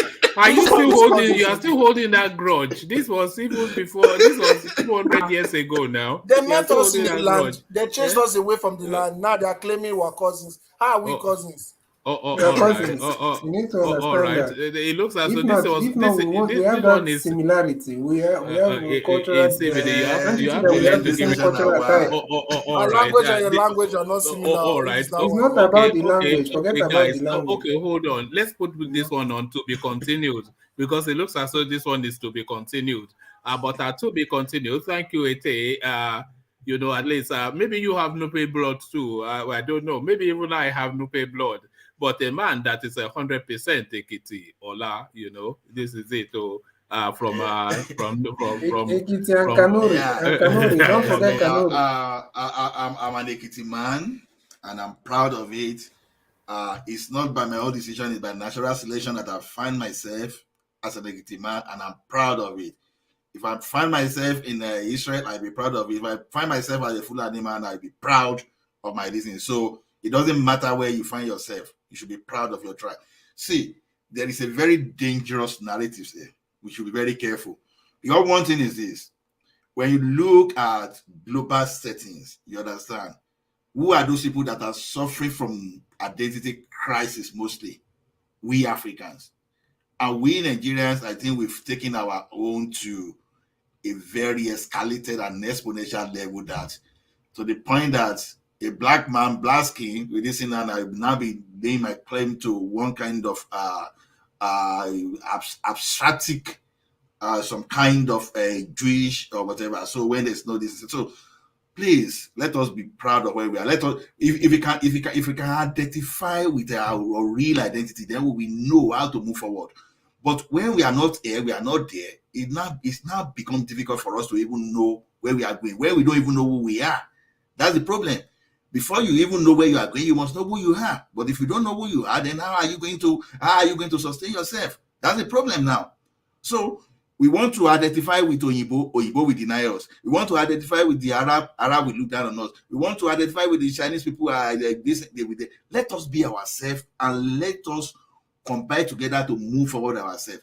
All this type of dangerous narratives is not going to help us. It can only bring us down because already that simply means we are suffering from a self-esteem and low confidence level by the time we start living our own real heritage, and we are not trying to claim another heritage. Please and please don't let us just appreciate whatever you are. Like I said, before Igbo even came to our land, our people, they had their own technology. You will be wondering how they were making bronze egg, how we were making iron, how we were making all those stuff, even when Igbo people were yet to be here. Simply means that we were civilized. We were technologically inclined. So when you look at all those things we achieved in the past, there's no point of us trying to drop our own background and suddenly see those people foreign this thing that's trying to rise and want to be associated themselves. No, don't let us do that. It is only when we get our identity and we work around our identity, we can move forward. That's the only thing I have to say. Otherwise, I want to thank everyone for the time. Please don't let us be stingy with our with our offering. Let us just do thumb up and encourage the platform to spread. Who knows? We might just get a good historian that will come and put all this kind of story of identity crisis to bed whenever we have them. So let us hear and let us reach a wider audience. Thank you, everyone, and good day wherever you are, and see you later. All right, thank you, Ola. So thank you, Ola. So we seem to have lost Ajanle Koko. So let's just test to see if we have Ego, who I suspect may not be with us anymore. Ego, are you there? No. How can Ego be here and you are saying, look here. You people are abroad that you are washing dead body. Yeah. So that's Ego. So in the absence then of Ego, the final word goes to. So I hope you are satisfied now that nobody said ill about you in CBD. So also, are you happy for me to let you go now in CBD? All right. Yeah. So yeah. So I think the fact remains the fact. You know, we are black. We are Jews from Africa, and Jews are they have different tribes. You know, there are Jews that look Chinese, that look like Asians. So we can't say that because of white skin or whatever. So Ashkenazi Jews and the Jews that are looking more Semitic in Middle East, are you going to say they are not related? So the Jewish something is a culture. It's from the all Ashkenazi race. Jews, they are genetically Jewish, but you are not. That's the point, though, isn't it? No, who determines that? Who determines that? Well, no, science determines it. Science. We have given you the cultural evidence. The cultural evidence is there. So there's nothing anybody can tell us, and we have Jews around the world that have identified with us. Forget about the corporate, the collective state of Israel, because they have allies. Those people they have to play politics, and also there's this fear that a lot of Igbos will just come. We are in millions. We are not like those maybe some few thousands or that they took from a region in Ethiopia. We are talking about millions of people. So there's that fear that people will start wanting to go to Israel and live there. So forget about all this narrative that they're trying to push because of All right. the fact is the fact. It's a conspiracy. It's a conspiracy, isn't it? It's a conspiracy. Yes, it's a conspiracy. It's a conspiracy. All right, thank you, in CBD. So Rabbi in CBD. So that was Rabbi in CBD. So in the absence of the mighty Ajanle Koko, a man of equal might, Tony, the final word. Gaza, thank you very much. So make I tell you CBD, say make you begin the think because we are brothers. As Allah said, so long we are black people, we live together. There's no point of going to Sokoto when you have what you are looking for in Sokoto. It's there for your Sokoto trouser, your Sokoto, your Sokoto. Now would they call it Sokoto? Now would they call it of our place? Okay. So, and then to the Abiola space. So no sympathy because I will never forgive Ogbamudia and Ololoyo, Akinjide, and Abiola. For disappointing us, for making for making it impossible for Awolowo to be our leader that could have prevented us from living abroad today, missing our home, missing our families, etc., etc. So then I really thank you, Waman, for your platform, because you are giving us opportunity to express ourselves, and we hope that people will be thumbing up or liking, so that the thing can be spread, like wildfire, so that people can understand exactly what we're talking about. Because by hearing our voices, people will be rethinking. Like CBD now, we now know that we are brother and sister, because your people they near you. You have to identify yourself with those people. Not be say they go to that across Atlantic Ocean and all this Indian Ocean to go to look for your people that they are not connected with. So on that note, sir, I say good night, sir. All right, thank you, Tony. So that's Tony, a man you all know, of course. Tony always controversial. So that was Tony. So and that has been the session. It's just been a weird sort of session.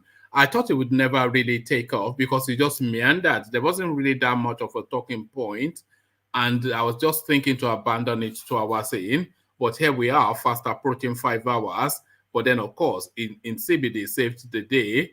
With the, well, you have to surrender to, you can't tell somebody who he is. So if Rabbi in CBD is telling you is from Israel, the only thing you have to say is shalom. So shalom to in CBD, as we acknowledge the comment section in the tradition of Ajanle Koko. So Oga with us as always. So Oga, we see you. Ritz Ortiz, he's there as well. Our Marine from the other side of the pond. Nordic Coin, rational mind, just aghast as CBD's assertion. Babati, of course, he can't stop laughing. The idea of, I don't know, man. Where's your Torah? I forgot to ask, do you have a Torah? You should have a Torah. Where's your synagogue? And all of that. So, but then there it is right there. A lot of me hopes that in CBD is just trolling, just doing it for entertainment purposes. But I suspect he may believe it, but I hope he doesn't. And I'm pretty sure he does not. He's too intellectual for that. So that is UK right there in the comment section, just hanging out with the guys. Ajanle Koko abandoned the screen to go and keep it 100 in the comment section. Jay and Ken, she apologizes to Nsibidi for putting him through all that. She, of course, started it all off by suggesting that Nsibidi speaks about Ehidioha or Amadioha, but then there it is right there. And then he put him down, he led him down a rabbit hole, and Nsibidi just continued to dig. Dig he did. But Professor Datao, of course, he will insist that he is also a Jewish man. Don't speak ill of the Jewish, but Professor Datao wants. You can just imagine how much Mike is laughing. He says, so Nsibidi hasn't left. So Mike right there throwing jibes at Nsibidi, even in the comment section. So it's been pretty much an Nsibidi session today. And that's that narrative, even against DNA, even against senior voices, not from any other region, but from that region, saying that it's just something that they cobbled, pardon me, saying that it's just something they cobbled together for reasons of feeling persecuted after the Civil War, similar to the Jewish Holocaust experience. Even against all of that, they are still saying, forget DNA. There's a son of Gar and all those I don't know. It's just a ridiculousness, isn't it? And Ndubueze, he says he insists that he's a Jew. Ndubueze. So Ndubueze, good to have you on board. That seems to be a new name in the space. So that's Ndubueze right there, keeping it 100. Plenty Water correcting me that the super chat that I read previously was not from him, but from Jay and Ken. So thank you for that correction, Plenty Water. Meadowman cannot just stop laughing. He's just incredulous at what he's hearing, that where do we even begin to tackle this one? We just have to let it go and surrender to Rabbi Nsibidi. Ishmael Bolaji, we see you. So Ishmael, a regular contributor. A lot of these names are on the comment section, but not often instances on the screen. So maybe join us if you have the time, just like HO has been doing recently. Jaja, but he's not yet told us if it's from Okwobo. So there's Ola right there, straddling it both ends, comment section, and on the screen. Let's just take maybe a couple more, and then we'll just finish it off. So that's Ministable, aka Jafar, who has been busy, he's saying to somebody who was wondering that they've not heard from him. So Jafar with in matters to take care of. So ask Google about what is the question. Edo Tony, you know him as World Peace. So that's World Peace right there, Edo Tony. So let's just take maybe one more and then we'll knock it on the head. So where is the one more that we are taking? And of course, get your dictionaries out. It's Ahizon. Get your dictionaries out for Ahizon. So there it is right there, and that has been it. In the end, it was an entertaining session, but in the early parts of it, I was just trying to hold it steady to see, okay, do I abandon it or do I just let it flow? I was even bringing ludicrous storylines about police catching armed robbers and whatnot, but it goes like that. So it's just the sessions, they take on a life of their own because you have a diverse of people, you know, interacting with talking points. So sometimes and often instances, I'm noticing now that halfway through the session or even in the earlier phases of the session, the talking points get abandoned, especially when these talking points are not as strong as they could be. So if there was no real news in space at that time, the platform just takes on an organic form of its own, and then it just flows like just like a gisting, just like a beer parlor talk, like maybe not beer parlor, more like a wine bar. You see my new logo, that's two glasses of brandy right there. So essentially 2 glasses of brandy with just boys and guy and girls just kicking it and talking all matters important. So Baba T always talking important matters, and let's just I will take just one more. We take one more and then we'll call it a day. That is if we can see one more. Where are you? One more. You say I am scrolling as I'm speaking, but as ever, the conversations usually between a certain set of people and they're going back and forth in conversation with each other. So that's usually what seizes the space. Let's just see. I'll just scroll a bit more. If I don't come across anymore, then I'll just round it off there. I wanted to actually end the session just a good hour ago and a bit, but then in CBD, of course, and it's psychedelic ideas, so we had to flow with that, a little bit of entertainment in CBD, and it's psychedelic ideas. So there it is right there. It's just the same names recurring. Yeah, we call the conversation flowing. A lot of orgas and plenty water. Yeah. All righty. Let's see if we get one more. I'm almost now determined to get that one more, but where is that one more? Let's just see. Same names.